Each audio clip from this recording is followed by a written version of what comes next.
morning, distinguished guests, respected speakers, and valued attendees.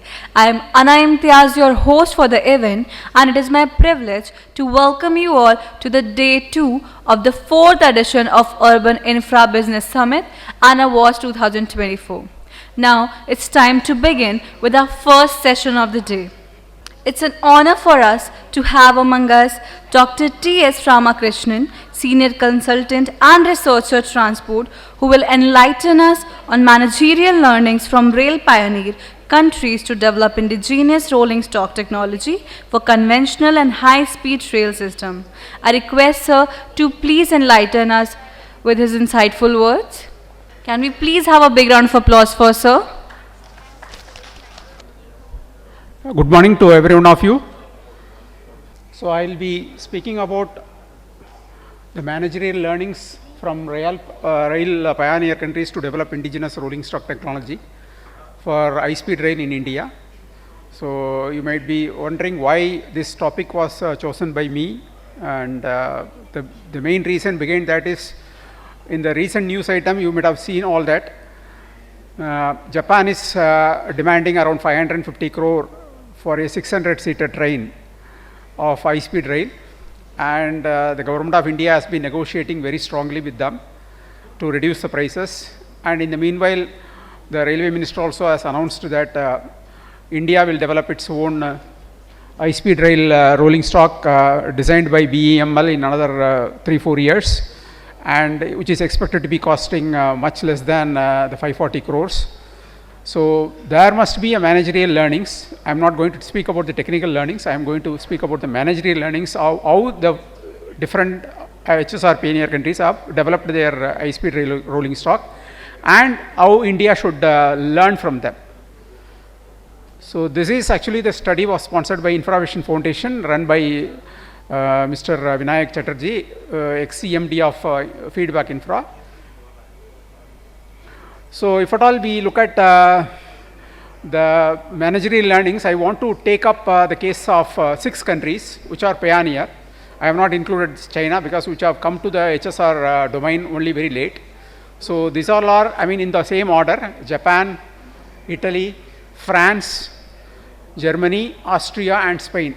So different people, different countries have different approaches towards developing their HSR. And India also should have their own approach, not following anybody's approach, their own approach in this regard. So that's the first point. So then we will start looking at the first country, Japan. So when Japan developed its first HSR in 1964, the speed was just 210 kilometers. So that is what we call it as 220 kilometers, and then they moved towards 270. It took almost 30 years for them to move from 220 kilometer to 270 kilometer, and then to 300 kilometers, and now they are up to 320 kilometers. The rolling stock that is going to be supplied to us is also going to be for 320 kilometer. Although the design speed is 350 kilometer, the operating speed will be operating maximum speed will be to 320 kilometers. So essentially, if at all we look at it, that is the first thing. They have gradually increased their speed. They have not increased it all of a sudden. So because it's a technology, they have developed their technology on their own, and that's how the whole system can work. We can't reinvent all of a sudden a 350 kilometer speed HSR system. And the second thing is they have decided to have HSR on standard gauge, whereas the conventional rail was on narrow gauge. So they have clearly demarcated the HSR with the conventional rail. No confusion at all. And then if at all we look at their effort, they have been consistently decreasing their energy cost for running the HSR trains, both in the case of 270 km per hour as well as in the case of 220 km per hour. As we can see that they have reduced in the case of 220 km per hour up to 50% of the original energy cost by redeveloping, developing and redeveloping and improving their rolling stock systems, as well as for 270 kilometers to almost 60% of the original energy cost. So this is like, so basically there is a passion for them to improve upon the technology on a continuous basis, not on, once they developed it, they have not left it as it is. And even when it comes to Maglev, which is, although Maglev is also going to be from the same Tokaido to Tokaido route, that is Osaka to Tokyo, they are not going to develop it in a hasty way because their economy is saturated, their population is saturated, so they are taking their own time to develop it. So now it is said that 2027 they will do the first part and the 2047 they will do the second remaining part, but it will get delayed. That's what it is. Then Italy, if at all you look at it, they have also again started in 1977 itself at a speed of around 250 km/h. Again, all depending on their convenience. And now, if at all we look at it, they have around 1,500 kilometers of HSR network in Italy. And the speed is 220 kilometer and then 300 kilometers, so they have gradually increased it. And the tilting trains was not the concept that was first introduced by Italy, and then only Spain also has introduced that, especially for running on conventional tracks. And again, they have done it for the upgraded conventional train. They have done it with the tilted trains, and for high-speed trains for the dedicated high-speed tracks. So this is how actually they have approached. And France is again, they have first did 260 km/h, and then they moved to 300 km/h. Again, they use the mixed HSR model. In the sense, the HSR trains also will travel in conventional tracks for a reasonably short distance. For example, if there is a train between Ahmedabad and Mumbai and Ahmedabad, high-speed rail, this train can run up to Mehsana, which is around 60-70 kilometers from Ahmedabad on conventional tracks. So thereby the catchment area gets increased. So this is what actually the France HSR has been doing it. And they have also recommended the same model when they have given the first pre-feasibility report on high-speed rail for India between Ahmedabad and Pune via Mumbai. So this is, so both are on the standard gauge, and that is the reason why they are able to do it. Whereas we have developed our first HSR on standard gauge and our conventional systems are on broad gauge. So we have two separate systems. Then Germany again, incremental upgradation. They have not, what they have done is for smaller sections they have incrementally increased their speeds, and that's how actually the average OD pair size is also only 130 kilometers. And new alignment is, they are aiming at 300 km/h. On the existing alignment, they aim only at 200 km/h. So what I am saying is we require a multi-pronged strategy. It is not like we need to develop all the corridors only on high-speed rail. We can even increase our existing tracks also to run at 180 km/h, and people will be very much happy if at all we are able to run services at 180 km/h, which can on conventional tracks by either straightening the alignment or by introducing tilted trains or whatever it may be. So then again, if at all we look at, they are developing corridors at various speeds. So starting from 230 to 280 km, and then the advantage of Germany is that, advantage of Germany and other European countries is that they are all, they are always extending their HSR services to the neighboring countries. Whereas in India, there is no need for that because our country itself is more than European Union in terms of population, in terms of geographical area and all that. So we will we can have our own systems for the entire breadth and length of the country. Whereas in the case of European Union, they need to extend it beyond their geographical boundary. Then only it is possible for them to have high-speed rail, a viable one. Then Austria is again very moderate in their ambition.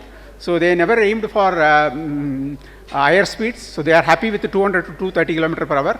So this does not actually fit into the definition of UIC. International Union of Railways says that the high-speed rail is one which is on the existing tracks, upgraded tracks, it should run at a speed of maximum speed of 200 km/h. On new alignment, it should run on 250 km/h. So whereas in the case of Austria, they satisfy this requirement in the existing conventional track category, but in the new alignment category they don't satisfy, but they are not bothered about that. So they are happy with the 200 to 230 km/h, and it's a small country, this itself is more than enough for them. So they also, I mean, have this OBB railjet that is connecting with all other countries. So basically they expand their services to other neighboring countries, and it's fully running on renewable energy. It's not like, see, we also do electrification. We have done electrification on conventional rail almost 95%, and in another 2 years we will be completing it to 100%.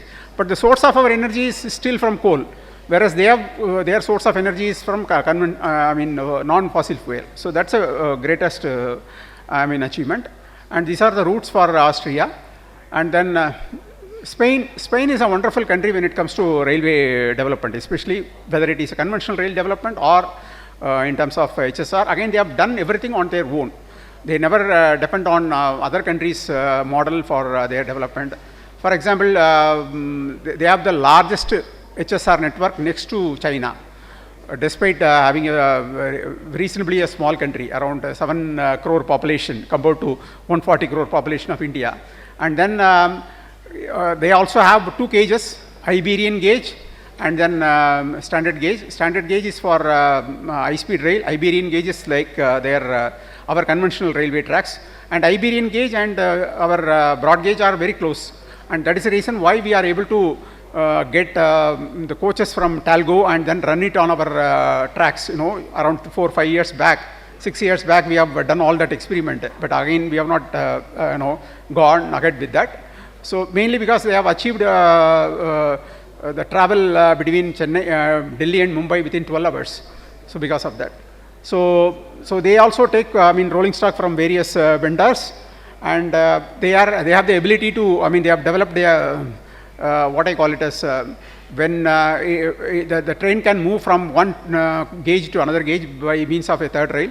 So Iberian gauge, while on the run, the train will move from Iberian gauge to standard gauge and from standard gauge to Iberian gauge.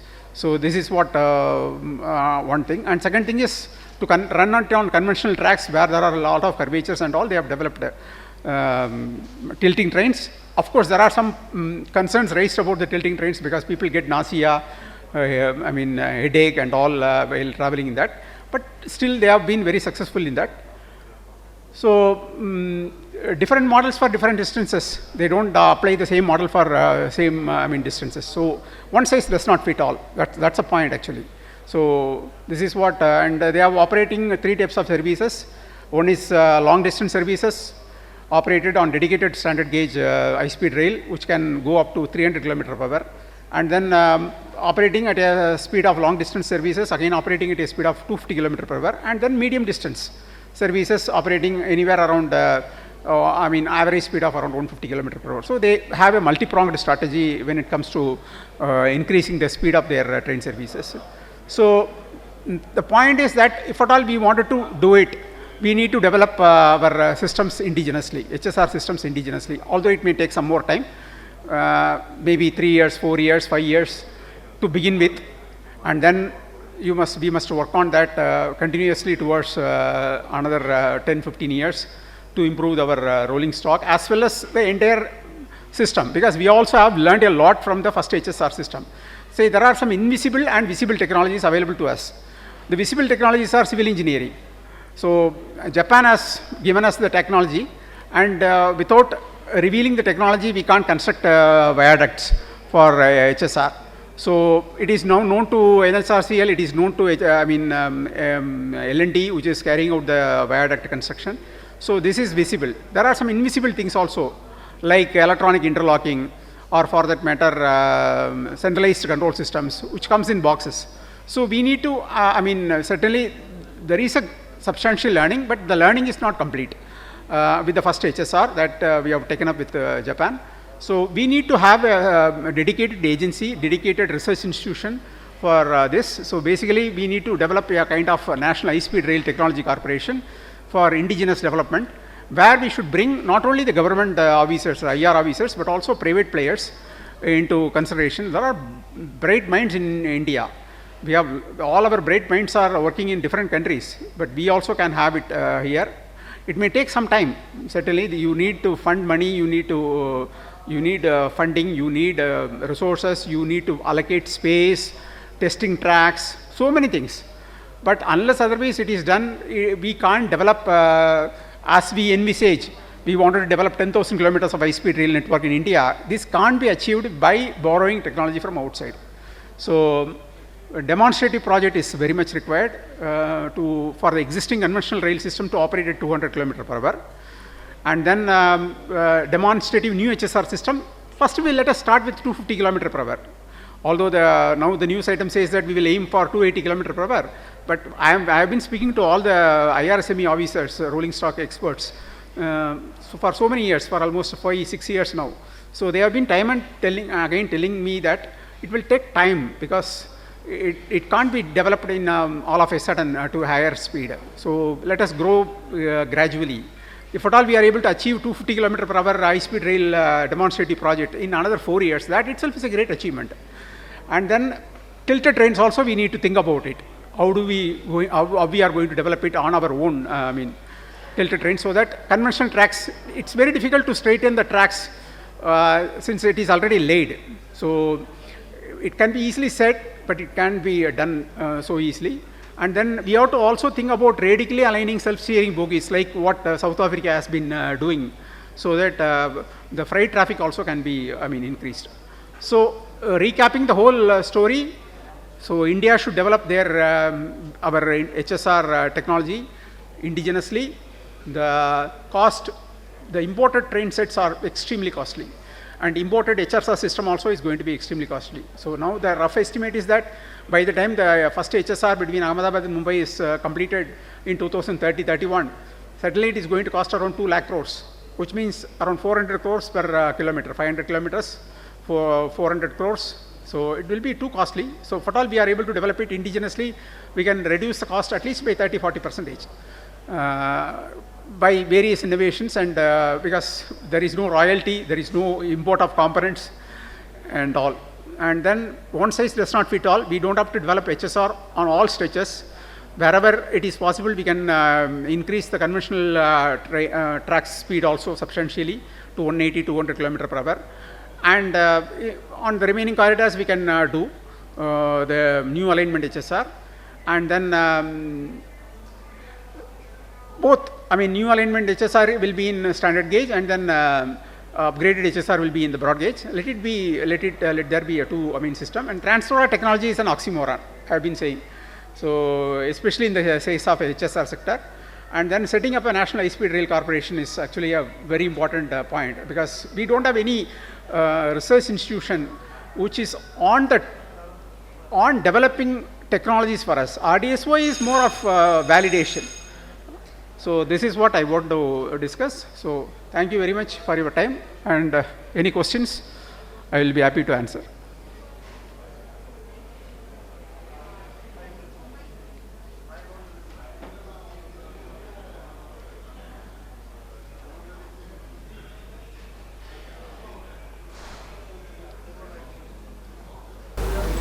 You have done a lot of research. Okay, thank you, sir. Informative. Indian Railways is going for semi-high-speed trains on Delhi, Mumbai and Delhi Howrah section. Today, most of the Mail Express trains run at about 110 kmph, and it is envisaged that we should be able to run all the Mail Express trains at 160 kmph. In your research, have you any idea of how far we have gone, and when is the first section likely to be open? No, as far as 160 km per hour is concerned, my understanding is that from the reports that I have read, from the where the non-suburban, the suburban sections ends in Mumbai, from there to Ahmedabad, it has already been upgraded to 160 km per hour, because this is essentially for this Vande Bharat train, they have done that. And from Ahmedabad to... When do they run the first train? When will they run the first train? They have been saying that they are going to run it, they have been saying it for the last 4 months that we are going to increase the speed of the Vande Bharat train between Ahmedabad and Mumbai by reducing the travel time by around 1 hour because of this 160 km per hour speed upgradation. But still we are waiting for their confirmation. And Mumbai to Delhi? Mumbai to Delhi, I don't think, because Mission Raftar was announced during Mr. Suresh Prabhu's time, to increase the speed of Delhi, Mumbai and Delhi, Kolkata, which are the most congested sections in Indian Railway, to 160 km per hour. And unfortunately, most of the work is not done. So it will take, I don't know when it will get over. I mean, it is better to speak to railway officers to understand how much time they will take. Thank you, sir. Thank you very much. Yeah.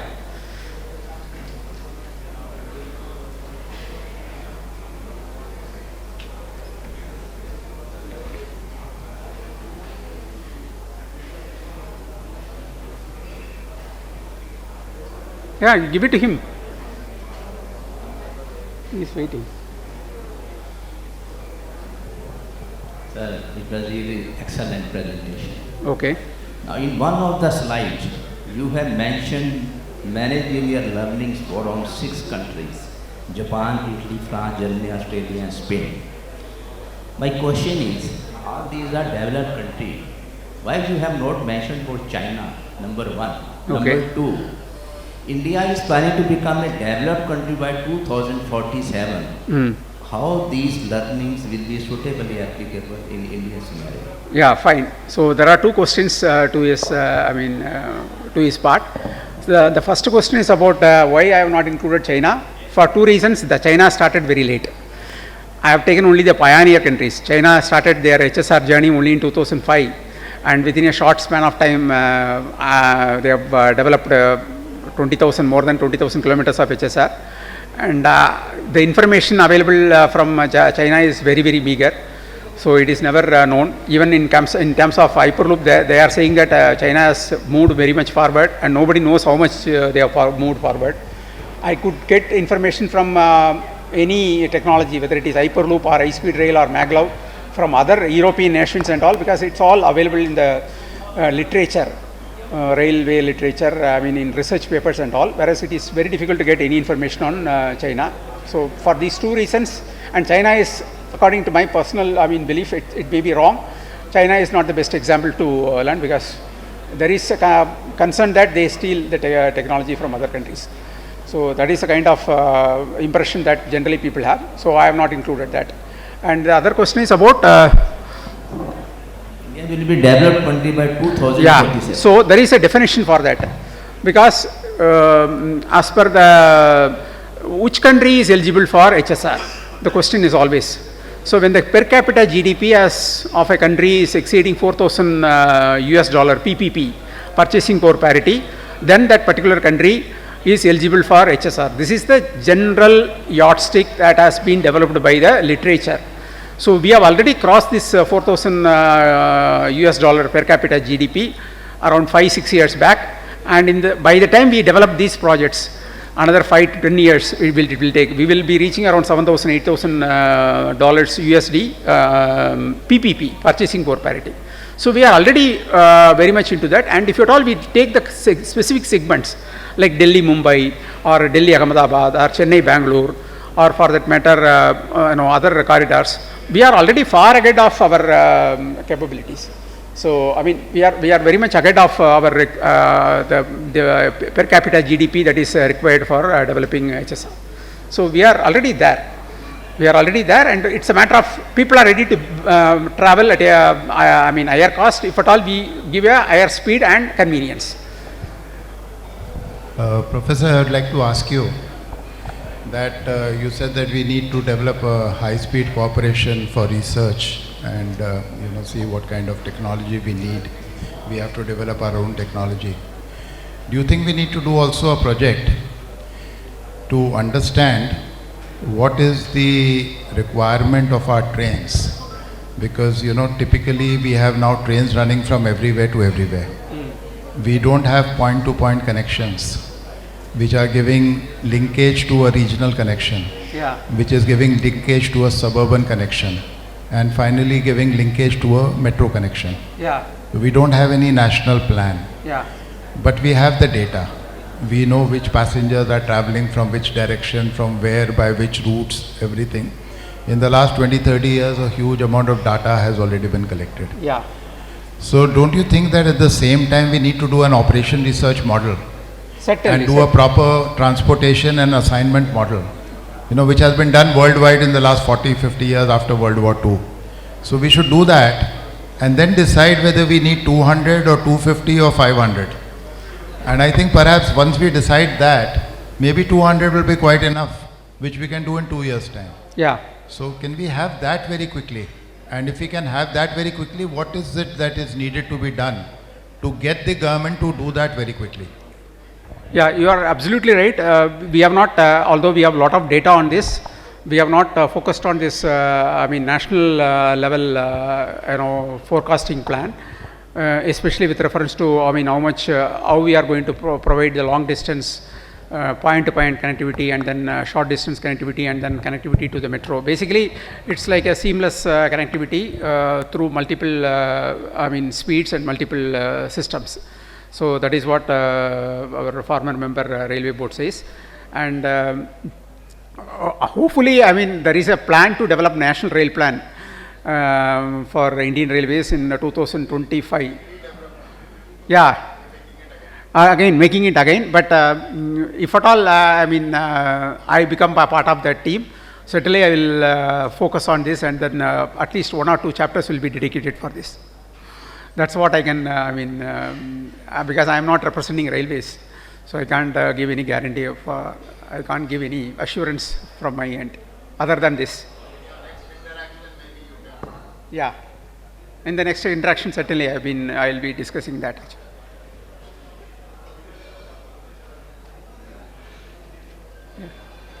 Yeah, any other questions? Okay, thank you very much. Thank you very much for your time.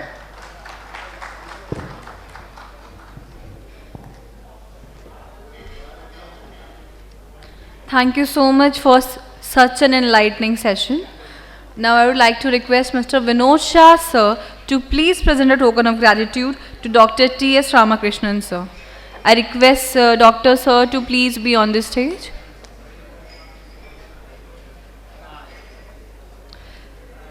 I request Vinod sir to please give a token of appreciation to Dr. T.S. Ramakrishnan sir. Can we please have a big round of applause, everyone?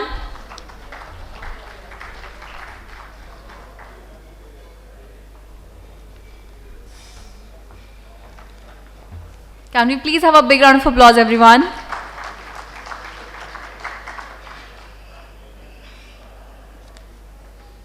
Thank you, sir. Thank you, sir. We now proceed to our technical session on rolling stock signaling and allied systems, opportunities for the domestic and global players.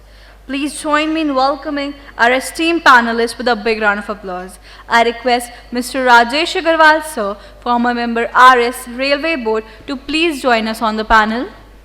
Can we please have a big round of applause, everyone? I request Mr. Rahul Gosain, sir, CAO, IT, Railway Coach Factory, Kapurthala, to please join us on the panel. Can we please have a big round of applause? I also request Mr. Devendra Datta, sir, General Consultant, Gujarat Metro, RV Associates, to please join us on the panel. I request Mr. Ranit Rana, sir, AVP Sales and Distribution, Jindal Stainless, to please join us on this stage. Can we please have a big round of applause, everyone? I also request Mr. Ashish Arora, sir, subject matter expert, to please join us on this stage for the session. Ashish, sir, will also be the moderator.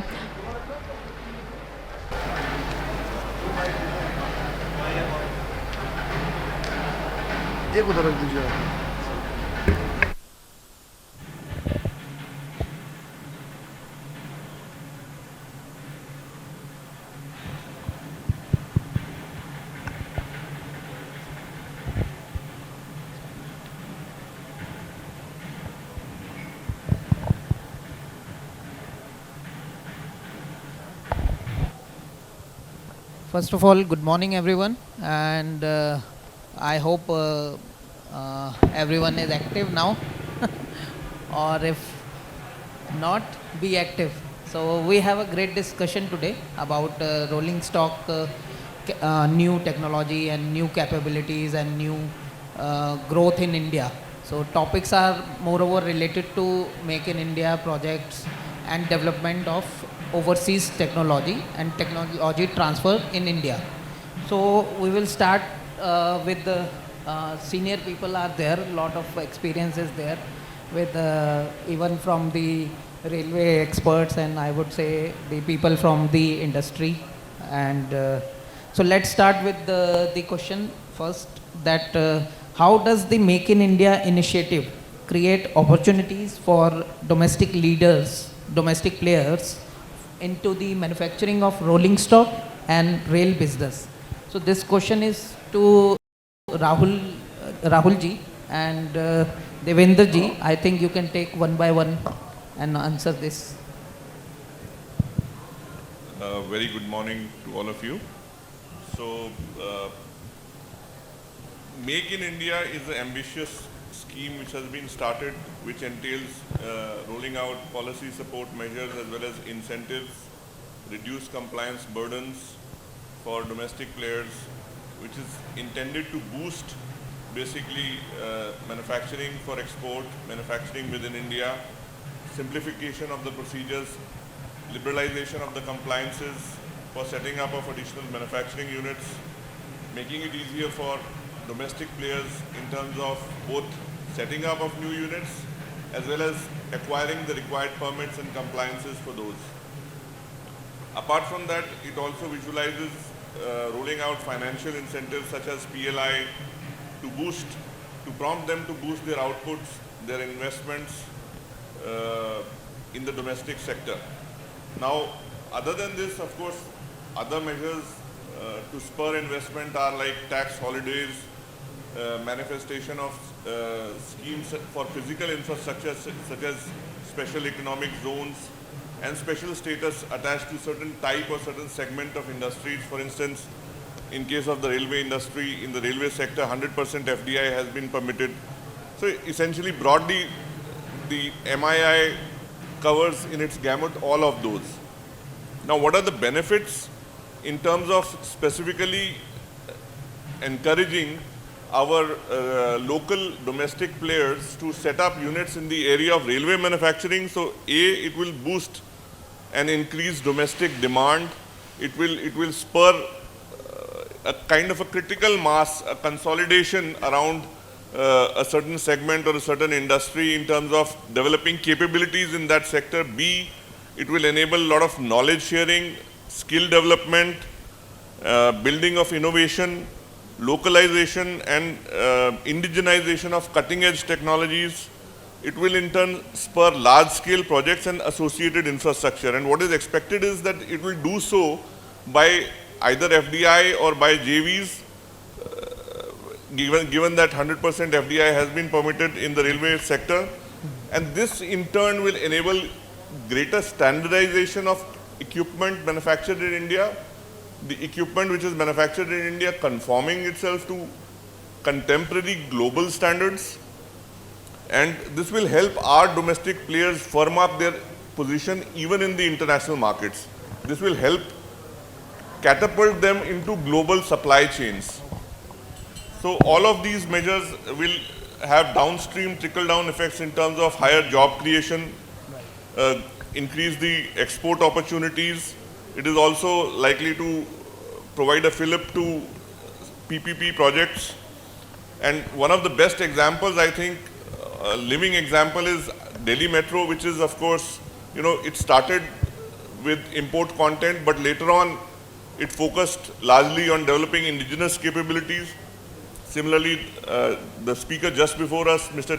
TVS Ramakrishnan ji, he spoke about the Mumbai-Ahmedabad high-speed rail project and the benefits which we can hope to accrue by this kind of indigenization of the technology. We stand to gain almost 30-40% from the very high costs. So I think even the metro systems, the RRTS, the intercity railway systems, the monorail, Metro Light, Metro Neo, Water Metro, all of these are examples of innovations which have been spurred essentially by providing emphasis through Make in India to encourage the railway industry. Thank you so much. This is the insight from government sector. Let's take from Devendra ji how the consultancy and other works are going on. What is his insight on Make in India and projects? Good morning, everyone. To start with, to take reference of Mr. Rahul Goswami, he told that Make in India is basically very ambitious thought. I believe it is not just ambition, question of ambition. I feel it is a question of surviving, a question of growing decently in this new world and surviving in this new world. I take it that way. It is imperative need of the moment where we have to grow. So in that context, I like to also add one thing more, like Professor Ramakrishna was telling about context of this, why we are developing rolling stock HSR in India, because cost, only a factor of cost, importing is very costly, whereas manufacturing itself in India will basically give economic benefit. Rather, I see in bigger way, from the point of view of creating the ecosystem, that it's like investing in our education system. Some people can tell that education system, initial education, it is too costly, why to invest so much? But just we see, it is like seeding the plant and growing the tree. So in that context, I like to see, and luckily I was part of very basic kind of Make in India, particularly in rolling stock, although we talk about DMRC and other thing, but I treat one thing, rather make in this our sir is here in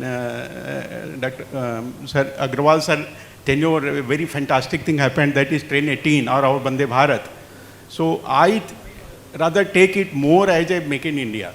That was a fantastic initiative of Make in India. Similarly, I was part of basically as a executive director rolling stock, this Titagarh. Although BML was already Indian company, government company, they collaborated with Rotem, and that way they came in the part of this rolling, this metro train, modern train manufacturing. But Titagarh, which was very ordinary kind of desi team, and it is a wagon manufacturing and then some EMU. But they came, it was very apprehending time that whether they will be successful or not. But I take a lot of pride that it was aluminium car body, first time with this Indian company we successfully, and all this, I think this gathering must be knowing that Pune Metro is now fully functional. So that is, and adding to it, I like to say, it is not, many things are visible, just apparently just see one factor which is visible. But there are so many, 90% benefits come out in very invisible manner. When vendors, local manufacturing, I'm absolutely not talking about cost. Sometimes cost is very debatable thing. Sometimes maybe something we import from outside may basically effectively by arithmetical figures it can come even, but even then I justify that we should go for Make in India. That is my way of telling. Wonderful insight from Shri Devendra ji. And let's come to Shri Rajesh Agrawal ji. He has a brilliant experience, and he was in RailTrans recently. So let's have a discussion about, sir, how Indian manufacturers position themselves into the international market, and what export potential they are looking at. Like they have recently at RailTrans, we have seen a lot of Indian players were there. I see as a very growing market for Indians, like spending millions or spending pounds or euros there is very big challenge for an Indian player, a small player or a medium scale industry player. I think how you see the scenario, like how they are looking at the market, what are their ambitions and visions? Just put some light on it. Thank you, Ashish, and good morning, everybody. I think the simple answer is yes, India can be an export hub. Are we prepared?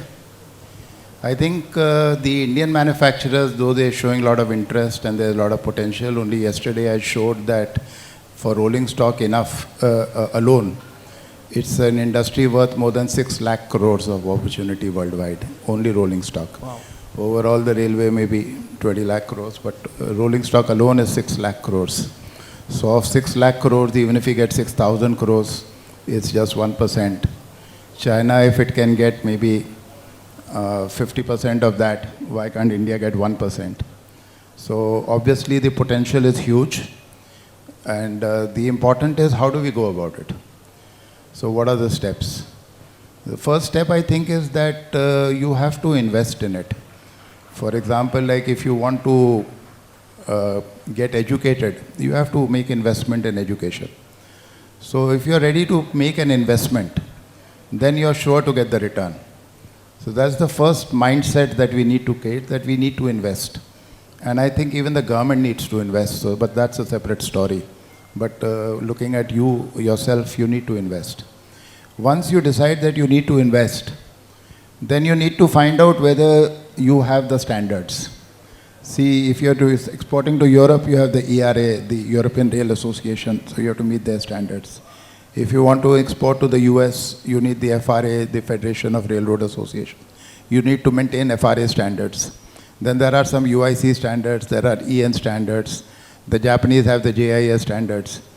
So we have to have a thorough reading and maybe some teaching and some this thing. You have to deep dive into it. It's not something that you can just learn off the cuff. So you have to invest in learning what are these certifications, how do I get them, how do I go about them, what kind of qualification I need so that I'm ready. Once you're decided on that, then you got to see what is your skills. What are you manufacturing? What are you fabricating? Let's say you're fabricating something in steel. And there are some fabrication standards, maybe EN 1090 or whatever. Maybe you're doing some welding. What are the welding standards? Maybe you have to know what is EN 15085. So you have to understand what is required for the material, what is required for the quality, what is required for the testing. For everything, there are certain things. Today, the metro rail is being made with more than 200 EN standards. Whereas in Indian Railways, we may not be even following 20 EN standards. So I initiated EN standards when I entered the Railway Board in 2018. And now, though it has come there to stay, there have been efforts, to sideline it or not comply with it. Doesn't make sense not to comply. But it is there to stay. But we need far more of it. So coming back to that, I think you need to be ready. That you are able to have your infrastructure be capable enough to get the right material, to get the right testing, to get the right methods, to get the right procedures, and do the right automation. Because unless you have the right automation, the right production center, you cannot even just have some fabrication with a set of machines. So you have to have the right automation, which even my production units are in the need of, they also require. So then you come to that stage where you have that. And after that, you have to seek opportunities. So like today, if China is exporting, let's say 3-4 lakh crores, and we want to do 3,000-4,000 crores, where are the opportunities and how do I fit in? So maybe you participate in international exhibitions like the InnoTrans, where of course the government can also subsidize your entire travel and your entire this thing. Or maybe, some ecosystem can sponsor that. So you need to participate over there to see what are your opportunities. And you cannot be roaming around there, just like fishing for opportunities. You have to be guided properly. For example, I could see over there the countries, they were represented by the Ministry of Trade, Ministry of Commerce, Ministry of Railways, Ministry of External Affairs. They had, all the right people to tell them that, okay, go over here, talk like this, do this, and, take your conversation forward like that. Otherwise, you will keep going there and saying that, no, I can do, but maybe you can't do. So you need that thing, participate in the expositions, and then be able to, seek your opportunity, where you fit in. And finally, then you got to make yourself competitive with the right quality.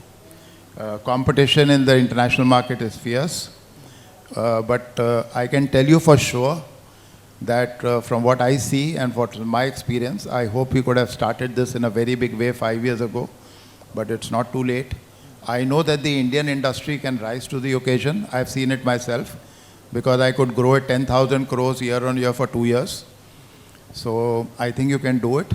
And in case in this entire process, like if you're planning for Olympics, you need a coach, you need an academy, you need some budgets, you need this thing. If you need any of that, then definitely we can help you. And I'm sure the forum can help you. I also propose the professional of rail industry professionals, which is not there in the railways. You know, those kind of inputs also can be given so that we can develop an ecosystem to create a supply chain and create the economies of scale, which today China has, India does not have, and India can get it within 1 year. Let's get ready. I think it is a really great insight from Dr. Rajesh Agarwal ji, and I would say we should clap for him and we should clap for ourselves also. Even I have seen so many vendors here, the Indian entrepreneurs and industry owners. So I would say we should clap for them that they are trying their best to reach to international market. This is one of the biggest milestone, I would say. So we'll come to industry expert from Jindal Steel and Shri Ranit Rana ji, and we'll ask you to put some light on advancements as the topic is on rolling stock. So we will ask him, as they are supplying a lot of things to rolling stock manufacturing industries like RCF, ICF and MCF. So I would ask you to put some what kind of advancements you see and you suggest to the government sector and the other sectors, the rail sector basically. Like they are focusing on speed, safety and the efficiency. So what kind of advancements you are suggesting them? Just put some light. Okay. Thank you so much, Mr. Rajesh and Mr. Ashish. And good morning to all the dignitaries who are both present on and off the dais. So coming back to his question, you know, I look at it from the very basic perspective, like when we are looking at safety, speed and safety, speed and efficiency. So when we talk about safety, there are three, you know, primary aspects which we look into. One is how do we have have a fire-resistant coach? How do we have a crash-resistant car body? And finally, whether that car is able to have the necessary fatigue strength. Because these are the most critical parameters when we talk about safety. Now, as Mr. Rajesh Agarwal had mentioned and a few others, they have attended InnoTrans. I was also there. So if you look at the technological advancements which are happening over there, almost all the rolling stock manufacturers, they have migrated to a very premium grade of stainless steel, which is known as high strength austenitic stainless steel. While today in India, if you look at today 95% of the rolling stock are made out of stainless steel, but they are with ferritic grade of stainless steel, which is the base grade of stainless steel. Now, why people have moved towards austenitic stainless steel? One, because if we look at the fire resistance of these grades of stainless steel, they're able to withstand temperatures in excess of 1000 degrees centigrade. Whereas if you compare that with carbon steel or aluminium, carbon steel can withstand temperatures around 400, 500 degrees centigrade, and aluminium starts degrading at about, say, 120, 150. Second, if we look at the impact resistance and crash resistance, which are very, very important in India's perspective, this austenitic stainless steel has almost 2.5 times higher crash resistance as compared to carbon steel. If we look at fatigue strength, which is, you know, the most critical parameter when we are looking at rolling stock. Now, fatigue strength, you know, it decreases with the onset of corrosion. I'll give you an example. If you look at carbon steel, the normal fatigue strength in base condition is about 245 megapascal. If we look at stainless steel, the fatigue strength is at 310 megapascal. Now, with the onset of corrosion, the fatigue strength of carbon steel comes down to as low as 145 megapascal, almost a 40% decrease. So therefore, you know, it is imperative that we go ahead with these high strength austenitic stainless steel as rolling stock manufacturers have done globally. Secondly, coming to speed and efficiency. So, lightweighting is one of the critical parameters which governs, which influences both these aspects. Now, how do we do lightweighting? Again, usage of tempered austenitic stainless steel is the answer. And today in India, I am very glad to inform, and I think one of my panel members is also from Titagarh. So the Vande Bharat sleeper coach, which they have designed and which will come into play from maybe October, November last year, the first prototype, they have got a weight reduction of close to 4.3 metric ton per coach using high strength austenitic stainless steel. Even if, Titagarh, as I understand, they have also designed not only the card body, but the underframe also in stainless steel. If we look at BEML, BEML has, they have received orders for development of 10 rakes of Vande Bharat sleeper coaches for ICF, out of which one rake has already been developed and I think it has been flagged off. So there also they have made use of high strength austenitic stainless steel, and they have got a weight reduction of close to 2 metric ton per car. So therefore, when we look at these technological advances, these are some of the basic changes that the Indian Railways need to, make so that we transition to a more efficient, safe, and a speedier, railways. Oh, thank you so much for the insight from the industry. And we'll come to Rahul ji and ask one question about the global collaborations. How does they play a good role in advancing India capacity, like you are developing in-house the Amrit Bharat trains, the developed new LHB, I would say. So how this international collaborations help you in advancing the new technology in your trains? Thank you, Ashish, for that very interesting question. Essentially, I'd break down my answer into two components, which is A, the by-the-book theoretical component in terms of, the regular stuff about, forming more and more JVs and indigenizing cutting-edge technology, having our components manufactured to international standards, maybe certified by globally accepted standard certification bodies, spurring of R&D and innovation. But how do we do this? How do we achieve this is, again, going to be a part of the answer, which is going to be the crux. So essentially, how do these collaborations help us? They help us in terms of what I've experienced firsthand. They help us by way of setting up of centers of excellence. They help us knowledge sharing opportunities. They help us by, co-development of new technologies, and that is just the start. Then we move up the value chain. Obviously, when we start something, we invest ourselves into that, then hopefully we do better and better gradually, and then we move up the value chain. So then that becomes, brings me to the important point which was touched upon earlier by Shri Rajesh Agarwal ji, which is about standardization. So I'll just share an example of my experience with standardization when I was in METI as the director. So, there are these standardization bodies such as IEEE, IETF, Internet Engineering Task Force, and IEEE. So I used to attend these meetings very regularly, and what I used to find is that when we participated in the working group meetings for the standardization, the standards used to be driven mostly by the large Qualcomms and the Juniper networks and, the biggies in the networking area.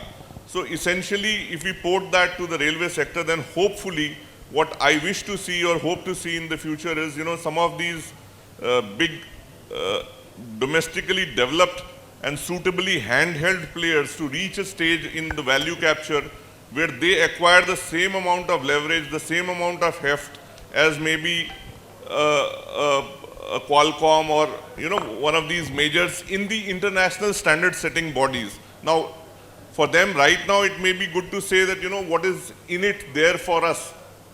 But it does make a lot of sense for you to be invested and involved in the standard making process from the very inception. Because, for instance, even, how the 5G standards have been made or how the, distribution of the internet numbers has been done is largely so far determined by a Westphalian kind of a strategy wherein, you know, the so-called developed countries have had a major role in framing the standards, which they have framed to their own advantage. But once our organizations achieve that critical mass, then we also hope to reach that stage wherein we can also drive those standards powerfully. So I think that is a key takeaway from this. Apart from that, you know, we can have the usual stuff about development of more sustainable and green technologies, you know, development of indigenous manufacturing capabilities, maybe increased export potential and our ingress and entry and reach into new markets as well as global supply chains. Then of course, we also hope to benefit from, you know, large influx of FDI and projects which are in general having a greater critical mass out of the fact that they cater not only to our domestic requirement but also the requirement worldwide. But notwithstanding any demand fluctuations which might impact other regions or other countries, they'll be safe in the knowledge that there is going to still be a critical mass of a growing and vibrant railway industry within the country to kind of keep their wheels moving. So I think that kind of answers my take on the benefits of collaboration that we as a vibrant industry stand to gain. Thank you. Wonderful insight, and I would come back to Rajesh Agrawal ji about the normally what happens, like players are looking forward to international business. They are looking forward to expand their business globally, to export. But one thing is missing in their vision mostly. Vision is good. Vision is one part. But strategy building is a missing part. Normally people think that we'll go there and present the technology like you said before, that they should have complete chain. So just put something more informative on this, like how strategies should be designed.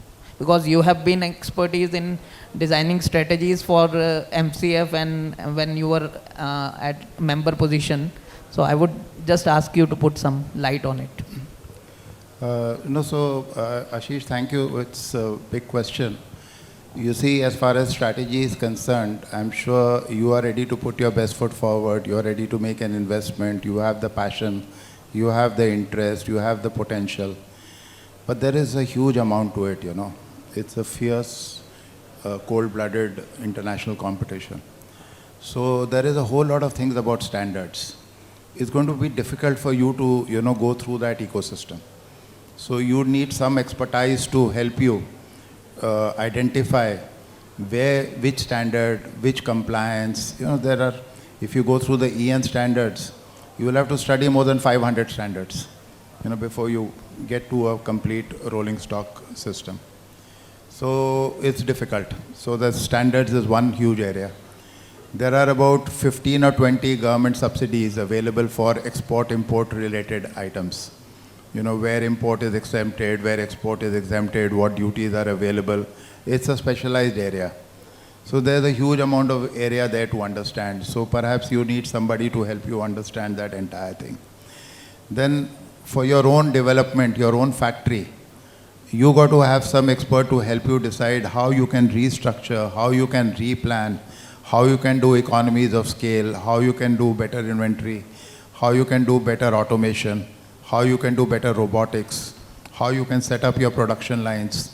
So that's another whole new area, you know, you'll find that you'll be able to develop. Then finally, when you go to the world, they require EN 50126, that is RAMS. Reliability, availability, maintainability, and safety. So RAMS failure is not an option. You know, everything has to be reliable, it has to be available. Now, we don't follow RAMS at all in India. So you require to go ahead. Now, you don't know that so much. So before you get into that, maybe you require some expertise in understanding what are the compliances required, how do you meet that. Then after that, the whole thing of after-sales service. You're sitting in India thousands of miles away, and you got to maintain that in the long-term, short-term, or whatever. How do you manage your long-term support? So that is an entire area to be understood. It's, you know, going to be difficult. So again, you require somebody to be able to guide you through all that. So what I'm saying is that there are multiple areas. we hope that the government can also, do its little bit to facilitate that, just like it's training athletes for the Olympics. Maybe it can train you for doing exports. That apart, as far as you are concerned, you require all these areas to be able to help you. And, I've gone through all that in great detail. It requires a huge amount of deep dive. It's very interesting also. It's very rewarding also. So what I suggest is that when you're getting the strategy, it's not just one strategy, it's a strategy with various components. And all the components have to be looked after. And finally, you're definitely going to have a product. Because if the market is worth 6 lakh crores, and China is doing 3 to 4 lakh crores, and the world doesn't want to do it with China, Africa doesn't want to work with China, Europe doesn't want to work with China, America doesn't want to work with China. They want to work with India, and we should be ready to be able to work with them. So then, the opportunity is right, the timing is right, everything is right, we can go for it. So I think that perhaps... So I think the key takeaway is that to build the team which should make a strategy, and that should drive the strategy with the vision and introducing the capitalization in the global market. Absolutely. I think this is the best way, because what happened, I was sitting with one of my good friend. He is manufacturing the bogie for LHB coaches. So he was saying that he is having good amount of orders from overseas, from USA, from Europe. But he is saying, I don't have the strategy, I don't have vision, I am sometimes dumb to think what should be done. So I think it is a good takeaway, and from, I would say, 35 years of experience from Rajesh ji, that a good team should be there, or a strategic person should be there to define. And I would quite simply say that now what you're saying is he has an opening. So the opening is there, the beginning is there. Right. But then there's a lot of sustainability that is required. Now, is he able to understand the sustainability? Now, for example, India doesn't have a carbon credit system right now. We hope to have it in the next 1 or 2 years. It's long in coming. We still don't have it. But the European Union is very, very firm about it. So there you need to know exactly how many carbon credits you need to buy, how many you need to sell, and how you're going to, be able to manage your product. So we may be selling a product and paying a huge amount of money in carbon credit trading. So there the system has already firmed up very solid, in the European Union at least, maybe not in North America. The European Union is very solid. India is slow in coming. So that is another ecosystem which you will find it, you should be able to understand. Wonderful. So you have the opening, but even after you have the opening, there is still a long way to go, which we can navigate, provided, we have the right ecosystem, the strategy. And quite simply, I should say that if you want education, you need a teacher, and you maybe need a coach, and then you maybe need somebody to do tuitions. Oh, we should be ready to invest in all that. Wonderful insight, and I will come back to Shri Ranit Ranaji about what kind of energy efficient and eco-friendly, like everybody is talking about sustainable development and sustainable future and environment. What kind of initiatives as a industry, Jindal Steels, and your initiatives towards the energy efficient and other rolling stock capabilities? Yeah, talking about energy efficiency, I have already discussed about lightweighting. Just to add to that, let me also say that this time, when I visited Innotrans, there is a company called J-Trek, a Japanese transport engineering company, and they were displaying the latest Sustina model. Now, what was very unique about that model was not only was it made out of high strength SS, but when I inquired about what are the thicknesses of the sidewalls, they mentioned that it is 1.5 millimeter. Now, whoever is in the railways industry, they would know that today we have reached about 2 millimeter. We are primarily using 2 millimeter thick sidewalls. In fact, ICF has gone ahead and they are using 2.5. Now, thicker the material, it adds to the weight of the vehicle, it reduces the energy efficiency. So therefore, this is the first, I think, rolling stock company which has mentioned that they have gone ahead with 1.5 millimeter thickness. Now, the question that many in the in the Indian Railways might ask is whether welding of such a thin material would enable us to address the problem of flatness. And so I asked them, what is the flatness that you are able to achieve? And they said it's roughly about 2 millimeters or 3 millimeters, which is excellent. Today in India, I think we have about 5 to 6 millimeter thickness, 5 to 6 millimeter of flatness. So the usage of again I would say usage of high strength stainless steel. And when I say high strength, let me just give you a comparison. Today, when we are using ferritic stainless steel, the yield strength is about 350 megapascal or 320 megapascal. The high strength stainless steel, austenitic stainless steel that I'm talking about, the strength ranges from 515 megapascal to almost 700 megapascal. And therefore, utilization of these grades of stainless steel would enable us to reduce thicknesses of the components to make them more lightweight and hence more energy efficient. Coming back to sustainability, again, I would say that we must use materials which are completely green, which are 100% recyclable. And here again, and of course, it should have the least carbon footprint because as you all know, Indian Railways have taken a target of becoming a net zero carbon emitter by 2030. And here again, I would say that, if you are using stainless steel, it's completely made out of scrap. We are using electric arc furnace. Therefore, it's a completely green steel. And from the carbon footprint point of view also, it has the least carbon footprint. So I think these are the initiatives that railways could undertake to achieve more energy efficiency and a more sustainable solution in terms of rolling stock. Thank you so much for the topic about carbon credits. I think even Delhi Metro has also earned a lot of carbon credits. I hope you are also looking forward in that direction. I'll come to Devendraji about the innovative approach, how the things are being, as you are consulting a lot of railway sector. So how the life cycle of the rolling stock, like Indian Railways is also now focusing that to give it to private player or a semi like PSU, like BHEL or other organization, the complete maintenance of 35 years. How people are doing in global market, like you might have a good insight of that. Just put some light on this. Yes, particularly in metro system, we have been associated, so we are going with mostly with the procurement also.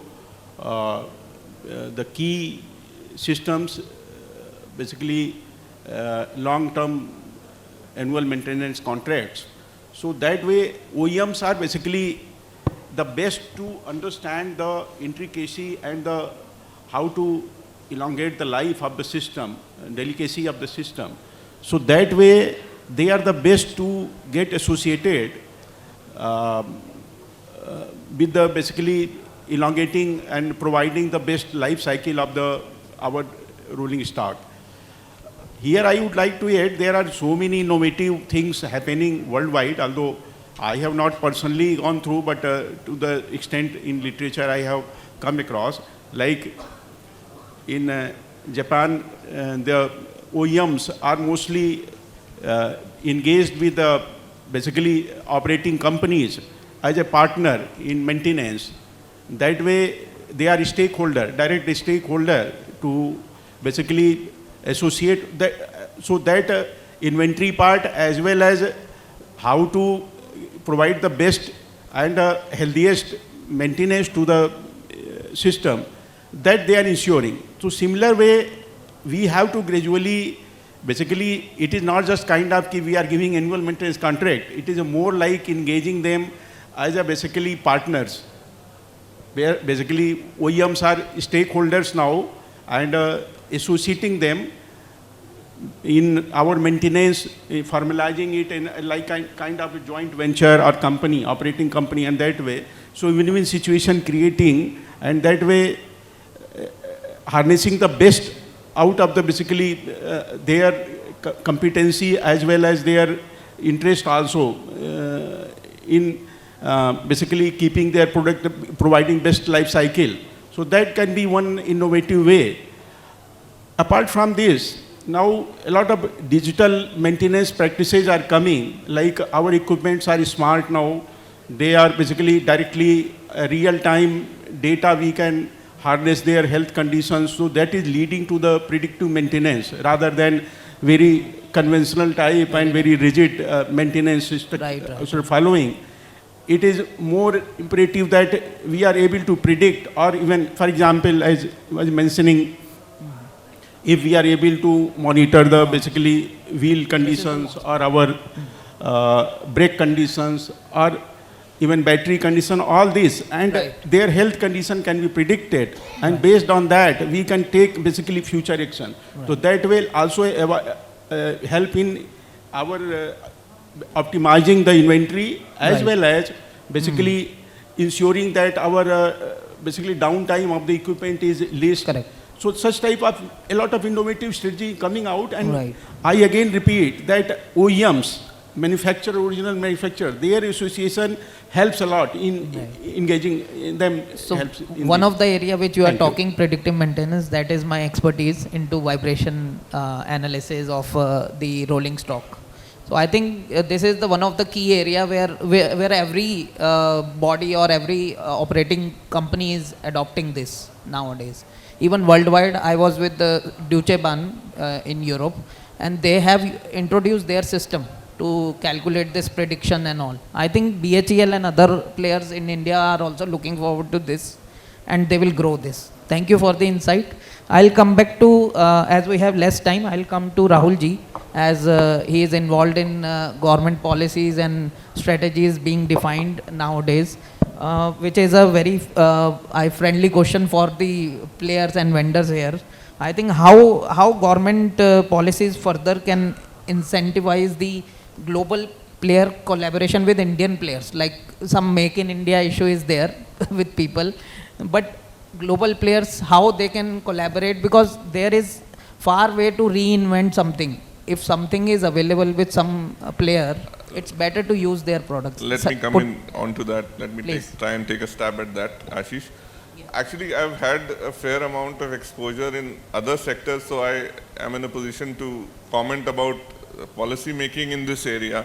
But I begin with the quote, ask not what my country can do for me, ask me what I can do for the country. So I'll try to flip the coin the other way around. So I think fair amount has been said about, what the government has already done, walked the halfway path in terms of, either the Make in India or the incentivization of the local industry, providing cover to the domestic players, providing them with the wherewithal and the necessary support to grow to a certain level. But now I think the missing piece, the resistance, I think, from what I can quote, for instance, there's a World Mobile Congress taking place somewhere in Delhi just right now, and the role of the ITU as well as the role of the local IAMI, which is the industry body conglomeration kind of, which has come together to lobby for the interests of the industry. So I think probably the missing part of the pudding or the puzzle which we are seeing here is that although the railway industry is good to organize itself in all these kinds of events and all, but then they need to strategically think through this, because as also pointed out by Rajesh Agarwal ji, we need to build some critical mass, and then there are large set of stakeholders which we need to tick off, and it's not either or, so we need to tick off all of them. So we need to think through this strategically, organize ourselves strategically in various fora, in various industry bodies, chambers of commerce if required, and then we need to tick off all those boxes one by one, and we need to sort of be more position ourselves in a way that we are heard and seen in all the right fora, in the right frame. For instance, be it a Niti Aayog, or be it where the policies are being framed, or be it the higher echelons of policy making in the railway industry, in the railway ministry, in the Ministry of Commerce, in all other areas, we need to position ourselves favorably so that, we can sort of deliver our heft, as well as also to contribute actively in the standards making process, and work as collaborative partners in the progress of the nation. So I think that is a piece of the puzzle which to my mind is still missing, and we need to work on this fast. So what do you think, like some kind of body should be there, or it's already existing? Yes. I think there is a lack. I mean, there would be some bodies which would be existing, but then they need to put more work focus under on this. strategic guidance, so that they can orient their efforts in a more effective and efficient manner, so that they are able to reach their voice to where it needs to be heard. Wonderful insight from everyone. We had a industry overview, we had a government overview on the policies, and we had the experienced overview, the seniors overview. I think this takes us to the end of the session, and if there are any questions, just put up and point out the person whom you want to have the question. Anyone?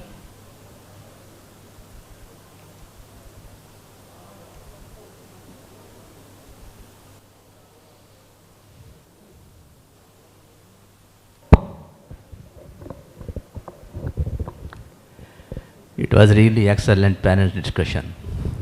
Sir, I have two questions. One question will be to Mr. Ranit Rana, because you have spoken upon stainless steel and aluminium. And second question, it will be common question to Shri Rajesh Agarwal and Mr. Rahul Kosin. I am starting with first question. I will come to you in my second question. Sir, my question is,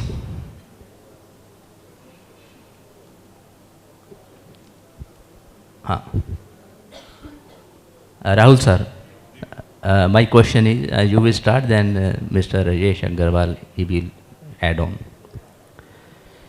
Government policies often emphasize local sourcing as well as manufacturing. Some of foreign players, they still face to establish with the Indian companies or set up their local production in India. What are your views and suggestions to encourage the foreign companies? Because you have also spoken about Make in India. After making so many policies, I think the foreign companies, they are still not encouraged that they should come in India and invest. What are your views?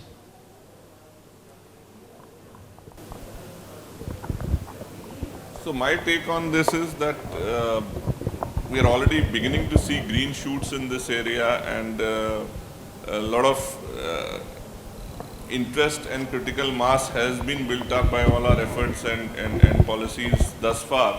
For instance,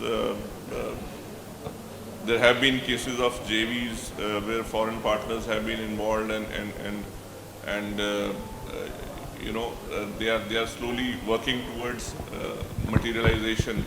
Any changes are required in the existing Make in India policy? So that is my question. You probably hinting at some tweaks which may be required. Well, no policy is perfect, so everything is a work in progress as I see it, and it's a policy continuum. So even the most developed countries make policies which are far from perfect, and then they slowly learn from the market and then tweak those policies in a way that What are your suggestions to encourage the foreign companies? So my key suggestions, I don't feel that I am in a position to make any suggestions to the foreign companies whether or not and how best to enter India, but certainly they'll be governed by their own considerations, whether they find it worthwhile or they find it profitable, which I think they already do, because unless they did that, they would not be going so gung-ho about India and coming in a big way, evincing a lot of interest, and especially for the railway sector, where I have seen a lot of interest. Same is the case with either the digital sector, where I have had some amount of experience, where again, a lot of important and critical foreign players are deeply invested in India.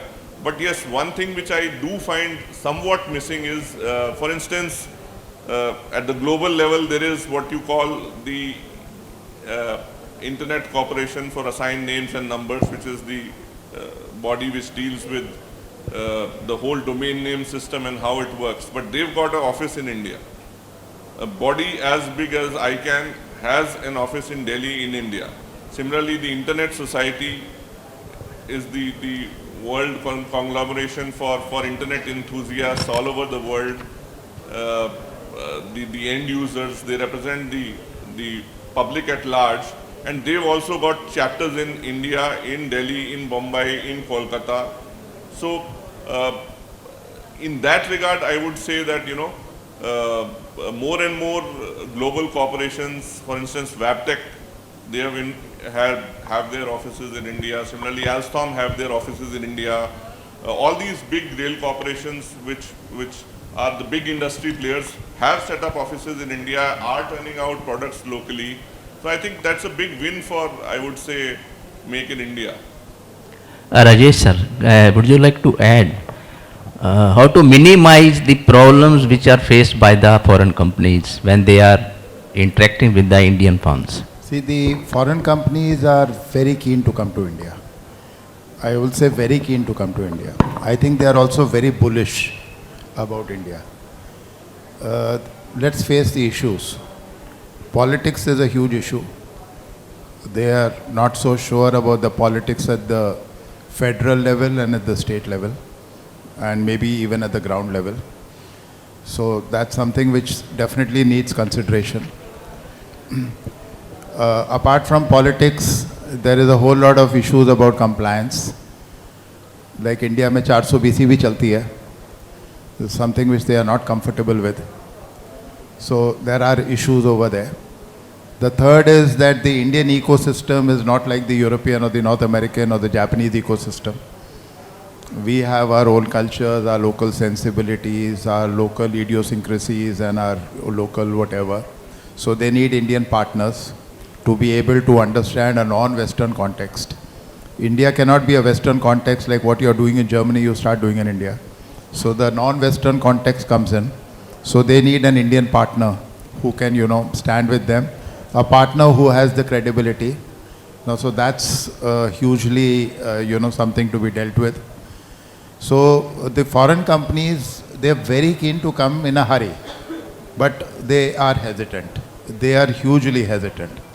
And I think we have to, even the ease of doing business has not progressed as well as it should have. Today, in ease of doing business, foreign companies still have to break their heads. So we have presence of every company in the world. India is such a market where everybody will say, yes, yes, we must have an office over there. But whether we do any business or not, that time will tell. So everybody is there. There's nobody missing. But whether it's doing any business or not, that's another story. It can do business. I think we need to address the challenges. While the government will do its part or is not doing its part or will do its part, that's a separate story. You can do your part.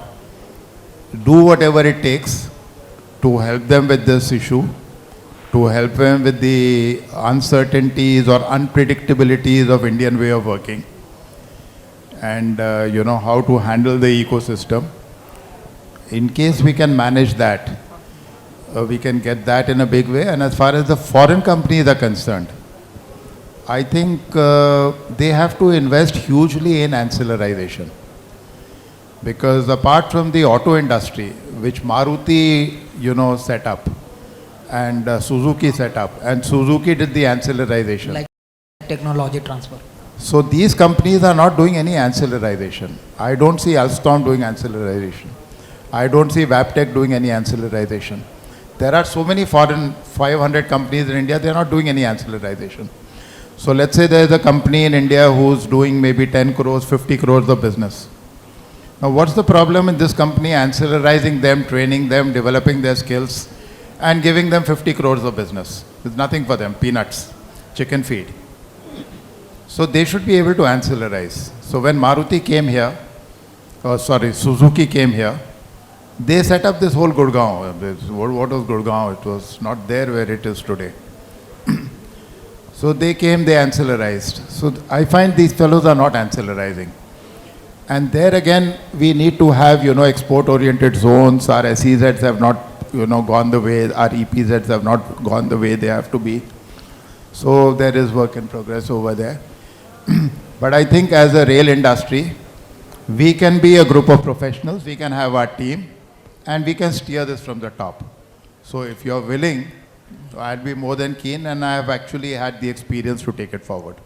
Thank you so much. I will Mr. Rana, last I will request you that we can no, take only question one question. Actually, No, he is no need to worry. He is the best person because Mr. Rana has spoken too much about stainless steel properties. I will ask only on the properties. So far as the stainless steel is concerned, if I add nickel and nitrogen, its mechanical strength will increase and it will become less brittle material. Okay. Now you are saying the use of steel on the ground. I am asking question, use of stainless steel in the space. When we are having aircraft, we are using aluminium. But when it goes to height 11 or 13 kilometers, then temperature go to minus 270 degrees centigrade. In that case, the steel property increases by 50%. Can in that case, aluminium be replaced in aircraft with stainless steel? This is my question. Well, in aircraft, as you know, as you have rightly pointed out, they are using the aluminum alloy called duralumin. And primarily, one is, of course, to have a very streamlined structure.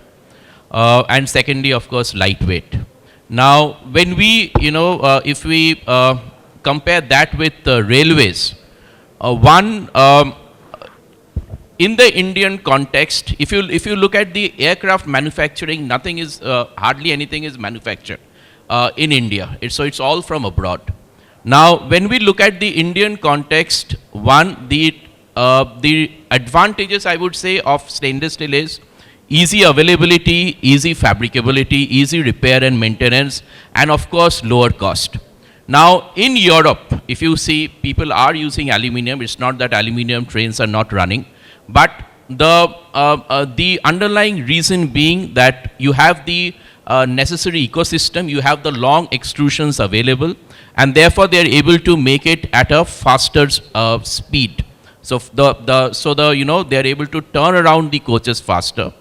In India, right now we do not have the necessary ecosystem for long extrusions. They are not available in India. So everything has to be imported. Secondly, coming back to repair and maintainability, aluminum is extremely difficult to repair. Friction stir welding is the most widely employed process, but then it's a process which requires significant amount of expertise, and until now we do not have that ecosystem in place.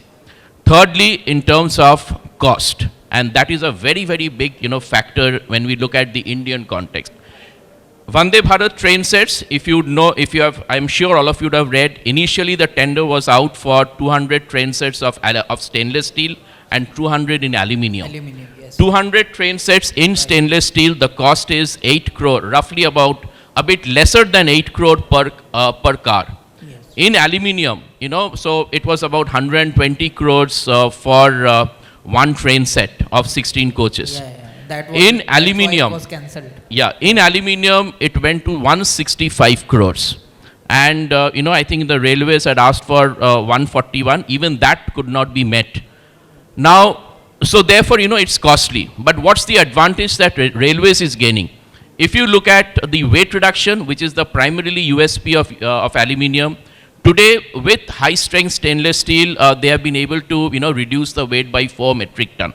With aluminium, and I have had discussions with almost all the design heads of global rolling stock suppliers, it's not possible to bring down the weight more than 2.5 tons per car. So you're not getting that weight reduction benefit, which was initially envisaged. With high strength stainless steel, we are able to achieve a weight reduction higher than that.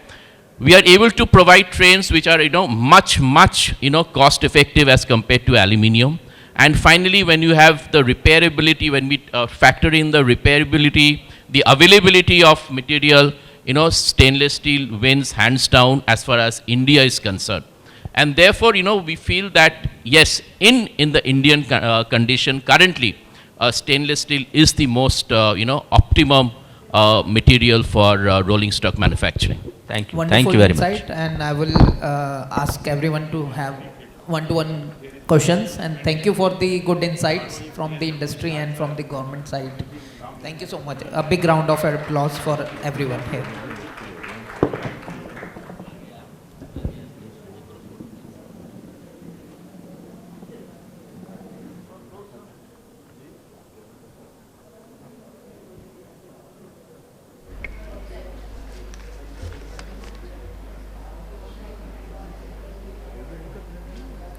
Thank you so much to our panelists for such an insightful discussion.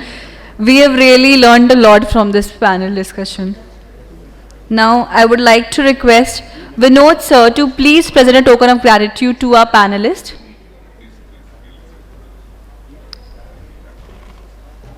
I would request Mr. Vinod Shah sir to please present a token of gratitude to Mr. Rajesh Agarwal sir.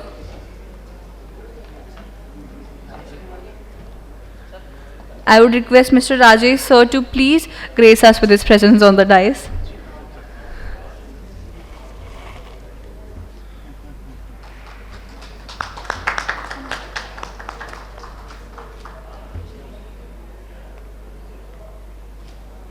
I would request Mr. Vinod sir to please present a token of gratitude to Mr. Rahul Gosain sir. Can we please have a big round of applause, everyone?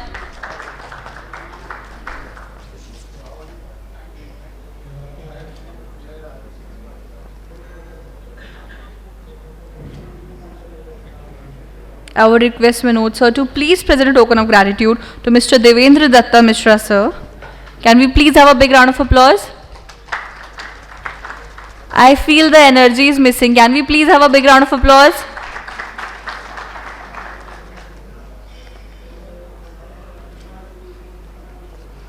I would request Vinod sir to also please provide a token of gratitude to Mr. Ranit Rana sir. Can we please have a big round of applause, everyone?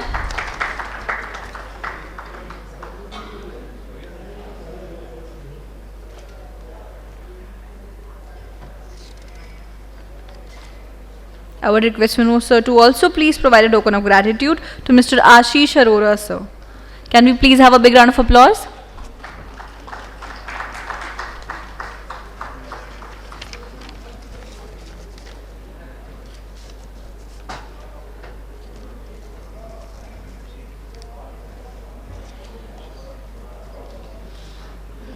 Thank you to our esteemed panelists.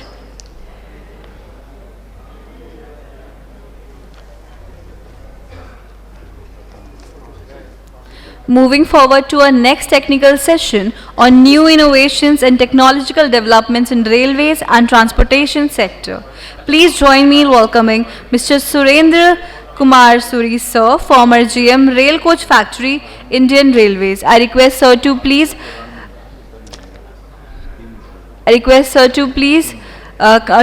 grace us with his presence. I would also request Mohammad Tanveer Khan sir, Joint Director Gati Shakti Railway Board, to please join us on the panel.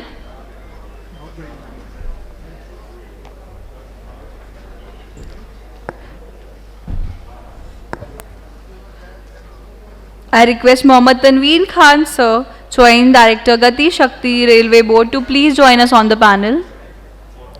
I also request Professor Kunal J. Ganguly sir, Dean Development, Indian Institute of Management, Kashipur, to please join us on the panel. I request Mr. Mangal Dev sir, Director Hitachi Rail India and SA Green Energy Mobility, to please join us on the panel.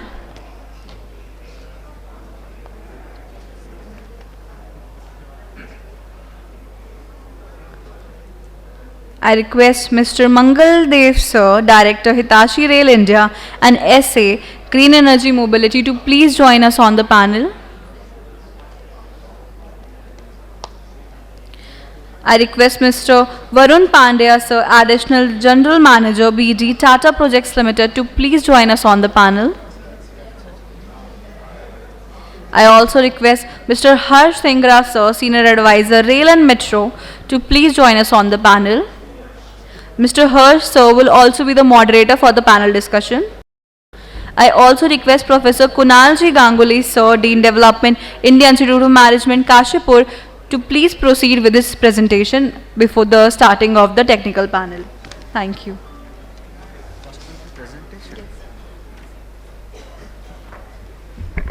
I request the moderator of the session to please kindly wind up the session on the time, because we have the paucity of the time and we have to come forward for the another panel discussion as well. Thank you so much. Good afternoon, everyone. After the long technical discussion, perhaps there's a different flavor. I don't really come from the railway sector. I'm from education sector. I'm Professor Kunal Ganguly, Professor and Dean and Development of Indian Institute of Management, Kashipur. Now, for those, just to introduce from where I am from, what jokingly I say, we come from a place where US is smaller than UK. So Kashipur is a place which is in district Udham Singh Nagar in the state Uttarakhand. This is a IIM which is built on as a second group of IIMs which is set up 12 years back.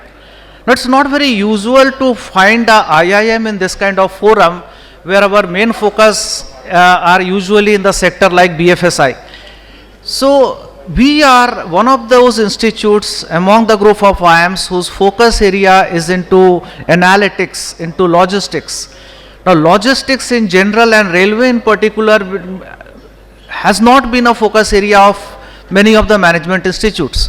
But since we are focusing on analytics, we feel that is one of our, it's an imperative to dive deep into this. So I'll just take you through our history. We started about 12 years back with a modest batch size of 40, and then we have reached to a level where we have 950 plus students in our campus. We have our regular MBA courses, we have regular MBA analytics courses. We are building on our strength on the analytics area. And well, when we say data is the new oil, when we say the application of data is everywhere, then one of the focus area has to be logistics, one of the focus area has to be railways. And while listening to the last panel, especially Mr. Agarwal and Mr. Devendra, who focused on the importance of education. So you invest in education, you put your seeds in the education, and then that brings the platform for development in that area. And we have already started something in the area of railways along with some this Zenith Rail Academy to develop perhaps for the first time a kind of program in the area of railways, okay, where both management and technical things have been blended together. We have expert from the railways and we have expertise from Indian Institute of Management who are providing their expertise in the area of marketing, finance, HR and so on. So in this journey, we have tried to find out what are those emerging areas in the rail industry where we can provide a perfect blend of theory and practice together, as they say that if there is something successful in practice, that must be in theory, and if there is something successful in practice and not in theory, the success can be attributed to luck and God or God's grace. By the way, both are the same things. Okay, where we can help industries improve in terms of different management areas like HR, finance, OB, HR, operations, reliability engineering, analytics, okay. Just taking clue from the last clue itself. Okay, of course, we cannot add too much value in terms of what Mr. Rana was discussing in terms of metallurgy. For that, perhaps IIT would be the best areas. But I'll take clue from what Mr. Agarwal was saying in terms of ancillarization. So if we have to develop ancillarization, we need to develop the finances. We need to understand the supply chain. We need to understand the logistics. Way automobile and auto ancillary sector has contributed in this area. Can we do the same thing? Can IIM Kashipur provide that same platform in area of ancillarization in railway sector? Yes, we can. Similarly, developing the human resources, looking at the soft issue, looking at the soft skill in terms of leadership motivation, can we contribute in that area? Yes, that's an opportunity which IIM Kashipur can provide. Considering area of predictive maintenance, considering the area of reliability, what Mr. Devendra was focusing on, okay, like respecting data, taking clue from one of the major quality management gurus in our area, Edward Deming, who used to say, in God we believe, for rest everything you have to bring data. Yes, you have data, tons of data. How we can go for authentic, reliable data which can be used for some meaningful decision making? Can we do a smooth transition from the present breakdown maintenance to predictive maintenance? How we can utilize the knowledge of descriptive statistics? We can use the knowledge of predictive analytics, prescriptive analytics. Yes, we can help out. And in that journey, we have developed this program just to show you a glimpse of this program. We know we have paucity of time, so I'm not going to the details. But basic idea where we have launched an executive PG program in rail management, where it's 170-hour program run by IIM Kashipur and Zenith Rail Academy, where half of the topics are related to very technicals in railways and half related to very management related topics, say project management. We are moving towards the kind of project which railway does. It's more than project, it's a program management. We are going for program management. Okay, just to have a glimpse of what are the foundation courses, what are the courses and what are the specialization courses. In foundation courses, we are taking people through railway fundamentals, financial management, logistics, supply chain, transport management. In terms of core courses, we are going for railway technology management, innovation, effective communication and strategy, procurement, tendering, sourcing, marketing and business development and specialization, international rail environment, human resource, digital transformation, and so on and so forth. Okay, it's not exhaustive list.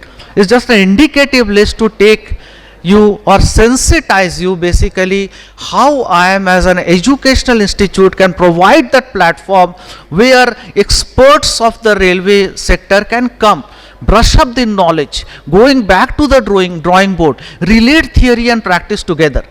That should be our journey forward. With your support, we are getting representation from India and abroad. Lot of managers not from Indian origin, from Arab origin, from African origins are actually joining that. We are hopeful that tomorrow we will take it forward to other continents, other countries, okay, where we can add value, receiving your valuable feedback. Okay, we will be open for further discussion in our other sessions, in our free sessions, one-to-one discussion, okay, in what kind of education program we are actually interested in, what IIM Kashipur can contribute in this area with the help of our partner Zenith Rail Academy, okay, that will be having more discussion. But then our panelists are waiting here, okay, so I'll join the panel discussion and then we will come back to this points. Thank you very much. Thank you, Professor Ganguly. Well, just to give you a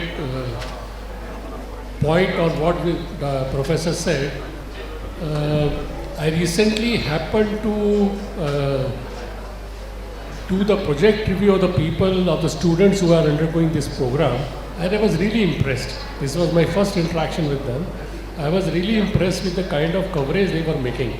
So my compliments to the IIM for organizing this kind of a program, as well as the students who are taking serious interest in it.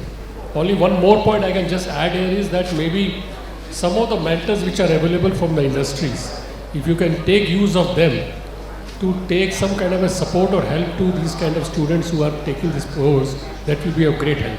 So this is one point just I want to say. Now coming back on the topic which we are having on the new innovations and technology, I think we have been discussing about this topic for the last 2 days, and this has been going on for quite some time in the Indian industry, especially what are the new innovations which are happening on the field of automation, AI, digitalization, and new technology and the high speed R&D efforts which are required. So these are the key areas which we are going to discuss on the panel today. And also on the sustainable technologies, where hydrogen is one of the options which has been considered by Indian Railways to be introduced in the system. Now, my first question goes to Mr. Tanveer, because he has to leave in about 15-20 minutes, especially on the high speed. I just would like to know from you, because we have been talking about high speed, how Indian Railways is adopting new technologies to get this high speed network on the system. If you can elaborate something on that. It is a very good question, and listeners will be benefited with this question. As far as the high speed of Indian network is concerned, there are two parts. One is that we are constructing exclusive corridors for high speed. As you are all aware about Ahmedabad and Mumbai corridor for high speed trains. And another is our existing infrastructure. We are developing it to run high speed trains. In that case, we have two, or what can we say, two obligatory things are there. One is the rolling stock and one is the track structure. So as far as the rolling stock is concerned, we are developing, and as you all know, ICF is pioneer in developing that, and Vande Bharat is a reality in this present time, which we were thinking before 10 years, we were thinking of that, and it was a dream for us, and now that dream has come into reality. Now another thing is, apart from rolling stock, now I will come to the track structure. So there is few things which has to be taken care in track structure. Number one is, we have exclusive corridors. So that the audience can understand, I will give you an example. In the road sector, we have highways, we have state highways, we have national highways, and we have expressways. What is the peculiarity of expressways? It is isolated from other intrusions. Nobody can enter directly to it. There are ramps.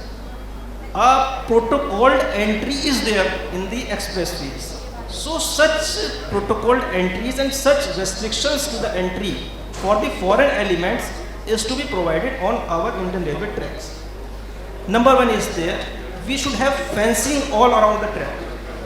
Somebody was talking about, I think in previous panel or in the presentation, about Mission Raftar. So the foremost point of that Mission Raftar was to fence all the Indian Railway tracks from both sides. Indian Railways, it is very, you can say, prone to cattle runovers. In the case of high speed, if there is a cattle runover, it will be a catastrophe. A major accident can be there. So first of all, what we have to do, we have to construct a fencing all around the railway. Second point, our track structure. If we come to the rail, it is robust. The same rail which we are using 90 UPS rails, and we have started using 110 UPS rails. So this track structure is enough for our high speed. We do not need further enhancement in this. The thing is that what we are doing, we are providing turnouts. Previously we were using overriding switches. Now we have come to thick web switches and weldable seamless crossings. We are continuing there is one terminology you may be understanding, that is LWR, long welded rails. We are now coming to the ahead, and we are now talking about CWRs, continuous welded rails. These are those LWRs which are going through the point and crossing zones also. Now you will be having 100 kilometers of LWR, 200 kilometers of LWR, 300 kilometers of LWR. There will be no restrictions. On bridges it will be through, on station yards it will be through, and on everything it will be through. only on the level crossings, and now we are also eliminating the level crossings by the construction of road overbridges and road underbridges. So now in the coming 2 to 3 years, 4 years, 5 years, there will be no such constraints which will be hindering our high-speed trains. So by this background, we will move forward towards the high speed, and it will, in coming few years, it will be a reality, and with our these open eyes, we will be seeing high-speed trains traveling on our Indian railway tracks in the near future. Thank you, Tanveer. I think you have given the expectation from government side on the requirement of the high speed. Let me ask the industry man, Varun, how the industry is geared up to meet the expectation of railways for these kind of technologies? I would say that players, there is literally we can see that appetite is there to work with the government and improve the train speed, and more and more high speed network like Mumbai, Ahmedabad is there, but Delhi, Kolkata, Chennai, and that all this needs to be connected with the high speed trains. So there are appetites, and people are geared up. And as sir has said that dedicated tracks are there that has already been implemented, and track realignment. In fact, if for semi-high speed also, for Vande Bharat and other trains also, where there is a higher cosine or cosine, that curve is higher, curve is there. So there is a track alignment work is going on. And apart from that, electrification is the first and foremost in the existing route, that we have seen that 97% of tracks have been electrified, and balance 3%, I think majority of the proportion of balance 3% is left out only in NFR for frontier railways. Apart from that, rest of the India, that will all even though in internal sections have been electrified. In addition to that, advanced signaling system plays also a vital role into that for high speed or semi-high speed train. That advanced signaling system that consists of Kavach, that more and more Kavach projects and tenders are going on. That in fact this year that more than 5,000 or 6,000 kilometers of tracks that government has announced that to be covered into the Kavach systems. Apart from that, automatic block instrument with EI and other signaling instrument, that work is also going on. Recently around 500 and odd some numbers of block instruments have been commissioned by Indian Railways. So we can see that in signaling fronts also that work is going on. Improved rolling stock, already sir has said that. Another one is that renovation of stations. That is also most important part for semi-high speed or high speed railways, because it is must, infrastructure is must to handle the overflow of the passenger, to cater the passenger footfalls. Apart from that, in addition to that, we can see that more and more places that BLT work is going on, ballast tracks, as well as that sleeper quality and sleeper grades have already been upgraded. Last mile connectivity is there, and that sir has said that continuous validation is there. So that all companies, I would say that companies are geared up. Only one thing that I specifically mention over there that needs to be implemented now, because we have completed 97% of railway electrification, but that with the majority part of electrification have been done with the labor only. So one part that needs to be implemented, that is more and more RRVs, more and more digitalization and more technology and driven systems for construction of electrifications as well as laying of new tracks and all. So rather than deployment of 150 labor or 200 labor, or if the companies or private players are allowed to mobilize road rail vehicles onto the track for electrification, so I think that labor intensive job may get reduced and a better quality output we can get from the RRVs. So that mechanization and digitalization, I would say that needs to be implemented in for footing rail. Thank you, Varun. I think both of you have covered something on the civil side as far as the high speed network is concerned. Now let me just switch over to the rolling stock side, especially on the sustainable technologies, where adoption of eco-friendly technologies such as hydrogen trains is being commenced in Indian Railways. So I will request Mr. Suri, I think you have some presentation If you can just share the presentation. He has an excellent presentation of the hydrogen trains. Maybe you can share that presentation, Mrs. Suri. लगा दीजिए, ये होगी full screen कर दो. Full screen हो गया? नहीं, full screen करो. फुल नहीं, उसमें तो है नहीं. अच्छा, ये यहाँ से भी हो जाएगी ना? हाँ ठीक.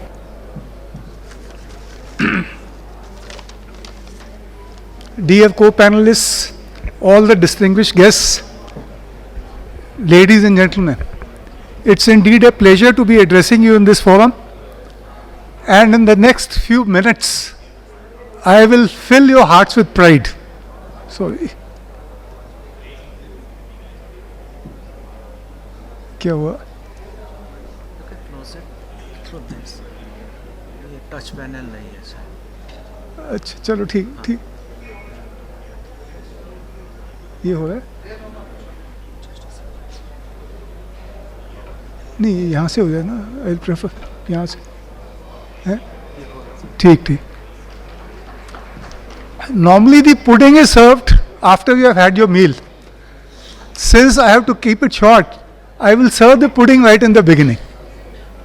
You all are aware that the hydrogen power trains have been in operation.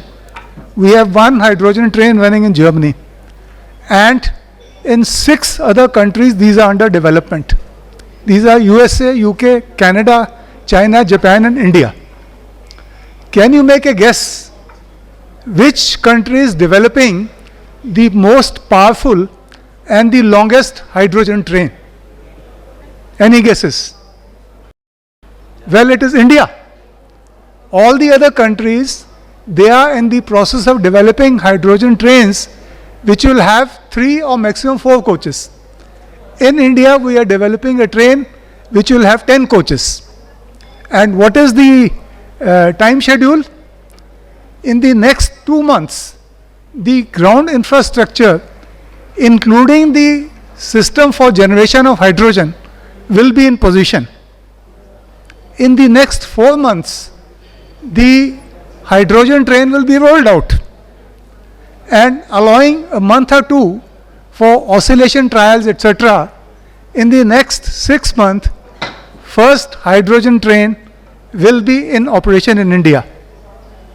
In this area, India will thus be right in the forefront in the whole world very shortly. Now I'll get on to the main presentation.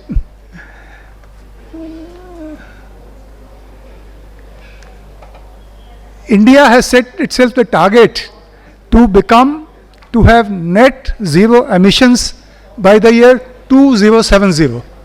Of course, Indian Railways have set the target to become net zero by 2030. Why should we try and become net zero? What is the great urgency? The climate crisis poses a threat to every life on this planet. So therefore, we should do whatever we can do to mitigate carbon dioxide emissions.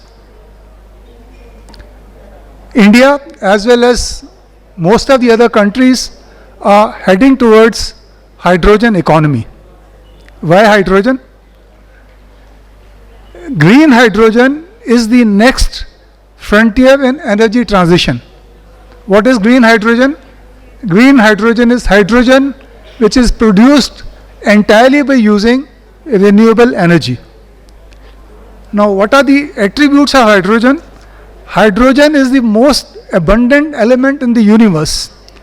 It has high energy density, and it will eventually emerge as the cheapest fuel.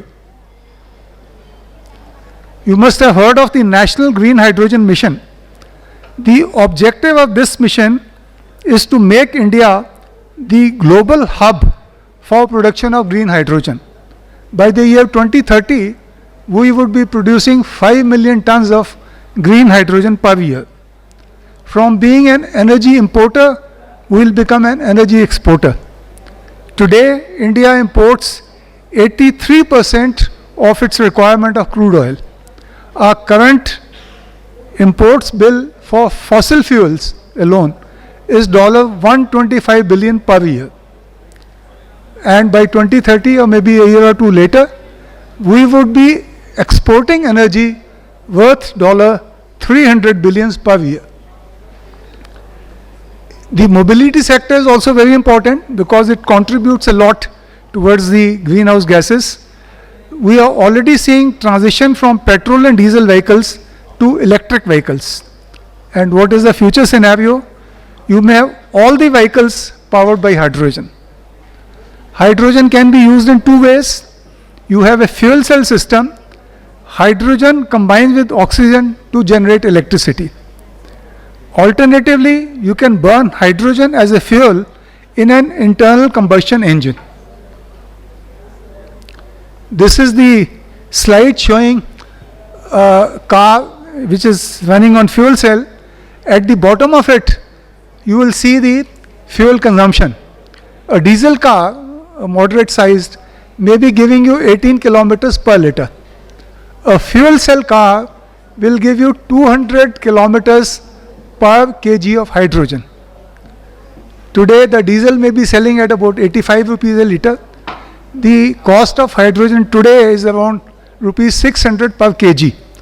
But it is expected that in the years to come, it will come down to 100 rupees per kg. So if the cost of hydrogen per kg equals the cost of diesel per liter, then it is much more efficient to use hydrogen than diesel.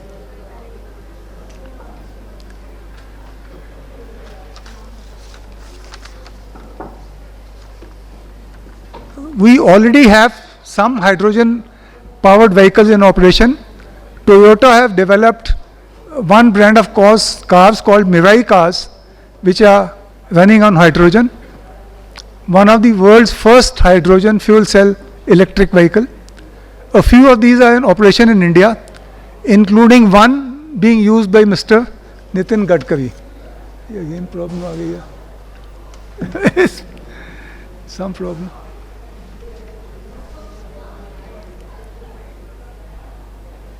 Okay. Then you have hydrogen ICE vehicles, internal combustion engine. Ashok Leyland have converted trucks into ICE vehicles. Around 20 hydrogen ICE trucks are in operation.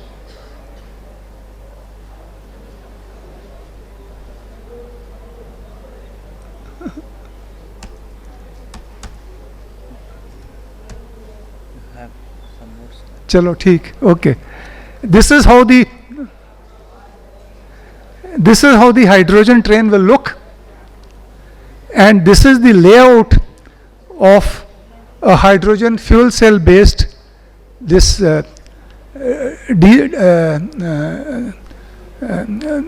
hydrogen train that we are going to have. The cost of the project is rupees 120 crores. We are getting solar and hydrogen energy free of cost from Mother Nature. India is home to cheapest solar energy.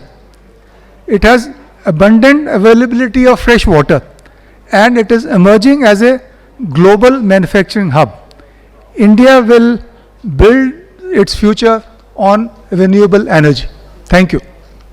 Thank you, Sudhi. I think you have given insights. If you have any questions, I will please answer. You have given insights of what's happening in Indian Railways. There are challenges worldwide when they want to use hydrogen as a fuel for the rail segment. I think there are different views on that, but I am pretty sure that in coming days the cost of generating hydrogen and using as a fuel will be somewhere become economical. I think we have a paucity of time, but I think I have a common question for all my four panelists, especially on the new innovation and technology on the R&D efforts. You know, worldwide developed countries almost spend 20-25% of the profit of the industry in the R&D. In India, unfortunately, this is not seen. So I think I will start with you, Professor. What are your views on it? How this can be improved? And what are the challenges which is faced by the industry? And what kind of acceptance level the government is going to have with these kind of R&D activities? I'll start with you, Professor. Thanks. Of course, the fact remains that our spend on R&D, our spend on innovation is one of the lowest in the world. Yeah. So forget about other Western nations. When we compare with the BRICS nation also, our share in R&D is one of the lowest. But then things are improving, and we need to be optimistic about it. But last panel discussion, there was a lot of discussion related to Make in India. But then countries like China, how they are trying to go up the value chain, just to be assembler of the world, just to be being in the lower side of the value chain, we are not going to reap much benefit out of that. Just to give you an example of sold by Apple, which was sold in $150 MRP in American market, which was assembled in China. The poor Chinese assembler was getting only $6 to $7. China has realized that and it's trying to go up the value chain. That should be our focus area. But at the same time, when we were discussing about technology infusion in railways, or for that matter any sector, I think digitization, digital industry 4.0 has become almost synonymous to that. And then right from data-driven decision making to what kind of predictive maintenance, everywhere data has so much important role to play, which we have. We are generating tons of data day in and day out, but are we respecting it enough? Are we making some meaningful decision, or still our decisions are based on our whims or fancies? That's what the question we need to answer, right? Just in statistics we say, I'd like to draw an analogy. A person who is lost in ocean actually dies out of thirst. There's a famous saying, water, water everywhere, not a drop to drink. We used to say here, data, data everywhere, not a thought to think. Let us respect the data.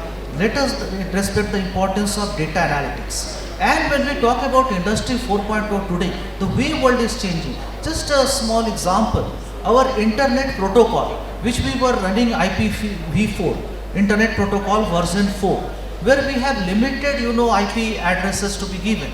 So it was mandatory for all of your organization to have your own server. Today we are directly moving from IPv4 to IPv6, Internet Protocol version 6, where we are going to have 340 into 10 to the power 36 IP addresses possible. So all your machines, all your system, all your people can have a unique IP address where you can track and trace, where you can filter the data, where you can take your decision based on the data which you are generating.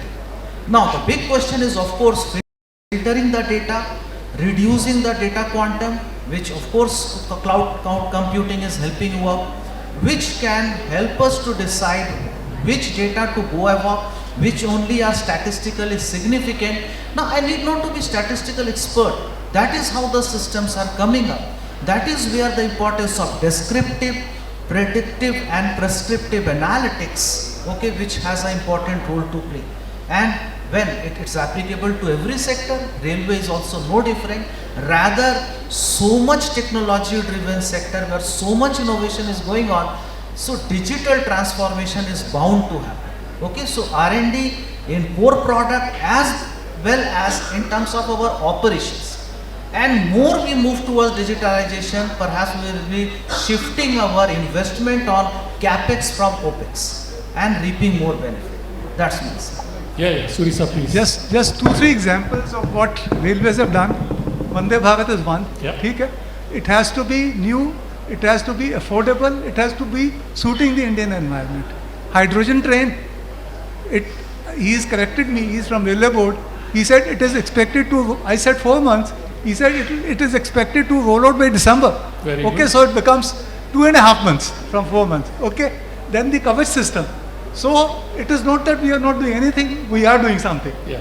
So Tanveer on the R&D efforts, is it possible that the government, the private will jointly take up some activities? Yes.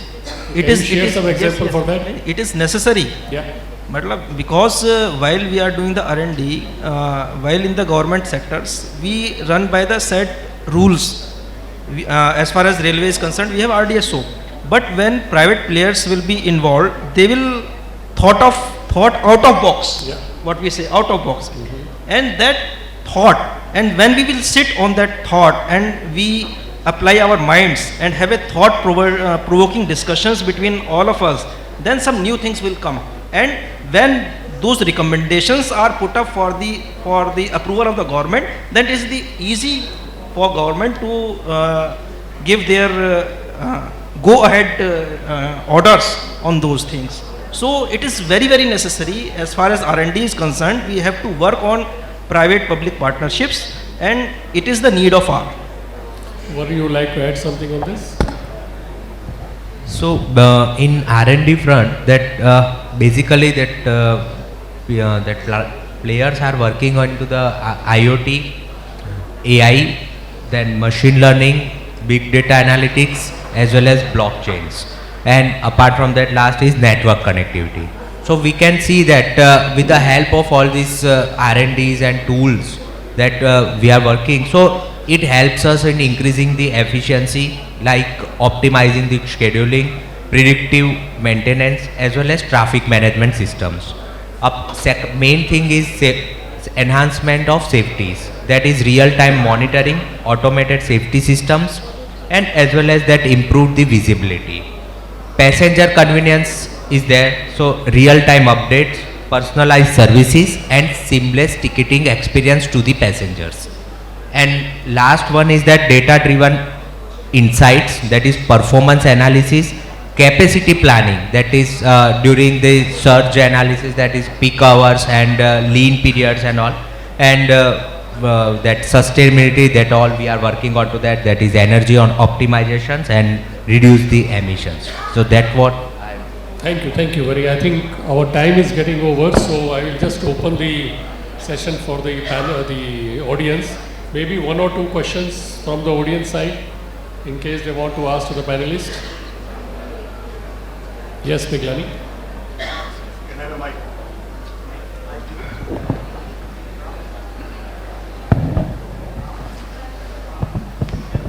आपकी आवाज़ अच्छी है, आप बोल सकते हैं. So I have two questions to Mr.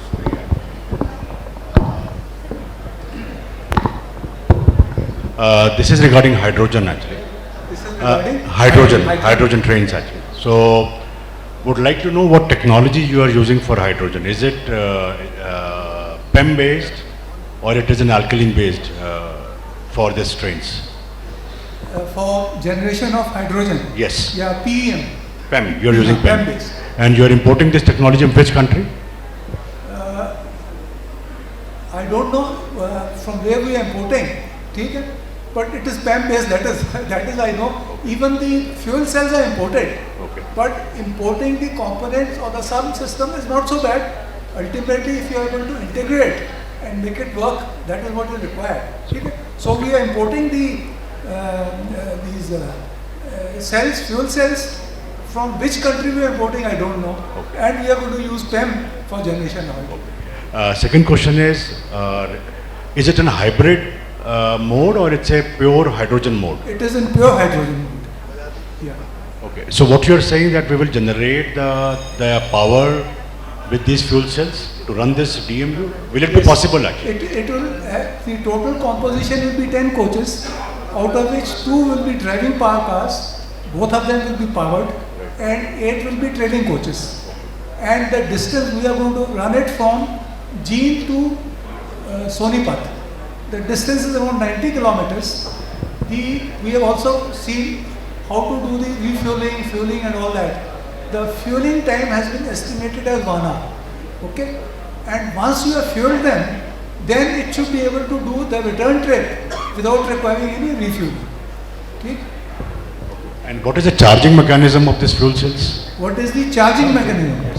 You generate hydrogen, you store hydrogen in the cylinders. I think the storage is probably in type 1 cylinders, and then you have type 4 cylinders which are on the train. Okay? So from type 1 cylinder to type 4 cylinder, you fill it up and then you run it. Thank you very much. Any other question from the audience? Vajpayee sir?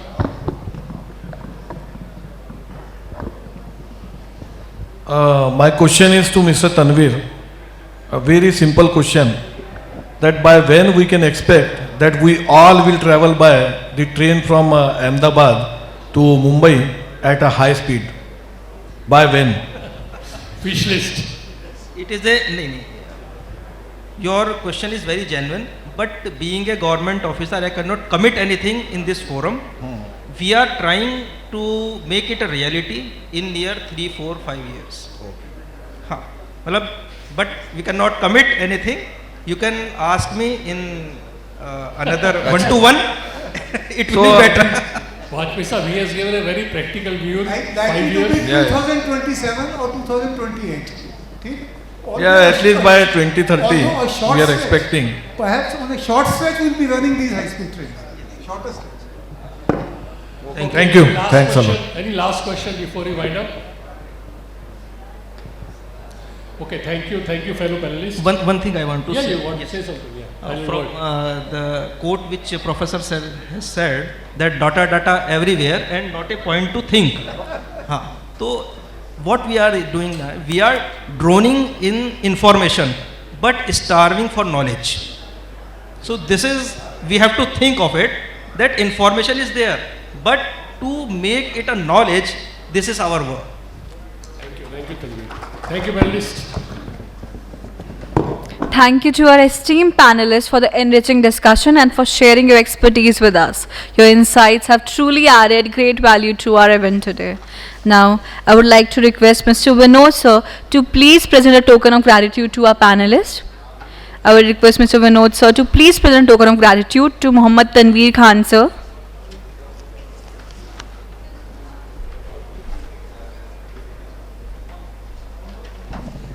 Can we please have a big round of applause, everyone?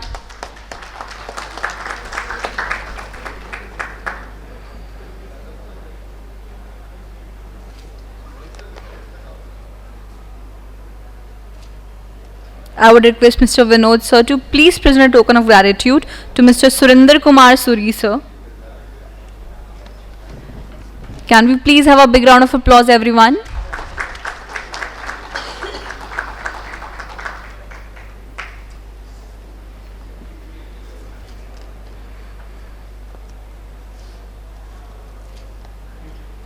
I would request Vinod sir to also please present a token of gratitude to Professor Kunal K. Ganguly sir. Can we please have a big round of applause, everyone?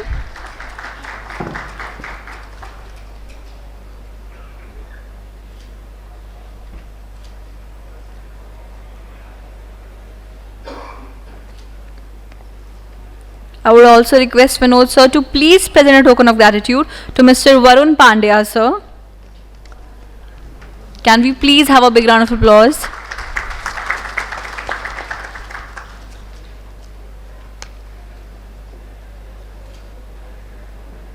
I would also request Vinod sir to please present a token of gratitude to Mr. Harsh Thingra sir. Thank you for being such a great moderator. Can we please have a big round of applause, everyone?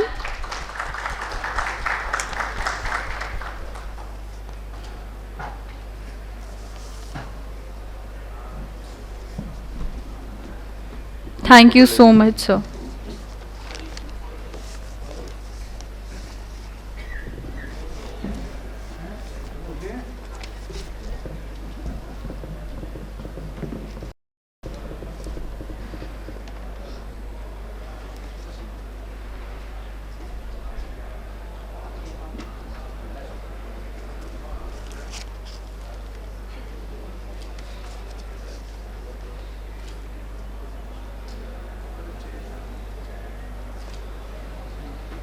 Thank you so much to our esteemed panelists. Moving forward, we have a presentation on how UPMRC achieves sustainable goals through innovations in technology. Please join me in welcoming Mr. Sushil Kumar sir, Managing Director, Uttar Pradesh Metro Rail Corporation. I request sir to please join us and grace us with his insightful words. Can we please have a big round of applause, everyone? Good afternoon, everybody, in fact. So many of us might be tired and perhaps hungry also. So once again I welcome you on behalf of UP Metro. I am Sushil Kumar, Managing Director, Uttar Pradesh Metro. And the time given is very, very tight. So I will just show you a large number of photographs. And let me quickly run through. This is the scenario 5 years back when UP Metro was started. We were only 5 metros in India. Right now there are 17 metros running in 25 cities. And we stand at 3rd in the world, all India metros together. Almost, this is a slightly old data from Wikipedia. It is almost 1000 plus kilometer which is being operated right now in India, and almost 1000 is under construction. We will be surpassing USA in another 1 year or so. UP Metro is running right now in 3 cities, Lucknow, Kanpur and Agra, and the construction work is going on in 2 cities in Kanpur and Agra. Gorakhpur Metro has been approved by state government. Central approval is in the process, and so is the approval for Lucknow line 2. Challenges, we all are fully aware what is the difficulties we face, particularly when somebody is working in a brownfield. Not only the public convenience, but land acquisition and as well as construction at a very fast pace. So these things are no. But let me quickly jump how the metros are right now operating in different cities and what is the economics. Most of the metros are getting revenue from fare box as well as from non-fare box. Just to give you an idea, a metro in tier 2 city, normally in India, running in 30 kilometers is requiring only 125 crores per year to operate. And we are earning almost 150 CR per year. So cash in cash out basis, all the metros are in profit. We are meeting our ends ourselves, but it is a company. It's a government company. It has taken loan from government. So loan has to be repaid almost 300 crores, and so is the depreciation, because there is no arrangement like depreciation reserve fund for government of India. So another 300 CR. So to be in books on the profit side, any metro for tier 2 city needs almost 300 CR plus 300 CR plus 150. So this is not possible, but still the policy was decided. Let us aim for it, because few metros, only 5 metros in world are aiming for it, in like Singapore, Hong Kong, and the model was real estate. Getting the money, rest of the money from property development. UP Metro is getting almost 31% revenue from property development. One of the highest top 3 metros in India for property development. We have recently got 86 acres of land for development of property. We have entered into a real estate. The consultancy firm is already on board. Shortly we will be floating the tender. We are the first state in the country to frame TOD policy, and that too with 50% share going to UP Metro. Almost 1.8 lakh square meter area has already been identified and MOUs have been signed, and we will be shortly getting the money for that also. We are the first state, first metro to get full exemptions under metro policy, like property tax, advertisement, electricity tax waiver has been received, so almost a saving of 20 CR per year for all the 3 metros. We are the second metro in India to get economical power from energy exchange. Out of 17 metros, when we talk about almost 67 KPIs, we are either number 1, number 2 or number 3 among all the metros. Maybe because most of us have a learning ground in Delhi Metro, we know where to improve, how to improve. That is how this metro has started. This year we got Vishwakarma Award for Best Civil Construction. We got last year Excellent Passenger Service Satisfaction, the Best Metro Award from Government of India.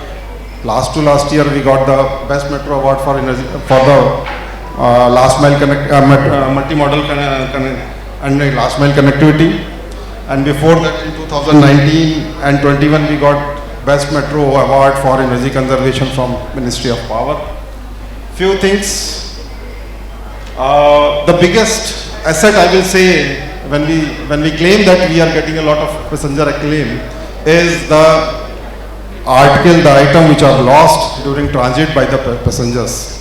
We are returning one laptop per week, one Apple laptop in 3 weeks, one mobile every 3 days, one Apple mobile every 3 weeks. So far, so we have returned almost 68 lakhs of gold back to the passengers, 35 lakhs of cash, which people have lost in train or at a station. This was possible by a very innovative scheme where we started giving incentives to our outsourced staff, housekeeping staff, security staff, and needless to say, UP Metro has only one own staff per station, only one staff per station, and that too 30% is ladies. The 3 staff for ticketing is all HDFC or SBI bank. We are not paying anything to them.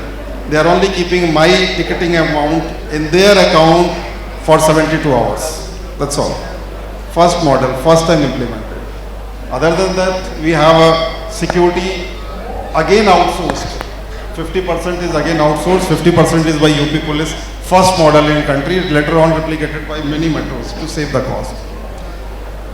Needless to say, best economical, best operation cost per kilometer, least failure for signaling, least failure for rolling stock is all by UP Metros. Let me just run through because we have been told that it is only few minutes in which you have to cover. This is the roadmap for Agra.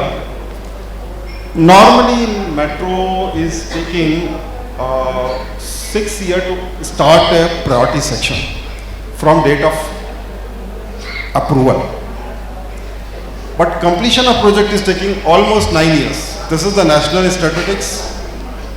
Of course, 1 to 1.5 years is gone only in tendering, awarding of tenders for consultancy and getting the equipment at site before actual work start at site. It almost takes at least minimum 9 months. UP Metro has the history of completing the work at the highest pace. We know where to hit, how to hit. So Lucknow Metro was completed only in 2 years, 9 months.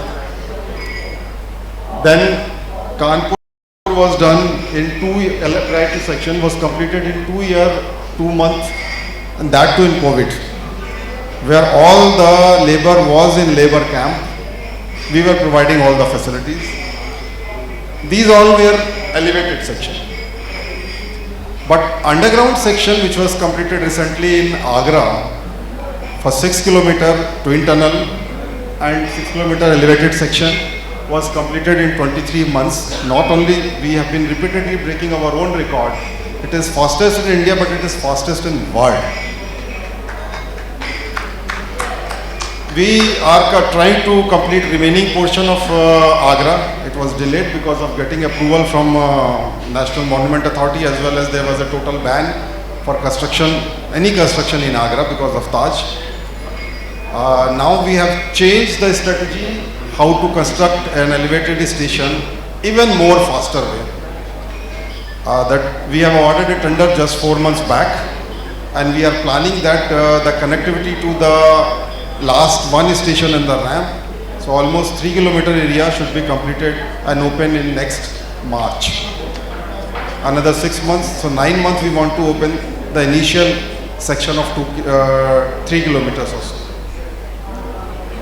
How we did it, maybe somebody can collect the presentation and go through it. It is debriefed here how we are doing, but takeaway point was Kanpur and Agra, there was a common tender. We standardized so many things. If there were 11 girders, 11 eye girders, we reduced it to only 3. The pier cap was only 2 design. The station design was standardized and reduced and simplified, so that we can produce it in a real mass way at our patching plant and casting yard.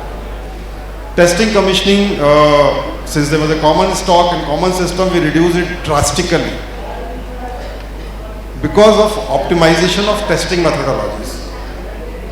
So almost 9 months was saved because of it. Just to give you a few of the example, the upper photograph is showing the area in front of Taj, a garden in front of Taj, and after 15 months, we were opening an underground section which is similar to Connaught Place. Similarly, for another station, here we have to demolish one power plant also. How we did few of the photographs, what is the design and project management standards we implemented. This is a train which is running in front of Taj. Few of the photographs of an underground elevated station, depot, underground stations, construction site. Similarly for Kanpur also, few of the photographs of Kanpur depots, Kanpur projection, one of the bridge which we have recently commissioned.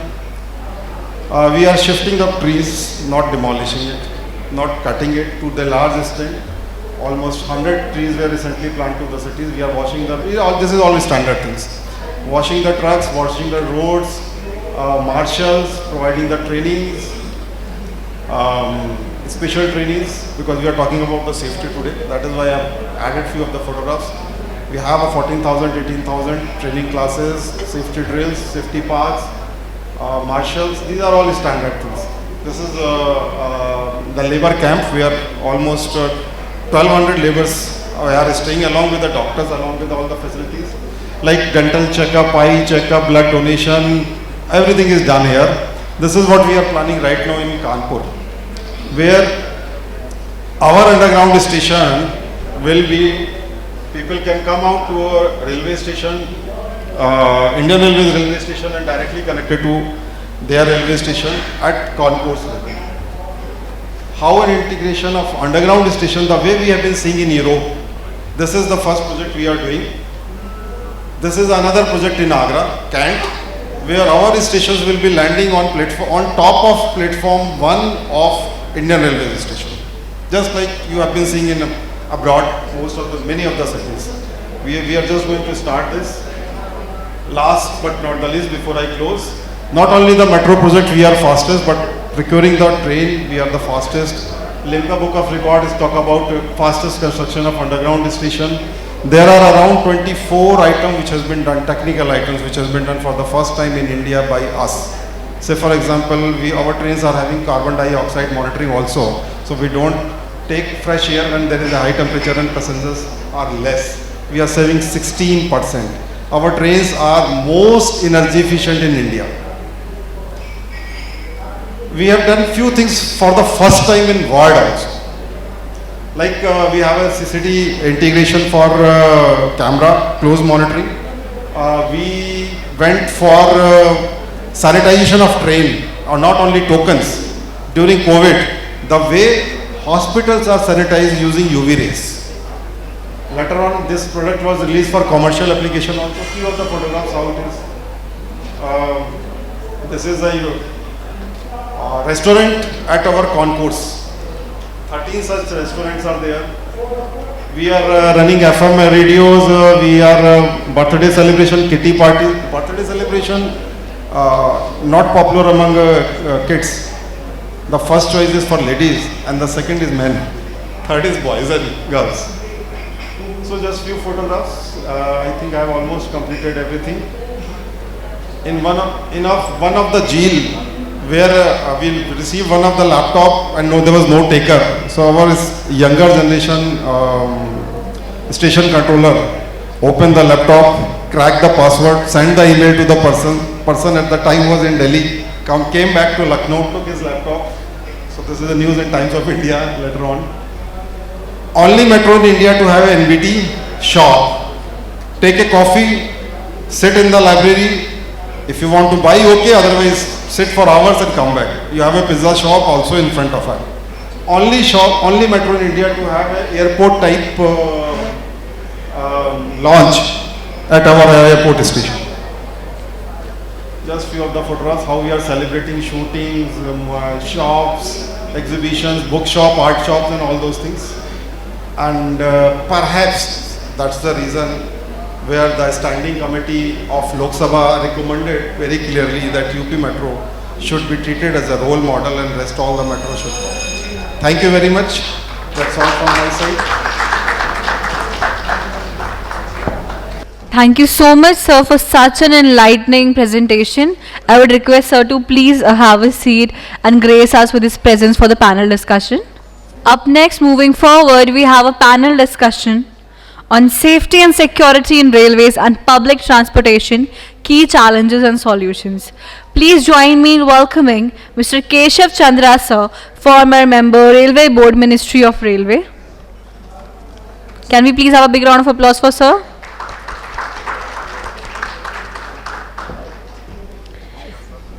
We have among us Mr. Sushil sir as well here, who is the Managing Director of UPMRC. Please join me in welcoming Mr. Gulzar Miglani sir, Managing Director, Waslow. Can we please have a big round of applause for sir? Please join me in welcoming Mr. Harsh Kumar Bajpai sir, Managing Director, Switch Vihag, India. Please join me in welcoming Mr. Jugal Kishore Bhatti sir, former AGM, RITES Limited. Can we please have a big round of applause, everyone? It's an honor for me to invite our next panelist, Ms. Anindita Mukherjee Sinha ma'am, Senior Communication, Advocacy and Thought Leader. She'll also be the moderator in this panel discussion. I would also request Mr. Gulzar sir to please do his presentation during the panel discussion. Thank you so much. Any session before lunch, it is a little difficult to draw attention because everyone's mind is, that okay, we need to go for lunch. But I assure you, with such stalwarts from the industry, I don't think you all will have your mind anywhere else. And well, I'm Anindita, and I would really like to say that I am honored to be on the dais with such industry leaders, such seniors, where they have come across the decades of experience in safety and security. Yes, I have been in the infra sector, but and also Hyderabad Metro Rail. I used to head the communication earlier. Now I'm with Ernst & Young. Very little I know about their subject. So I had to do a lot of studies to understand, I think, 0.1%. I could. Anyway, let's begin. So the panelists are already been introduced. First, I would like to go with Keshav Chandra sir. Now, sir, you have been the executive testing, director testing for RDSO, and you cleared DMRC Hyundai Roten coaches in 2002. Also, you have been the railway advisor for the entire Europe for 4 years and out of Berlin, and you looked after 300 companies. Now, Indian Railways, where you had spent more than 4 decades, safety, security are really taken care of in a very, very nice way, big way. Still, there are some breaches, and which lead to public outcry because, it's human lives involved. So, do you think there are much to do by Indian Railways? They are doing enough? I would like to have your views, sir. Okay. Thank you for the question. I think it's a very pointed and a straight question which should be answered squarely and fairly too. See, like Indian Railways, like any other transport company, it wants to improve its safety record all the time, and it basically does 2 things. Any transport company does. One, it enforces technical discipline, which is a very important thing. Technical discipline, it has many facets. And the other is bring about some technological upgradation continually. So these are the 2 things. So Indian Railways is no exception. We've been doing that over the years. And the safety record speaks for it. Like if you were to see improvement in performance, say over a decade, then 2004 to 2014, we had a certain number of significant accidents. And then in the period 2014 to 24, we had a very different set, which was just for 55 as against 171 earlier. So it boils down to effectively almost 65 to 70% reduction in accidents. And this is a figure which I am quoting from which the Honorable Minister had said so in the Parliament. So basically, these are things which are going on in a continual fashion. But with my last 40 years of experience in the railways and having been around industry and different countries, I wish to bring out 2 or 3 things which I've tried to put across in my own small way, and I've tried to bring about a little bit of change. There are 3 things. One is that the work that is done at the cutting edge level by our artisans, that even today, after good 150 years, there's a filling up of forms and everything. So I've tried to develop a system, which of course I've put across to some of our board members, is that you bring it online with a certain check and balances built into it. Like that worker, while going forward, say from the wheel to the brake gearing to the underframe and so on and so forth, he doesn't jump the gun. So he moves in steps. In case he does jump the gun for a critical item, then he's checkmated.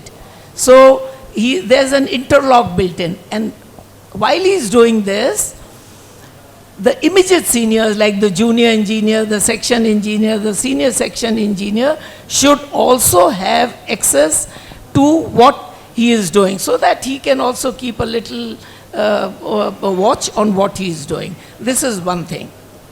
2, I wish to bring out that Indian Railways, mind you, I'll quote you a figure which will startle you.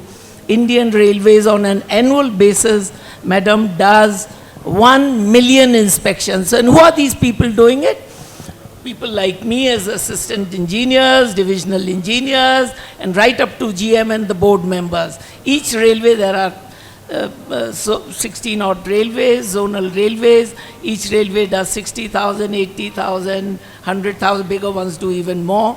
So all these are done, but even today, we are doing all this manually.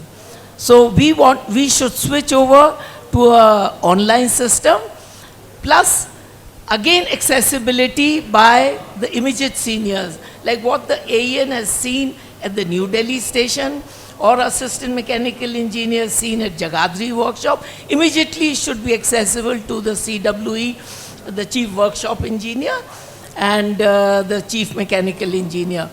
And once you've drawn that out, that particular inspection should also be accessible to other railways, so that there's a concurrent improvement. Like if I go and inspect Jagadri workshop in Haryana today, then my counterparts sitting in Matunga, in Parel, in Chennai, they should also have access. So I have done this for good 4 years as Executive Director, Quality Assurance from RDSO, and a concurrent improvement is brought about.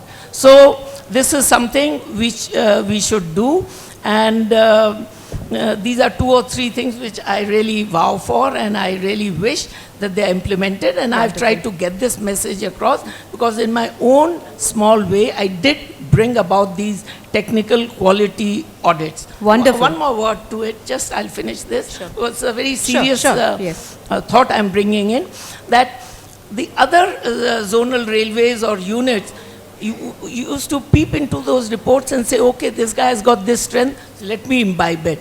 And they should to check against the weaknesses too. Okay, there's a weakness hidden there, let me check on myself. If I have that, if he has it, before I'm checked, let me avoid it. So there was a concurrent improvement. Only thing is, in my era, we didn't have all that online system so good and so prompt. But now things have changed, and I'm sure one day this will be accepted as a routine practice. Thank you. Wonderful, sir. I mean, no doubt your experience counts a lot. And 1 million inspections, that's a whopping figure. So, but what I could also understand is, yeah, still some online automation is required. AI needs to play a role here. And also the beautiful thing is that you reiterated on the point that it should be a learning. So, you know, learning from the errors, and that's, I think, which can solve the problem to a great extent. Coming back to Sushil Kumar sir, we already, you know, you presented a lot on UP Metro, it was wonderful. So now maybe just for a recap also, so in light of the global safety challenges for any public support system, what specific measures has the UP Metro Rail, you know, implemented to enhance passenger safety, mainly across the Lucknow, Kanpur and Agra Metro projects? If you can please shed some light. Thank you, ma'am.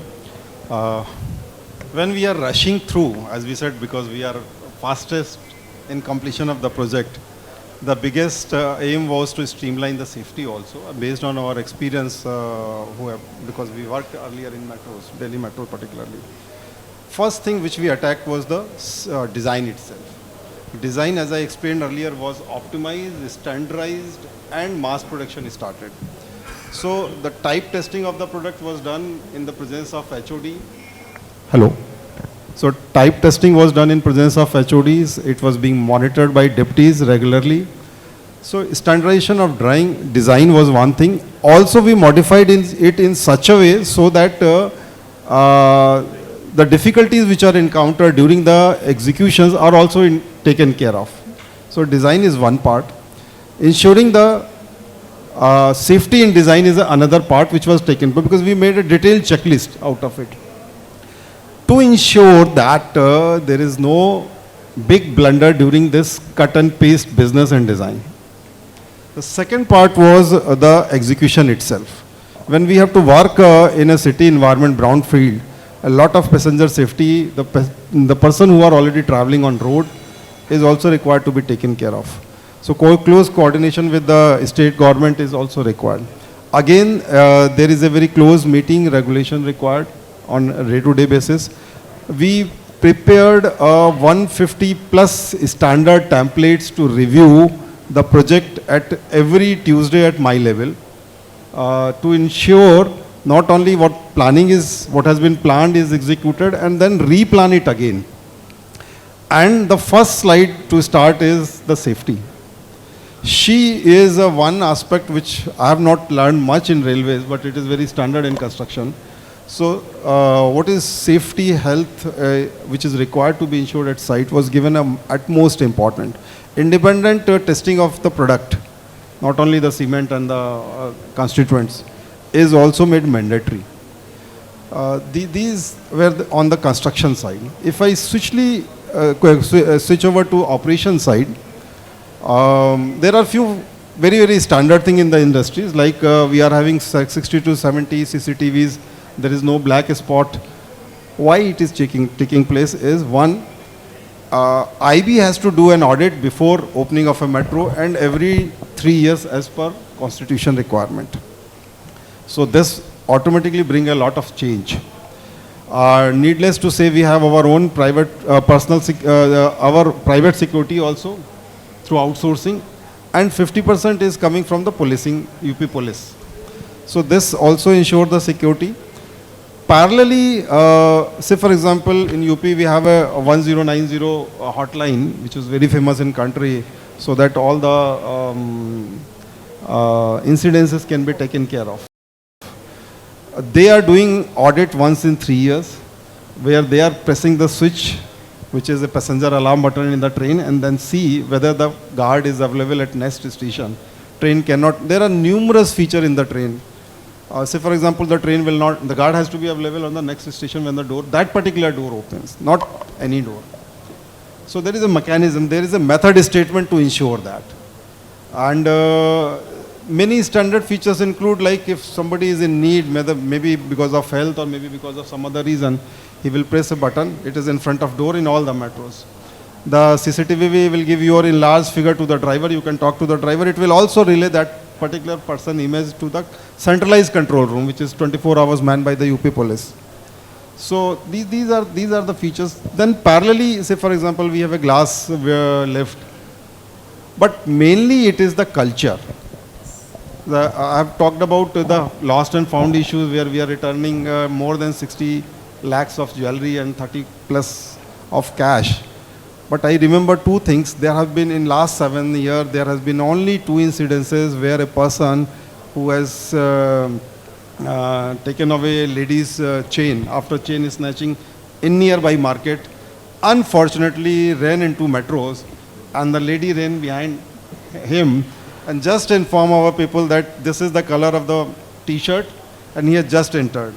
Using the CCTV, we were able to nab him at 3 or 4th station, after 3 and 4th station. Excellent. The people who are returning the purses and items are also returning when they are going home.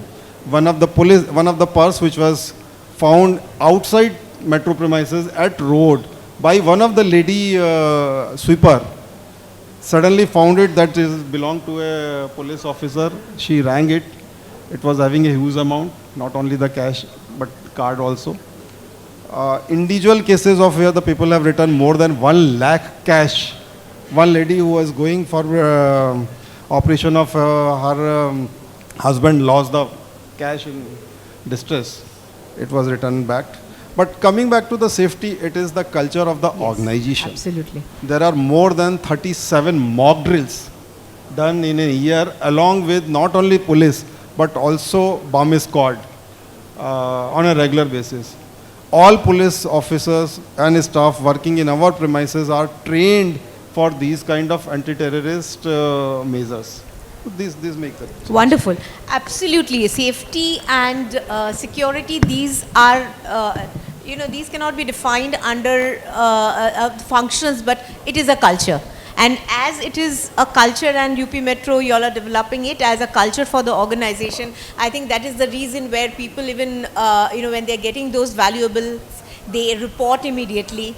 And as you said, for the safety, that every Tuesday you do 150 checks a day, that's a huge number, and that is always only possible if at every level the zero error thought process or concept is implemented. And it is definitely a culture, and it requires immense seriousness. Wonderful. Hearing all this, we feel that there's still hope. Everything is not gloomy and dark around us. Coming back to the next question to Gulzar Miglanli, sir. I know safety is something which is a strong focus for you. But here, along with this, you can definitely add the safety aspect to the startups of today. But my question to you will be a little different. In order to promote the startups, now current policies are in force and government are being given special privileges and support to all the startups. Do you feel that this approach will bring in more innovations and adaptations for superior performance, keeping the safety definitely in mind?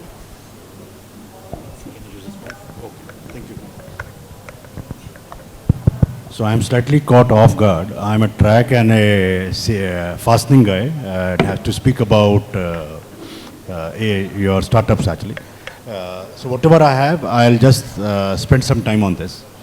So coming back to startup, I think the data what I have learned is that we are the third largest startup after US and China. We have 113,000 registers under DPIIT. The startups are there. We're growing at 7%.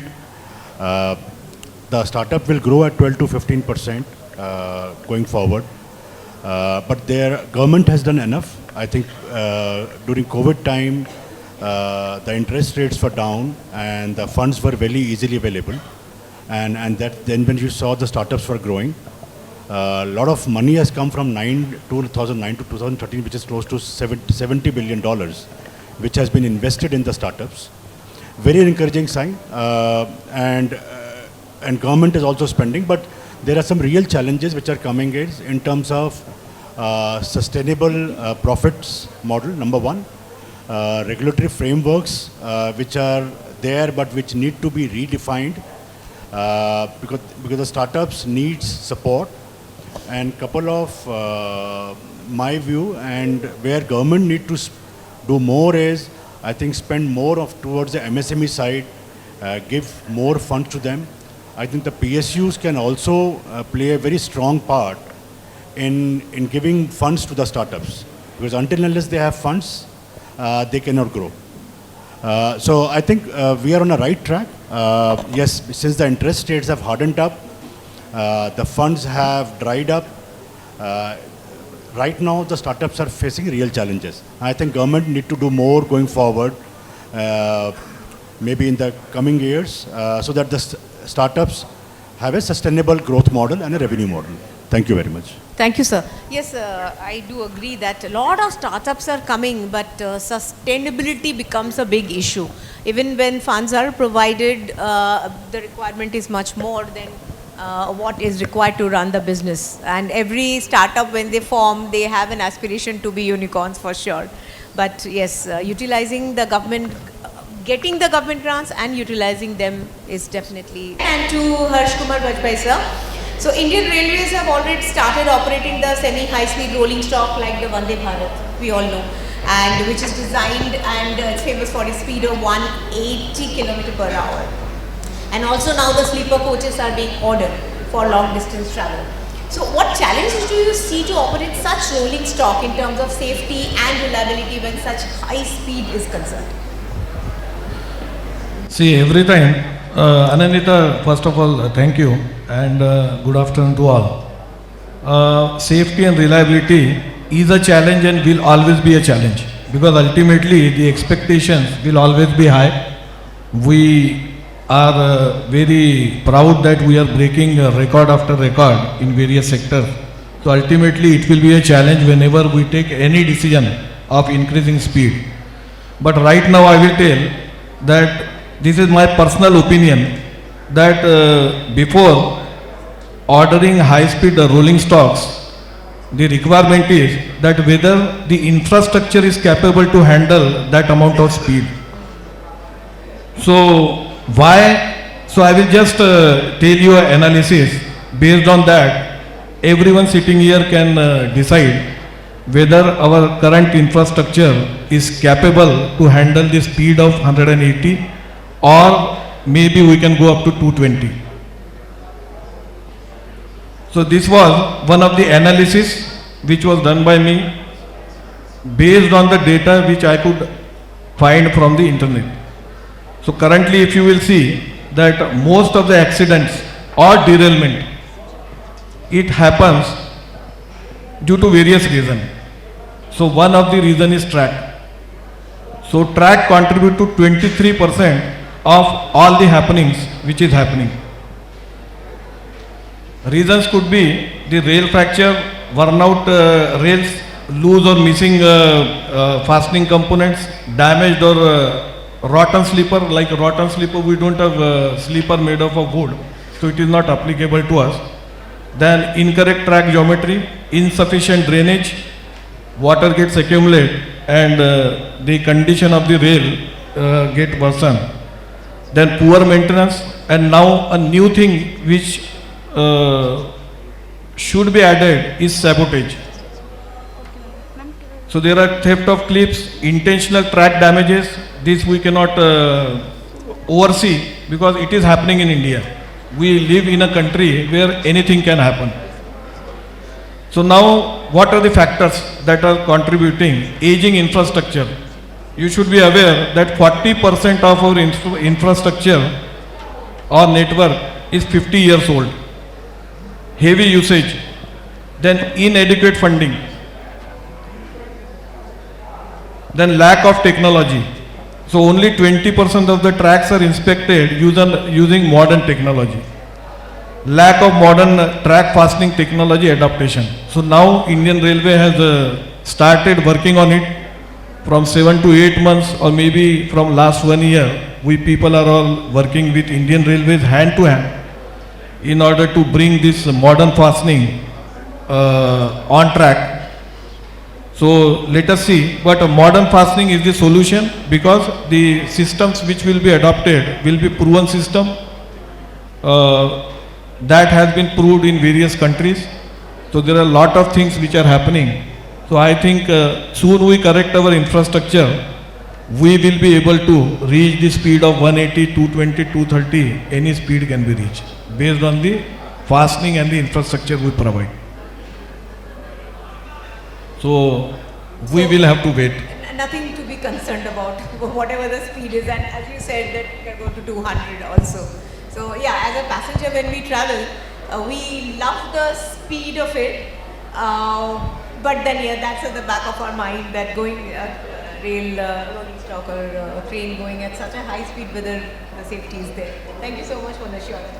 Now coming back to Jugal Bhatti sir, what are the we have learned about the safety measures and all, but what are the existing infrastructure safety gaps in the railway system that can be addressed to prevent accidents? If you can be a little more specific with us. And what are the role of smart technologies and predictive measures here? Because smart technology is something which we cannot just rule out or say no in today's date. Okay, thank you, ma'am. You asked a wonderful question.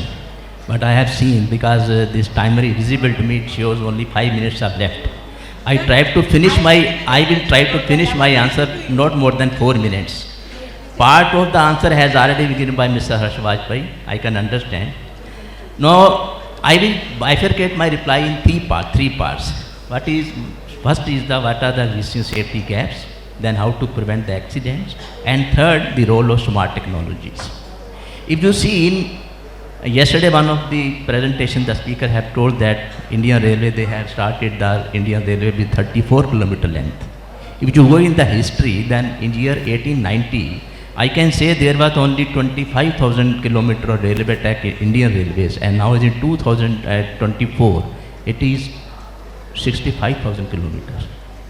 And you have told recently that the culture in organization is important. I can say culture in safety is more important, so far as the total length of 65 kilometer Indian Railway track is concerned. Now coming to your question, what are the safety gaps? Sir has already mentioned that if you see, most of the structures, station, building, tracks, they are aging. The life is too old now. Now what has happened? Because of this old age, there are structural fatigue in the structures, malfunctioning of signals and deterioration in tracks. And this is one of the gaps. We can say that why the accidents are happening. Now coming to insufficient maintenance, sometimes the maintenance is required, but due to lack of manpower or so many things, the maintenance is not been done in the proper way. Thirdly, about the manual operations, because in so many cases, if you see the signaling and the switch system, they are manually being used, and due to human errors, this is also one of the gaps. Then we are not having the adequate safety gaps. Coming to just happen, what are the preventive, how to prevent the accidents, I can say that we must upgrade the track, bridges and signaling, and should also provide the existing sitting automatic train protection systems. What will do the automatic train protection system? It will reduce the speed of the train if it is overshooting, or if required, it can also stop the trains. This is one of the most important requirement. And we could also say that if we enhance the maintenance of this so many reasons, it will also reduce this accident. Now coming to the role of the smart technology and predictive maintenance, I can say that if we provide sensors on the wagons, on track, in equipments, it will give the real information, and we can take the actions in advance if anything is coming soon. Now, the same thing is being done by artificial intelligence and machine learning.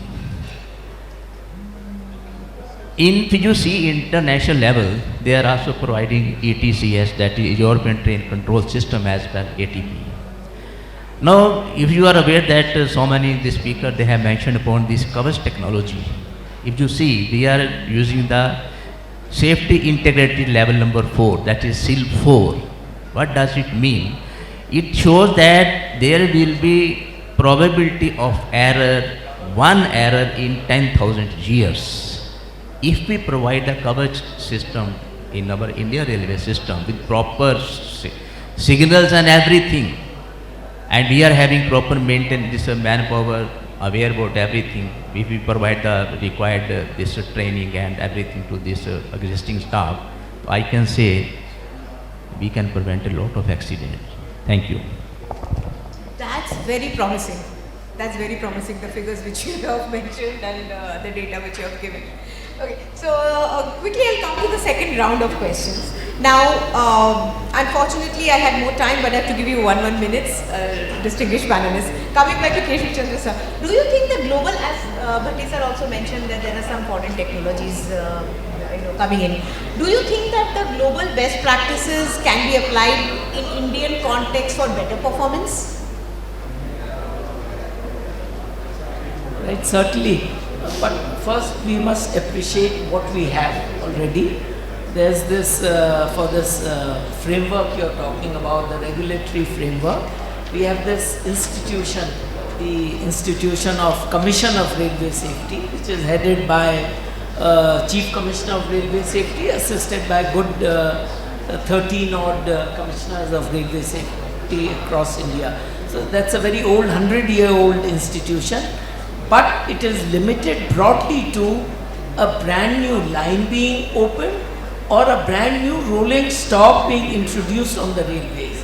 So it covers a good 20-25% of the whole gamut of activities for a manufacturing, repair, maintenance sector. Yes, there was another thing for the major overall, the institution of the IRCA, the Indian Railway Conference Association.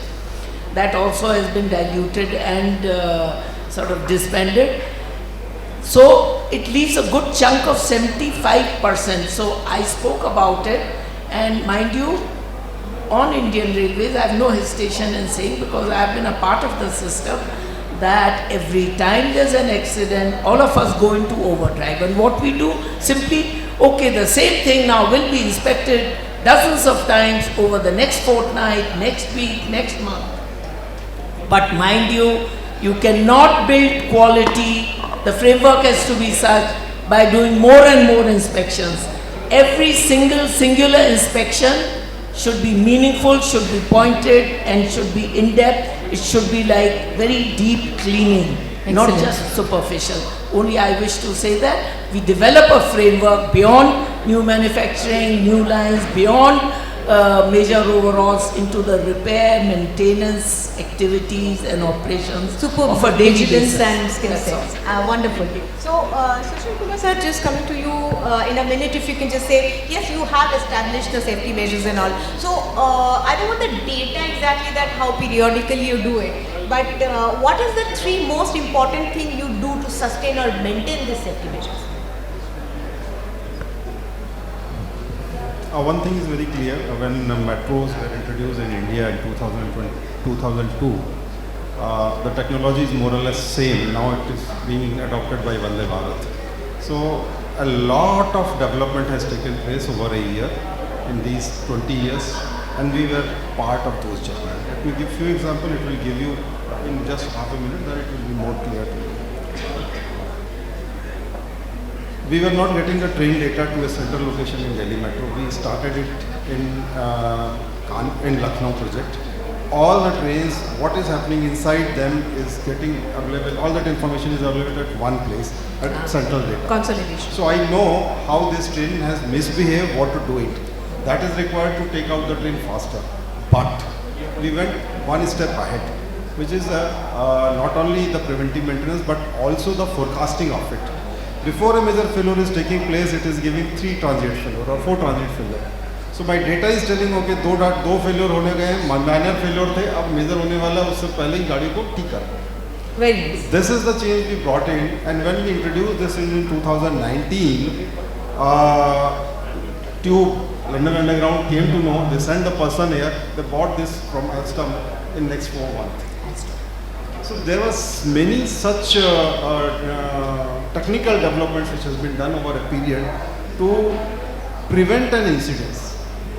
So standardization of check sheets through Maximo software, monitoring it, ensuring that there is no overdue, all those things are very, very standard.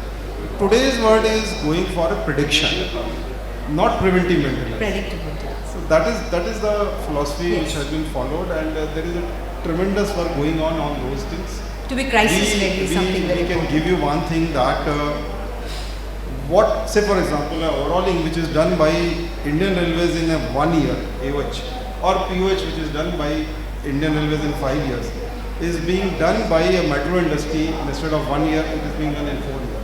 What is being done in 4 year, 5 year in POH is being done in 8 years. But we have gone even ahead of it.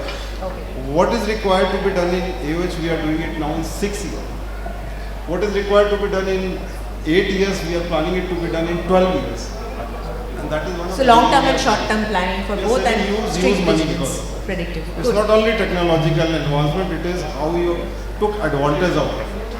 Monitor the equipment daily through the latest technology, convert the data to your advantage and save money, cost and safety, everything. So the application can be definitely through AI, but after all, it's the human mind who is designing it. Excellent. Yes. Midland sir, now technology and green mobility both are very integral part. Now, how are these measures adapted or the right application of these two for optimum result for in general, not with respect to your company, but in general? A minute for you. Please. So let me first talk about what we have done in terms of green mobility from a manufacturer standpoint. So we have 3 plants right now, and all 3 plants have rooftop solar. We have an EV charging mechanism in all our plants. Number 3, our largest plant in Bhilai, which is exporting around about 30% of the crossing worldwide. We have tied up with a solar generation company, so our 30% of the power comes from solar. And we're capturing the CO2 emissions. Because what we realize is coming 26, it will be hard for me to export if I don't take steps right now actually. So we have taken that steps already. The export is happening, but it will stop if I don't do the corrective actions. So that's on the side of the, as an organization, where we are focusing a lot. Plus we are also investing on the crossing which can be refurbished. Now, there is a refurbished mechanism of the crossing which we are doing, which is also helping in the green mobility actually. So all our products, whether it's fastening or turnouts, globally, we are focusing very heavily on solar, wind, from a generation to the manufacturing standpoint. Coming back to railway side, I think railway has done tremendous work on this. Hydrogen is one of the initiatives they have taken right now. The only challenge will be the cost, because right now the hydrogen costs $7 a kg. Until unless you come to a figure of $1 to $2, it won't be viable. So I think you need to invest in new technologies, reduce cost, local manufacturing, and lots of people like Reliance, Adanis are investing very heavily on manufacturing electrolyzer locally. So that's happening now. Yeah, because hydrogen is very expensive, but then it doesn't need acres of land, which is, the solar is cheaper, but it needs a huge chunk of land for sure. Yeah, other issue is the export. If you want to export, you need to have a low export cost. I think Adani has again taken a step there. How can they reduce? So they have taken the ports, they have taken the containers where they can ship at a lower cost. So that work is already there. And if I talk about 30 companies are very serious about manufacturing electrolyzers locally, which is a heart of hydrogen actually, right? So that's happening. On Indian Railways has already migrated from diesel traction to electric traction, which is also towards green mobility. Yes, the generation happens through thermal power, but going forward, I think solar is also playing a key role. I will say more of a hybrid than a solar, because there is a cycle there. Morning you have solar, in the evening you have a wind. So more focus is towards hybrid, and there is also focus on the offshore also. So the offshore is also coming in. Right now it's onshore, but the offshore is also spread. Nice, very good. Thank you, That's sir. from my side. Thank you so much, sir. Bajpayee sir, quickly coming to you, do you think that the infrastructure that is being developed in Europe is better or more sustainable? And when we already spoke of startups, what do you think the startup can face? What are the challenges they can face in this respect? Quickly, if you can just let us know. So let us first understand the first question, that why we are not able to see same type of structures here in India, though we are spending. So you feel that? Yeah. So I will just tell you in Hindi because everyone is knows Hindi. So I will tell you the real conversation which happened 3 or 4 days back with one of the railway authority. I will not take name, but sometimes me or anyone will feel, it is not only me, everyone, that guy asked me, यार हर्ष मैं 3 बार से इनोट्रांस visit किया, इस बार भी मैं गया, जहाँ मैं रुकता हूँ वहाँ का स्टेशन आज भी वैसा ही है जैसा पहले था, यानी 12 साल पहले, यानी 6 साल पहले, 6 साल पहले जैसा था वैसा ही सेम है, well maintained, clean, structure is as it is, no damage, nothing. उनका काम करने का the way European work is very different from the way Indian works. Because if you will see the technology which we are bringing from Europe, especially for railway, I am telling you, even the multinationals who are providing the best system in Europe, they have to come here and give somewhat inferior system because of this L1 policy. If you will ask European companies to come here, so they have a lot of expenses like technology transfer cost. Their cost of living is very high. So everything gets burdened on their cost. And when they come here, there are a lot of instances, to be very frank. Being an Indian, I have seen 2 technologies, same company. One of the best in Europe, here you can see, they are providing toys. It can be comparable, everyone knows. This is one of the major reasons. So when we are bringing any technology, we need to clearly evaluate what can be the minimum cost so that I get same product in Europe, in India. So first of all, the mindset need to be changed. Political situation also need to be changed because they have different way of managing projects. Here we have a different way. So there are a lot of things which need to be changed. Otherwise we can see structures are falling. Secure assets, public mindset. Yeah. So a lot of things, even everyone will have to think, every sector, every authority, politicians, everything need to be changed or some innovation is required in thought process. So that will help. And now related to startup, one of the best, you are also having a startup, okay? You are going to Indian Railway and RDSO for some support. So my personal this thing, that it is not an easy journey because ultimately they also own some responsibility before agreeing for any new technology or new innovation. They also need to get the things checked and validated.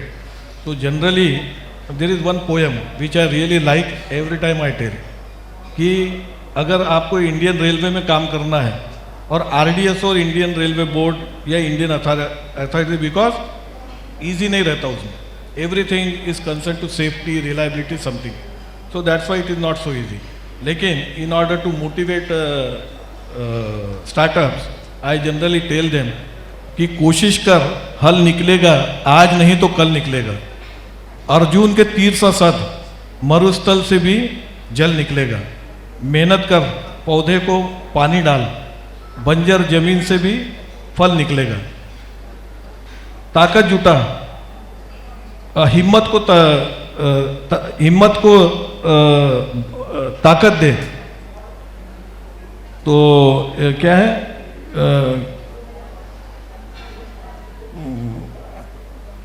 चलो इतना मैं बोलता हूँ आगे मेरे को याद नहीं है, लेकिन ये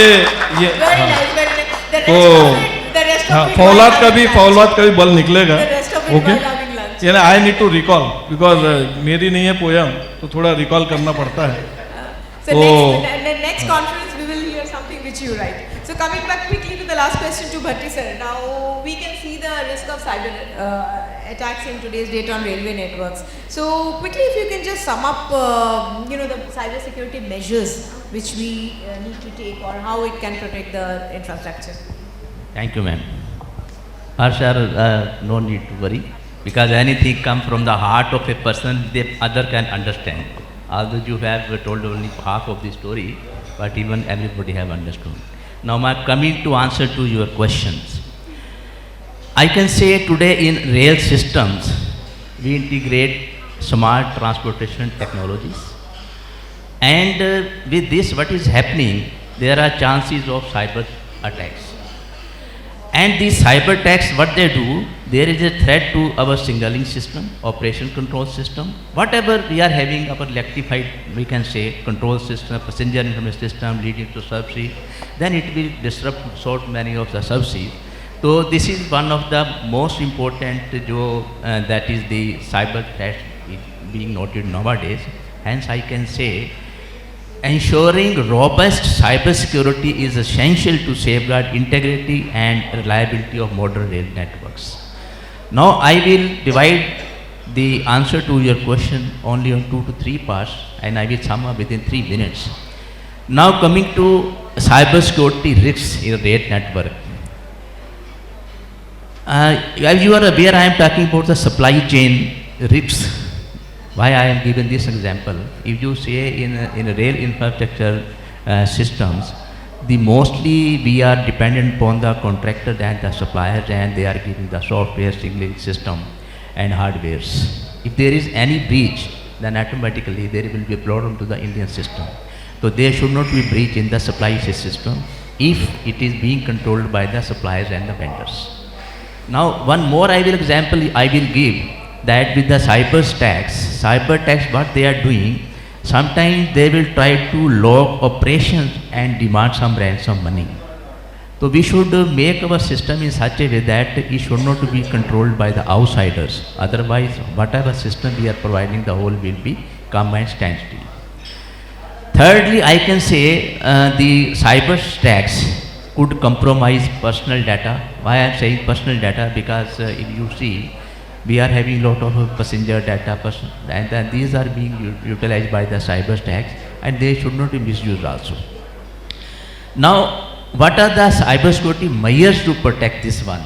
I can say that we must use artificial intelligence and machine learning, because why I am saying, because they ultimately protect the any problem will come, they will give the real information, real-time information. And because most of the staff in Indian Railway, they are very old, and sometimes they are not even given the proper training for time to time. If we conduct the cybersecurity training programs as well as awareness programs, they will be aware what is happening on nowadays, and they must be keep update. So these are some of the, so far as if I come to communication side, why I am saying communication, in communication protocol system, protocol system, what we are doing, there is a communication between trains and the operation control system. So that communication, if it is by chance affected by the cyber attacks, again that is a problem to the Indian railway system. Thank you. Thank you so much. Yes, I think we all need to upgrade our system as we do the software upgradation. So training is something which we cannot just rule out. Now, the last question of today, and I will not leave the stage answering even if you're late and lunch won't be served. Now tell me, it's my subject now. I don't need to read any questions out. In this age of social media, it reaches people even at times maybe the organization comes to know. Now tell me, is it a boon or a bane? I just want to, who's speaking for it? Social media, is it good? Only one person, 2, 3, 4, only 5. 5 says good, so everyone is saying it is not good, right? Achha, slowly, it is increasing, slowly. Okay, so now quickly in 30 seconds, I'll just go, I won't go by the order, go from here. What do you think? It's a boon. It's a boon? It's a boon, but if we spend less time on social media, it's a boon. If we spend more time on that, it's not a boon. Okay, because it's very real time, you come to know, and certain things become very transparent, which at times I think it goes against also. So, it's clearly a boon. There's nothing, it's not a bane or a curse at all. Only thing is you have to modulate it, because there's immediacy to it. You can outreach people, you can immediately contact them, not national barriers are not there, global. So it's a boon in all possible ways. Only thing is you have to interact with your client in a more meaningful, pre-mediated and pre-planned fashion. I would only say that. Thank you. Like any technology, it has two sides of that coin. It's up to you which side you want to see. There are a lot of advantages. In my view, you need to decide how much time and what contents you want to work with. So you need to filter out what is the information you want and what really you want to know for something to result. Otherwise, lage raho munna bhai din bhar, so it is not a boon.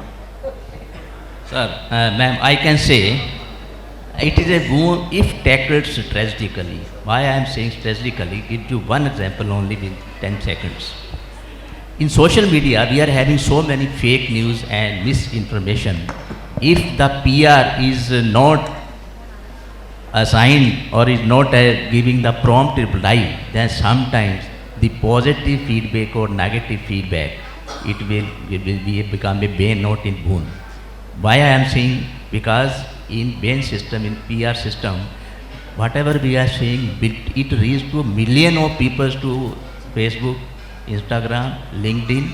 If the concerned PR person is not giving prompt reply to their customers, then the boon can convert to bane also. Absolutely. It is actually a strategy which cannot be immediate, and the strategy has to be in place. The manual has to be in place. You need to tweak a bit and customize a bit as the crisis comes. But definitely, if handled, it's like Frankenstein, you know. So if you don't handle it properly, it can just go in the wrong way. If you can, it can come to your advantage, and the public opinion completely changes that, okay, accident can happen, but the company is taking care of it in a wonderful way. Sir, thank you so very much, and it's my absolute honor to moderate this panel, and I thank Urban Infrastructure for giving me this opportunity. Any questions you all have? I can take one question. Okay, only one question, rest having lunch. Because of social media, I came to know about this event. I'm based in Kathmandu. Because of social media, I could scan your entire CV about the railways, of what good job UP has done before even coming over here. I decided to come here only because of social media, and thank you very much. Excellent. So my job is secured. I don't know what railways. Number two, a big compliment again, and a small question is that you have very rightly pointed out about the CO2 management, which is very, very important, sir. Not many people think about it. As a normal traveler, we also want our safety in terms of health. I'm just thinking about it as a startup, you know, whether the PM 2.5 level, which is the killer, you know, while traveling, is the railway very keen to manage those? And if there is some startup like me, I'm trying to market myself, by the way.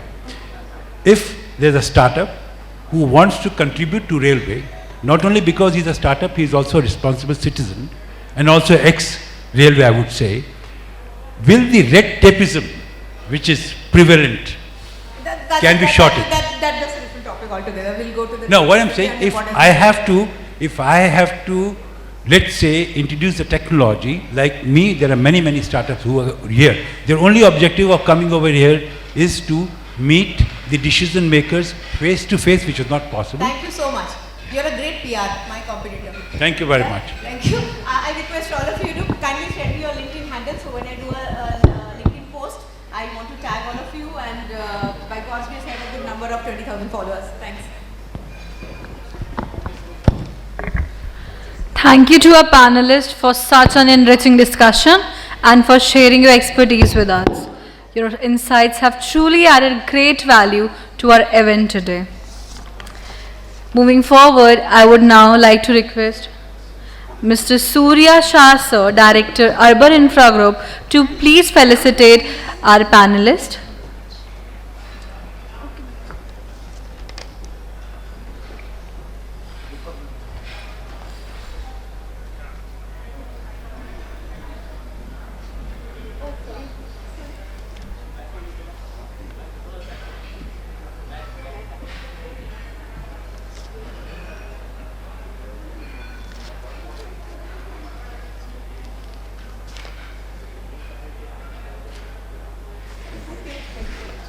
I would request Surya sir to please present a token of gratitude to Mr. Keshav Chandra sir.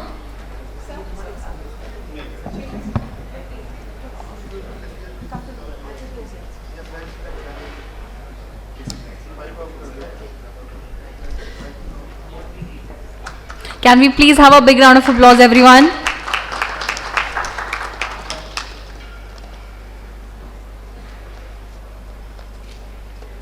I would also request Surya sir to please present a token of gratitude to Mr. Sushil Kumar sir.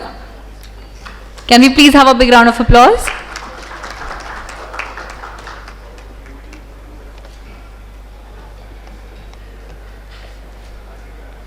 I would request Surya sir to please present a token of gratitude to Mr. Gulzar Miglani sir. Can we please have a big round of applause, everyone?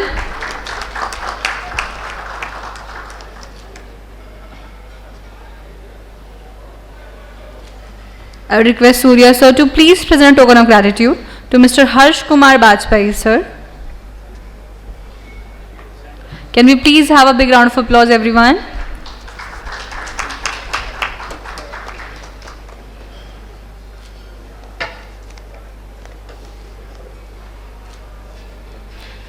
I would request Surya sir to please present token of gratitude to our moderator, Ms. Anandita ma'am.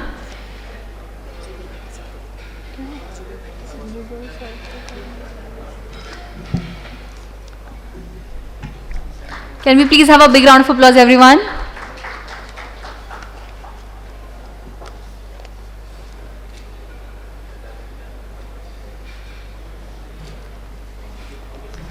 Thank you so much for esteemed panelists.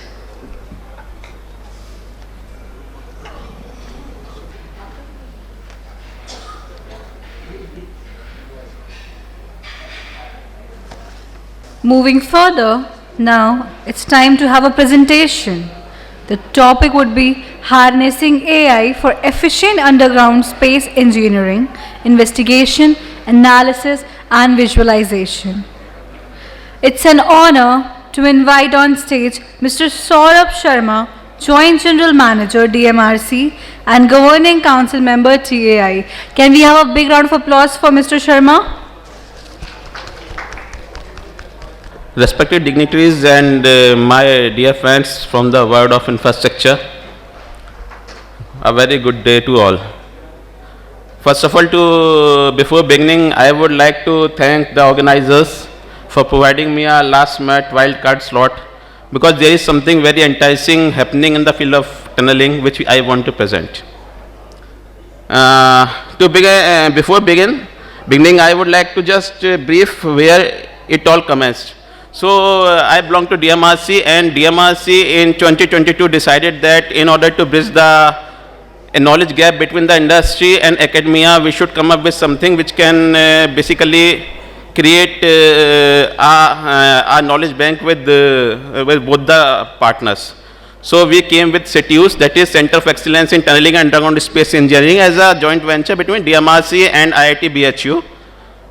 It would be commencing very soon, but we began working on that 2 years ago only. The vision of the institute is to create an Atmanirbhar Bharat in the field of tunneling. Then the mission is to establish a state-of-art Center of Excellence in Tunneling and Underground Space Engineering, as I have already told. I was just rushed through because the time had been given to me is just 10 minutes. Objectives: to supply skilled manpower, then establishment of a center repository, indigenization and near-term academic research solutions. Now the problem statement that's the topic of today is how can we minimize the risk involved with an underground contract. So when we talk about an underground contract, we can very safely say that it bears the following features. Most of them are EPC contracts, and they really don't possess a fair risk sharing protocol as of now in the country. The risk of unknown is contractually considered as contractor's risk, although I belong to the client side, but I don't have any hesitation saying this. And the time and cost dedicated for preliminary investigation works are far below the international guidelines. This is the most unfortunate part of the industry today.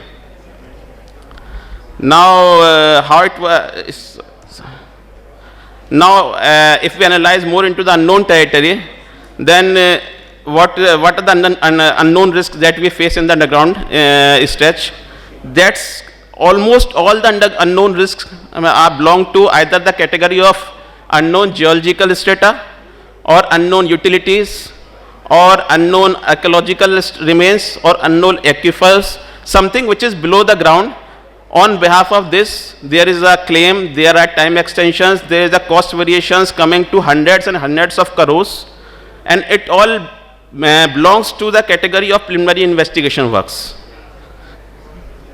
So basically, slight bit of complacency on our part, on the contractor's part, to do our preliminary investigation seriously leads to hundreds and hundreds of crores of rupees, and more than that, years of delays. Sometimes it happens, it goes up to years of delays.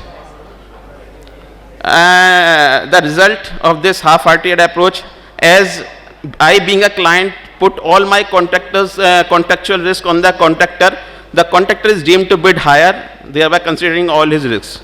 However, at site, if any unknown is encountered, the client is a bigger loser because he loses time, money, and credibility. Then the last one is that the disputes are there, and what we see whenever there are arbitration disputes, the contract act of the country comes in, and due to natural justice and all that, finally most of the times the contractor ends up being paid by the client. So eventually we lose always. So our PSS study was how can we mitigate these risks. Now I will directly come on to the recommendations. So we initiated an exercise to create a standard operating protocol for preliminary investigation works.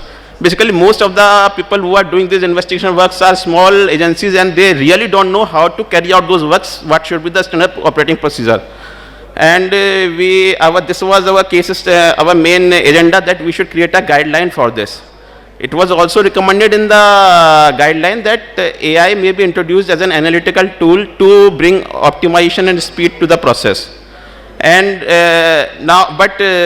our mentor, Shri Daljit Singh, who was having these studies, he was of the view that guidelines can say anything. Is it implementable? Because in India, it has not been done ever. In world, it has been tried only a few times. So he said, okay, let's begin a pilot project as a proof of concept parallelly. And we had an area between Sadar Bazaar to Nabi Karim where we could not do any ball log for 500 meters. We could not carry out most of the tests. So we took that area as a pilot project. And I am proud to announce that the team was able to successfully create an AI-enabled subsurface geoengineering platform which is capable of analyzing and integrating all preliminary investigation works. Now to extend that, what we did, we said, okay, we have done with the subsurface, we have the data in 3D, we can analyze that. Let's put other preliminary investigation data also in the same coordinates. And what we did, we created a platform which is capable of analyzing and integrating all preliminary investigation works, including drone survey, structural condition, the foundations of the buildings, which we don't come to know because of 40 years. Even after 20 years, if somebody goes to DDA or MCD asking for foundation, they never give it. They don't have it actually. So the drone survey, structure condition, utility investigation works, which we generally do with the SUV just now, and the geological strata onto the same BIM models. This is basically a pictorial view of the SOP this is the crux of the SOP, which test, in which condition can we escape, which are mandatory, which sequence should be followed. That's basically a very extensive guideline. That's just a summary. Now, I have just given the credit to our AI partner, Messrs. Infraveda Smart Solutions, because they come with us without any selfish interest to create this POC for us. And the POC is what's that? It's AI-enabled data retrieval from multiple raw data formats, which are used by drones, GPR, SRT, ERT, and other non-destructive methods. Then AI/ML-enabled data processing and analysis to produce an optimized prediction post-consideration of all methods. See, sometimes SRT has its own limitation, GPR has its own, ERT has its own. Now, what AI does, AI combines all the raw data and puts into AI/ML comes out with the result which is most optimized. Means if we say GPR for first 10 meters is very predictive, for first 10 meters it will give more weightage to GPI. Then after that it will give higher weightage to ERT and SRT and other techniques. So it's like that. And then AI enabled coordinate based 3D integrated model for all reports. And then AI enabled comparison, clipping, merging and slicing features for better understanding. These are some of the views. This is how a report can be produced. Basically it can show the drone view, the building condition, the foundation, the pipelines, means the utilities, and even the cavities. Some other screenshots. Now these are the individual models that were merged by the AI after the processing. This is the guideline that I hope would be, they are launched by this month end, and it would be one of the biggest achievements in this country. This is a video, a small 30 seconds, 40 seconds video. Basically what it is doing is that we just have to give plug-in data for all the instruments to this system. All the systems have been, this AI has basically, just a minute. Dashboard, your next generation solution for geotechnical surveying. Once our location is added, we upload the raw data right here. Our system organizes it by location, keeping everything neat and accessible on the cloud. After uploading all raw data, we trigger our AI to process the data. Both raw and standardized data are handled effortlessly, thanks to our powerful AI-based microservices. Now, the exciting part, our visualization tools will show processed output for each individual item, including drone surveys, GPR, ground penetrating radar, GTI, geotechnical investigation, SRT, seismic refraction tomography, ERT, electrical resistivity tomography, building conditions, foundations, and subsurface utility engineering. And not just that, we can compare, clip, merge, and slice the data. With each interaction, our AI learns and improves, making the results faster and more accurate. Here's what sets us apart. Our AI gives a confidence score for its conclusions, which guides us in generating this detailed 3D representation of the survey area. And there you have it, a full-fledged 3D model ready for any analysis. Ready to get started with AISGE. Join us today and transform the way we handle geotechnical surveys. So this is just a baby born a few weeks ago. We hope that as the data pours in, the AI ML would keep on increasing the reliability. Just now it's around 70 to 75%. So the target value is more than 90%, 90 to 95%. This is good enough to mitigate most of the risks that we face in underground. Thank you. Any questions, please?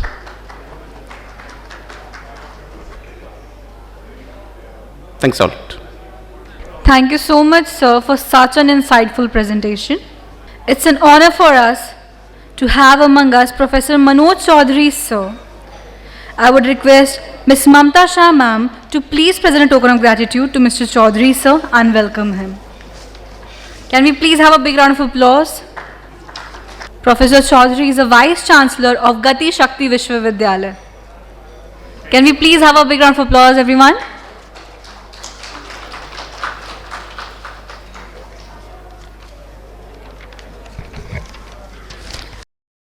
To present the awards, I would request our chief guest, Professor Manoj Chaudhary, sir, Vice Chancellor of Gati Shakti Vishwavidyalaya, to please felicitate the award winners. Now we have a special segment, the 4th Urban Infra Leadership Awards 2024. These awards recognize the remarkable contributions of individuals and organizations in the field of urban infrastructure. I would request Ms. Mamta ma'am and Mr. Vinod Shah, sir, to please grace us with their presence on the stage. The award in the category of Urban Infra Metro Man of the Year goes to Mr. Sushil Kumar, Managing Director, UPMRC, for outstanding contribution in developing sustainable and smart MRTS projects. Can we please have a big round of applause?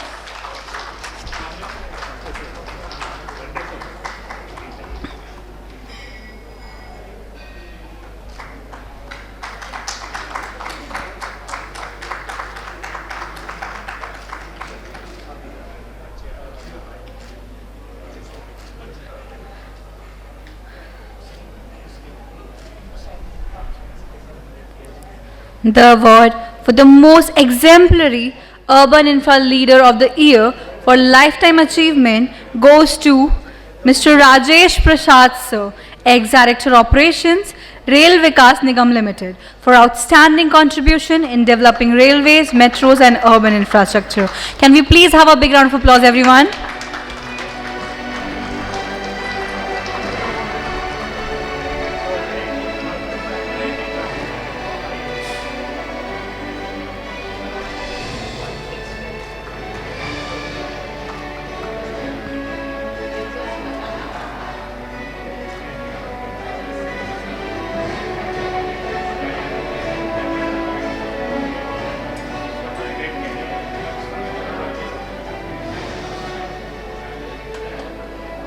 Can we please have a big round of applause, everyone?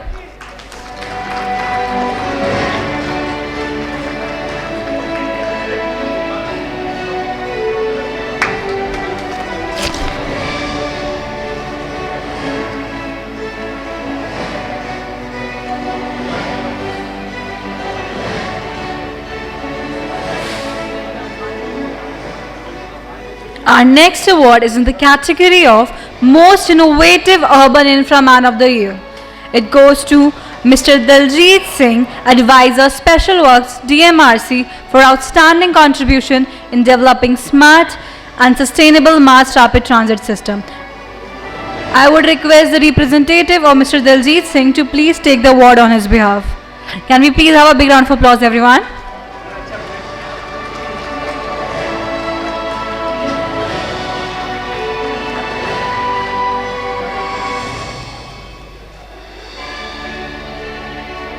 Moving forward to the next award, it is in the category of Most Innovative Mobility Business Leader of the Year, and the award goes to Ms. Aanchal Jain, CEO, PMI Electromobility Solutions, for outstanding contribution in developing green and sustainable electric mobility systems. Can we please have a big round of applause for ma'am? We have a representative of Ms. Aanchal Jain, ma'am.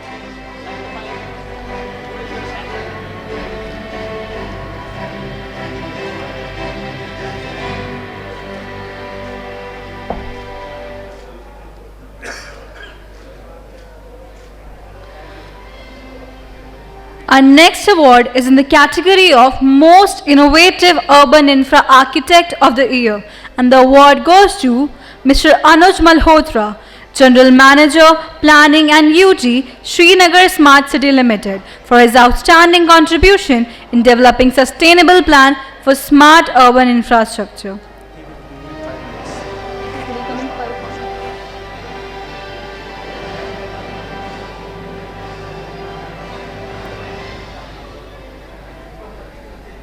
Can we please have a big round of applause for sir?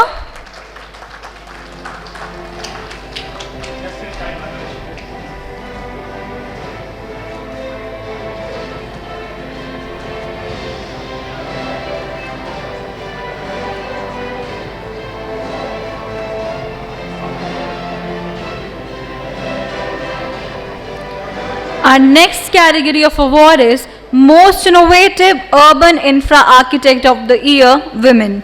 It goes to Ms. Meetu Mathur, Director, GPM Architects and Planner, for outstanding contribution in developing sustainable station development plan for rail and transport sector. Can we please have a big round of applause for ma'am?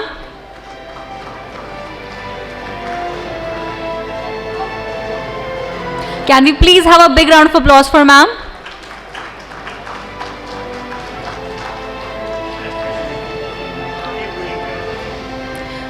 The next category of award is Urban Infra Sustainable Public Transport Promoter of the Year, and the award goes to Dr. V. Amudan, Global Public Transport Expert, MTC Chennai, for advocating sustainable, safe and inclusive public transport systems in India. Can we please have sir on stage? Can we please have a big round of applause?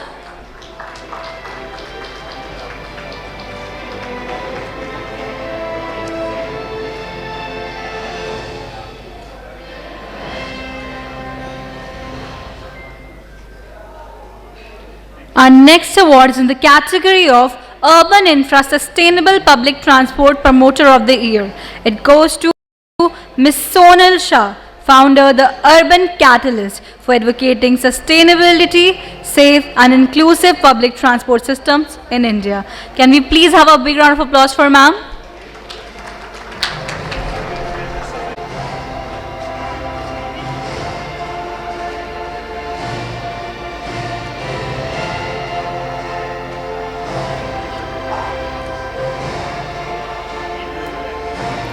Our next award is in the category of Urban Infra Emerging Metro Man of the Year, and the award goes to Mr. Anupam Vijay, Senior Resident Engineer, LPBS MP Metro, for outstanding contribution in developing smart and sustainable mass rapid transit system. Can we please have a big round of applause for sir?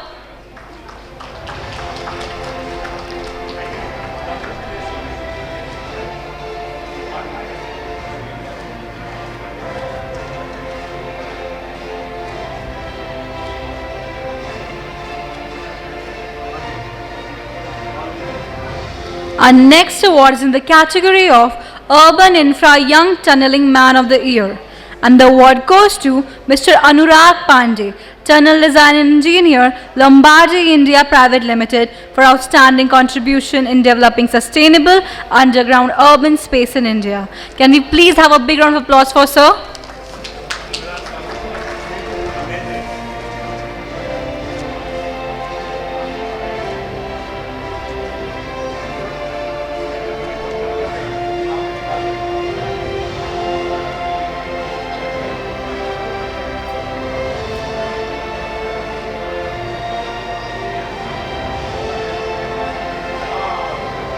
Our next award is in the category of Urban Infra Most Innovative PR Person of the Year Women, and the award goes to Ms. Anandita Mukherjee Sinha Ma'am, Senior Communication, Advocacy and Thought Leader, Ernst and Young India, for outstanding contribution in developing active and effective public relations for urban infra sectors in India. Can we please have a big round of applause for ma'am?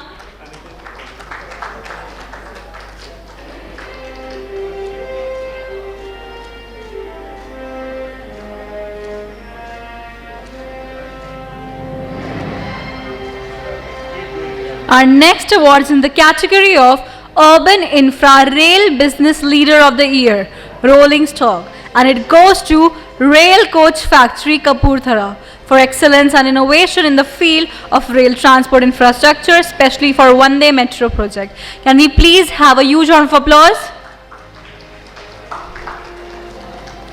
I can only see a few hands clapping. Can we please have a big round of applause?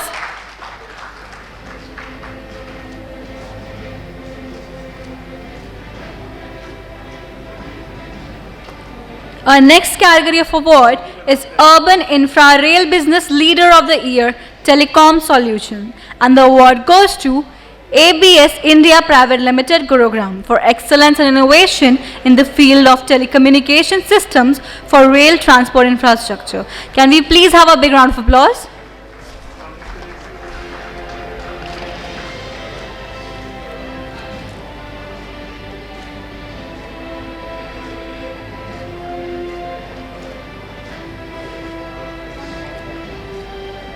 Our next award is in the category of Urban Infra Sustainable Mobility Promoter of the Year, and the award goes to UPMRLC, Lucknow, for excellence and innovation in the field of developing smart and sustainable MRTS projects in India. Can we please have a big round of applause?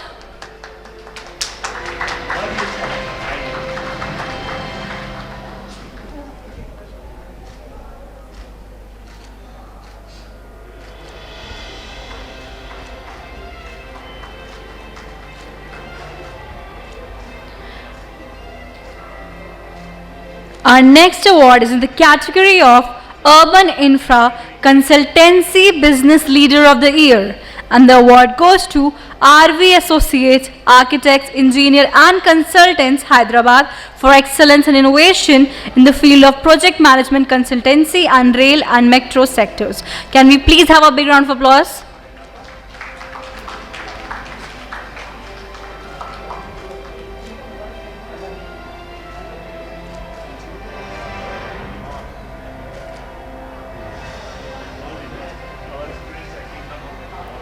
Our next award is in the category of Urban Infra Rail Business Leader of the Year, DPR PM Consultancy. And the award goes again to RV Associates and Architect, Engineer and Consultants, Hyderabad. Can we please have a big round of applause?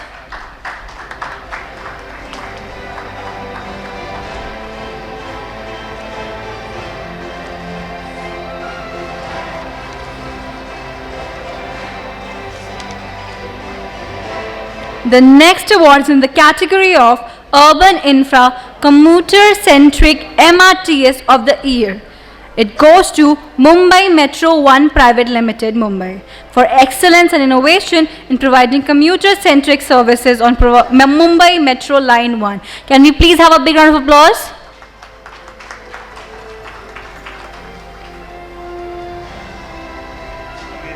Can we please have a big round of applause?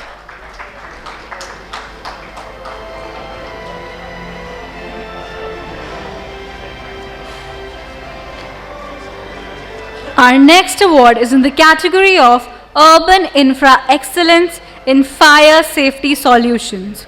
And the award goes to Western Rubbers India Private Limited, Mumbai, for excellence and innovation in the field of fire safety exclusions for rail and transport infrastructure. Can we please have a big round of applause, everyone? I can only see a few hands clapping. Can we please have a big round of applause, everyone? Thank you so much for cooperating.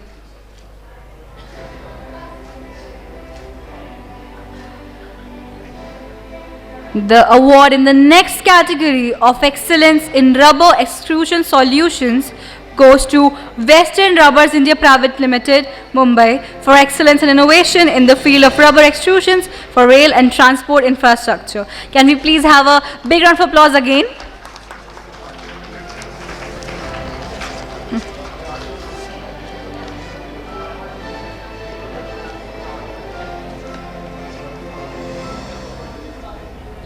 Our next award is in the category of Urban Infra Railway Academy of the Year, Private Sector. And it goes to Zenith Railway Academy, Noida, for excellence in providing outstanding training and certification programs for railway professionals. Can we please have a big round of applause?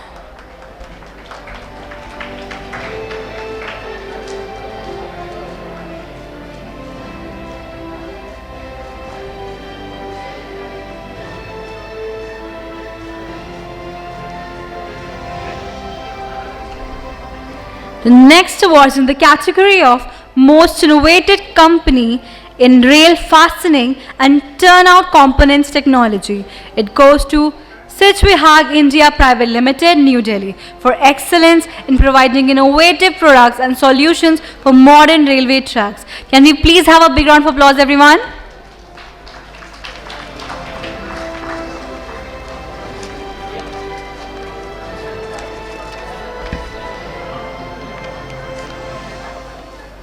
Thank you, Professor Chaudhary, and congratulations to all our awardees. I would request our chief guest, Professor Chaudhary, to please join us back and give a special address to the awardees. Can we please have a big round of applause for sir? Thank you so much, sir. Good afternoon. After two very, very important days where everybody in the room learnt a lot, and we learnt how the entire transport sector, particularly urban, including railways, metro and so on, are getting transformed. And they are getting transformed because of continuous technological innovations. Thanks to all the award winners whose contributions is transforming the whole of India in whatever organization they are working in, whatever field they are working in. Their continuous zeal and passion to transform the respective discipline is helping India to grow in each of the sector. When we look at the award winners across all the categories that we saw, individuals as well as teams, working on sustainable aspects, working on newer technologies, working on leveraging AI and so on. And therefore, all of us can be extremely proud that innovators amongst us, the hardworking people amongst us, the people who have won the award today, they exemplify the innate qualities that hard work and excellence has no boundaries. I really want to commend each one of them for all that they have done, and I really believe that they can do even more, because human ability has no bounds. We can achieve something and we can still believe that there is so much more that can be achieved. And I believe that each of the award winners today will believe that they can do even more, much more, and furthermore for whole of India to be transformed in the railway sector, in the metro sector, in all the sectors that are of interest to the entire transportation and logistics sector. Once again, I commend the organizers that they organized such an important event where not only important topics ranging right from technological aspects, infrastructure finance aspect, sustainability aspects, all the kind of aspects, new technology aspects, all the aspects are covered with very eminent speakers, but they also created a forum where top class innovations and achievements of India can be recognized at this forum. I am extremely proud and privileged that I am a part of this. I could meet so many innovators and achievers who have done remarkably well. Once again, I want to congratulate and all my best wishes to you. Thank you so much.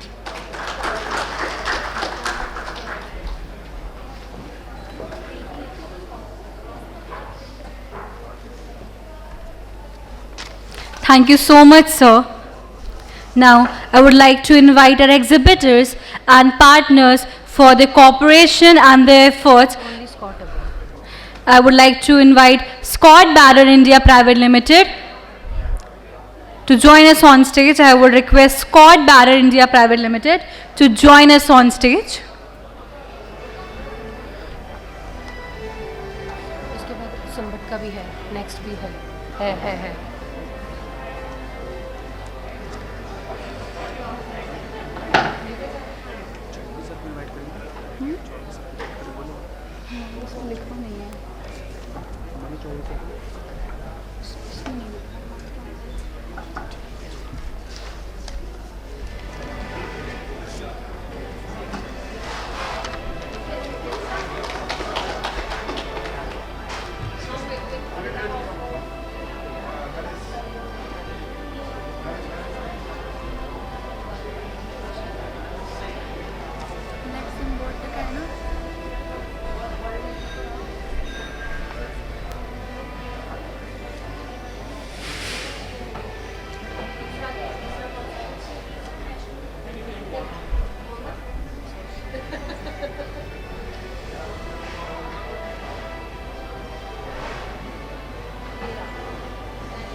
I would like to request Mrs. Mamta Shah ma'am and Mr. Vinod Shah sir to please present a token of gratitude to Shaft India.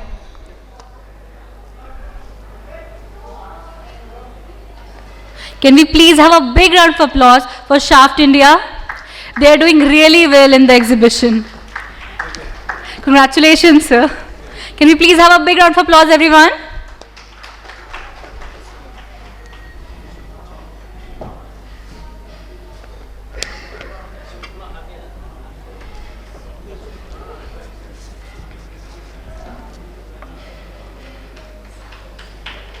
Can we please have a big round of applause?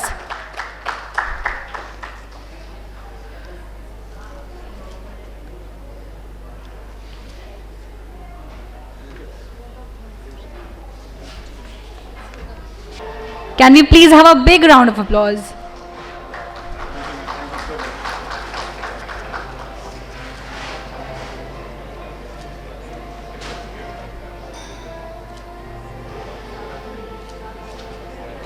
I would request sir and ma'am to please present token of gratitude. Holdwell Components Private Limited. Can we have Holdwell Components Private Limited on stage?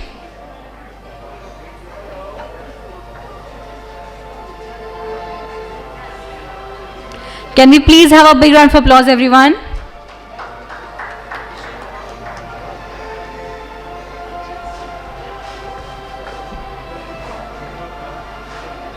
इसका नहीं है.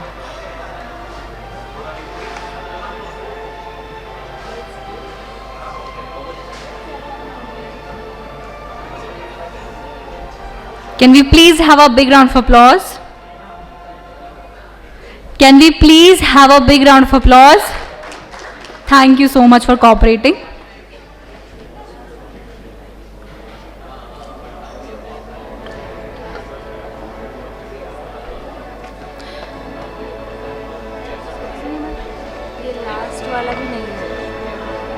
I would request sir and ma'am to please present a token of gratitude to High Talk India. Can we have High Talk India on stage with us? Can we please have a big round of applause? I can only see a few hands clapping. Can we please have a big round of applause?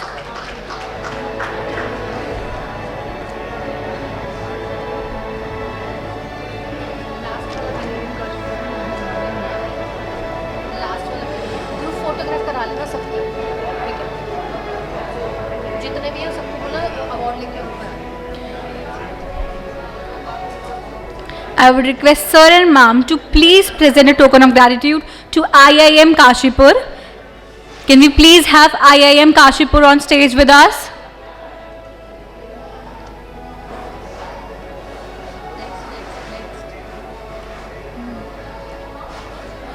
Can we please have a big round of applause?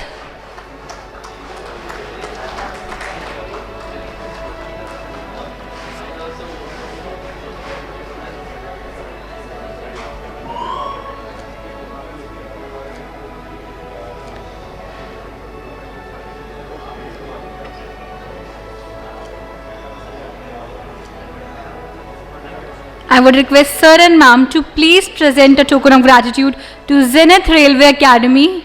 Can we please have Zenith Railway Academy with us?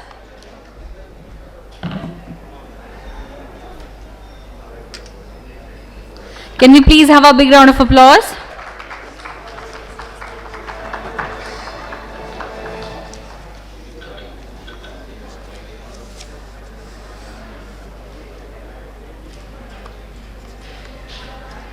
Can we please have all the award winners on stage for a group photo?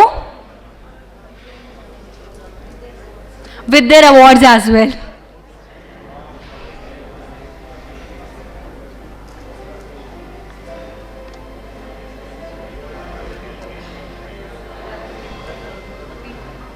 Can we please have all the award winners on stage for a group photo?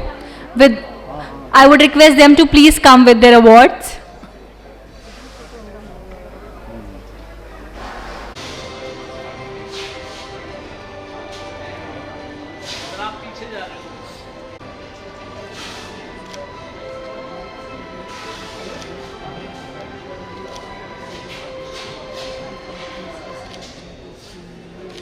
एक बार ऐसे करके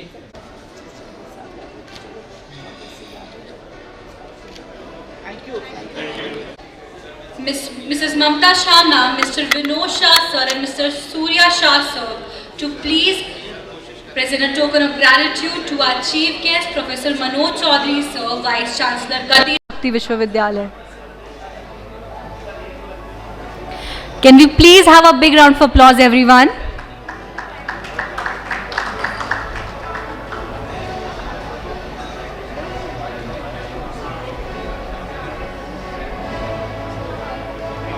Can we please have a big round of applause, everyone?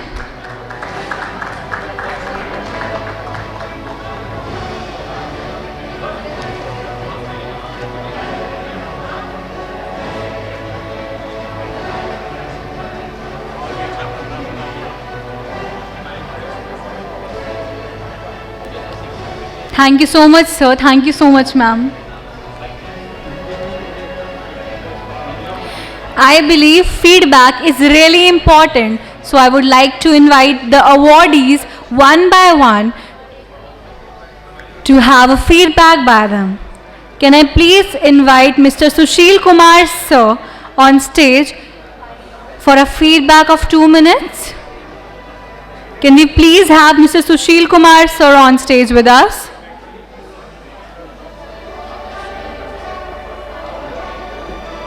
Can we please have a big round of applause for sir?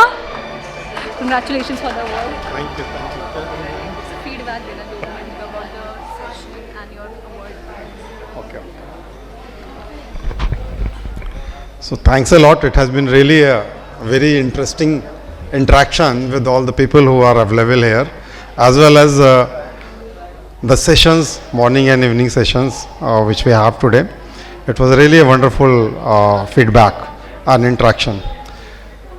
The main point is, a takeaway point for me is, there is so much happening around us in our country, in different fields, but most probably it is in isolation. And a big gap which exists today is a really fruitful interaction with the private industry. Policymakers, government pillars and private players are actually needs to meet more and more. We as a metro organization has a very strong feeling that the organization will be successful only and only if your contractor is successful. Your project will be successful only if a contractor is successful. What we have learned in UP Metro is that whenever we are able to do a work in a very, very short period, the first thing which we did was to put ourselves in contractor's shoes, understand his problem, provide him the land, provide him all the clearances, whether it is forest clearances or NHA clearances. Most important is to ensure the cash flows. But there are so much of changing requirement coming from the industries, which government organization in particular and the policymaker in particular are not aware. So I would like to give a congratulations to Vinod also that he has provided this platform. It's an opportunity to interact with the industry, and I wish more and more interaction, and perhaps on a very subtopic level should be additionally initiated. Thank you very much. So nice of you. Thank you.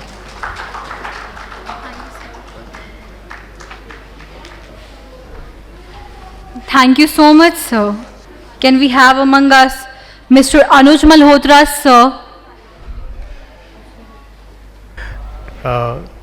Thank you so much, and I really, it's a heartfelt gratitude to Urban Infra to recognize this particular award that I got. But I would like to put across that this award is not just for me; it's for my entire team. And whatever we have done in Srinagar, or we have been able to do in Srinagar, is a complete teamwork. And it is not an individual who has done this. So it's I am accepting this award on behalf of my team, and this is to a good Srinagar that we are trying to build. Thank you so much.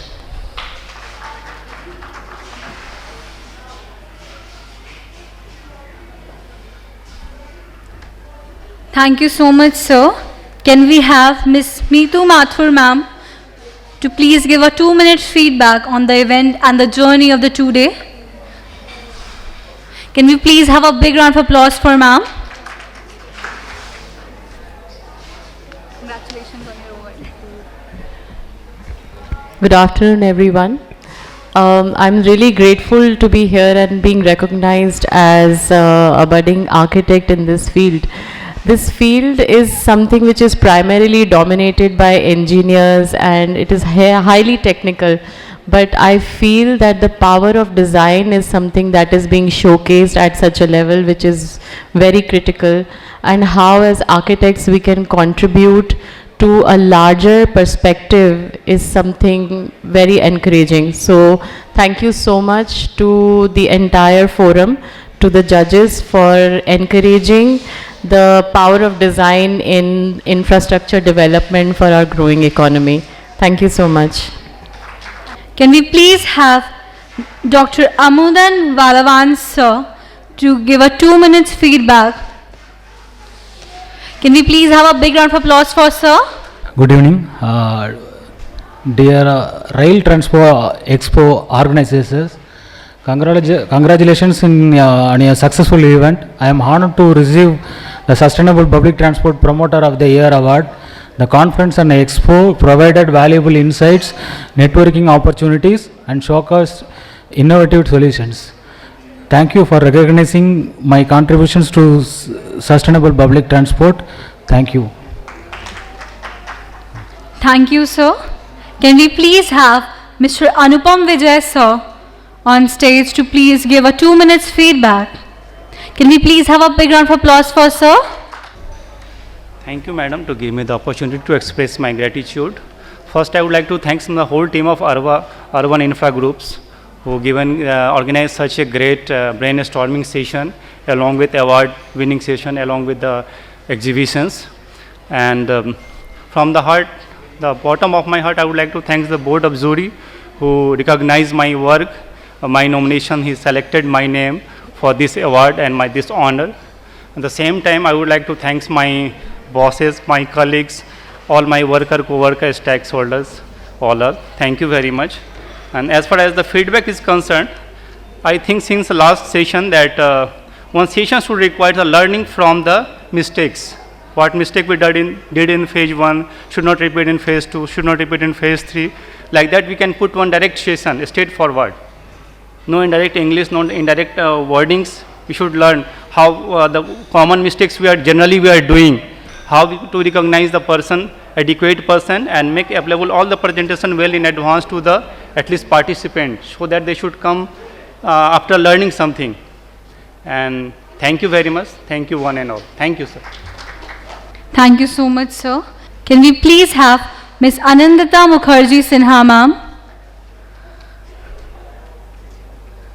Can we please have a big round of applause for ma'am? Good evening, everyone. For me, or I guess for most of us, any such summit, conclave, conference has, some benefits. And the three major benefits, what I feel is, first of all, knowledge sharing and learning. Second is definitely recognition. And third thing is productive networking. Because in today's date, productive networking is something which almost has become synonymous to your success in your professional career. As far as learning and development is growing, it's a continuous process. The more you learn from such seniors in the industry, the more you gain knowledge, you upgrade yourself, like how we like software upgradation happens, so we need to upgrade ourselves. Recognition. I think at any age, no matter how junior or senior you are, recognition is something which acts as a, I would say, that booster or that, the tonic, the vitamin which keeps you again going and also feeling good about it that, okay, you have done something good, you have contributed something to the industry you belong to, first of all, and receiving award from such stalwarts. Coming back to this conference, Urban Infra Conference, always they rock. And thank you so much, Vinodji, for the opportunity. I would like to thank Mr. Surya also. I kept on bugging him. My panelists, such senior people. In fact, when Vinodji told me, I said, I'm little wobbling my knees to even moderate, thinking of moderating a panel with such seniors. Sir is sitting in front of me. But then you gain confidence, whatever the age is, whatever your seniority is. So thank you so much. It was in all the sessions. I'm so sorry I could not attend yesterday. I had something important. Today the sessions were really, really such thought-provoking and a learning platform. I sincerely thank my gratitude to Urban Infra, all the speakers here, the seniors in the industry and the audience who sat with patience hearing to us. Thank you so much. Thank you so much, ma'am. Can we please have Mr. Anurag Pandey, sir? Can we please have a big round of applause for sir? I'm very glad and very happy to be recognized as a tunneling man of the year. And frankly, I will say that today the panel discussion was very intriguing for me, because what I saw that discussion on AI.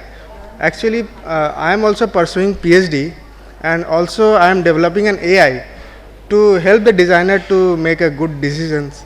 So I think this coming future is based on AI, and this group has thankfully dedicated this discussion on this AI. And I would really like, I really thanks to sir that he joined us, and I will be great. It will be great for me to see him again and have a discussion with him. Thank you very much. Thank you so much, sir. Now moving towards the official end of the event, I would like to invite Mr. Surya Shah, sir, Director, Urban Infra Group, to please present a vote of thanks. Can we please have a big round of applause for sir?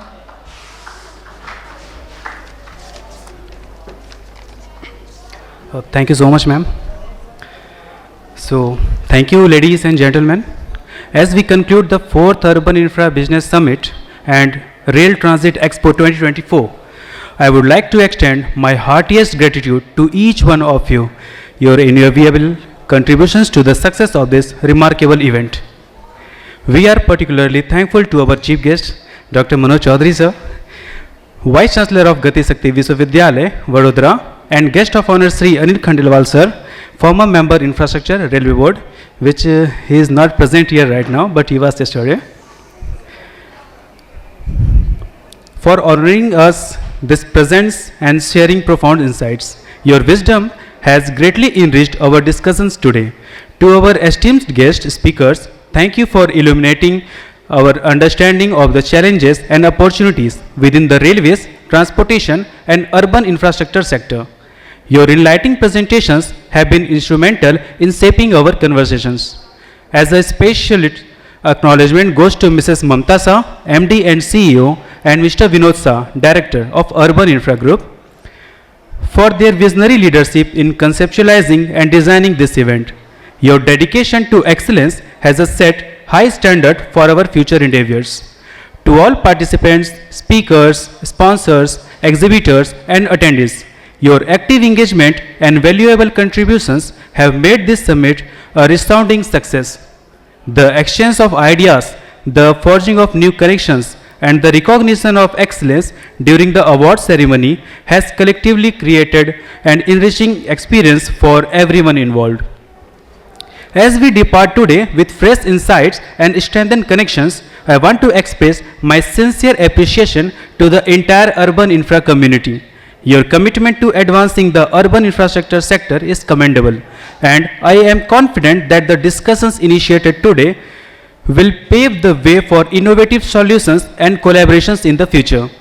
Thank you once again for being a part of this journey. Wishing you safe travels, and we look forward to welcome you at our upcoming event, that is RailTrans Expo 2025 and Innotech Expo 2025, a global trade fair for railways and transportation industry. These two events are scheduled on 25th and 26th June next year, 2025, in New Delhi. So thank you so much, you all, and again, thank you for coming here and joining us. See you at RailTrans Expo 2025 as well as Innotech 2025. Thank you guys, thank you so much.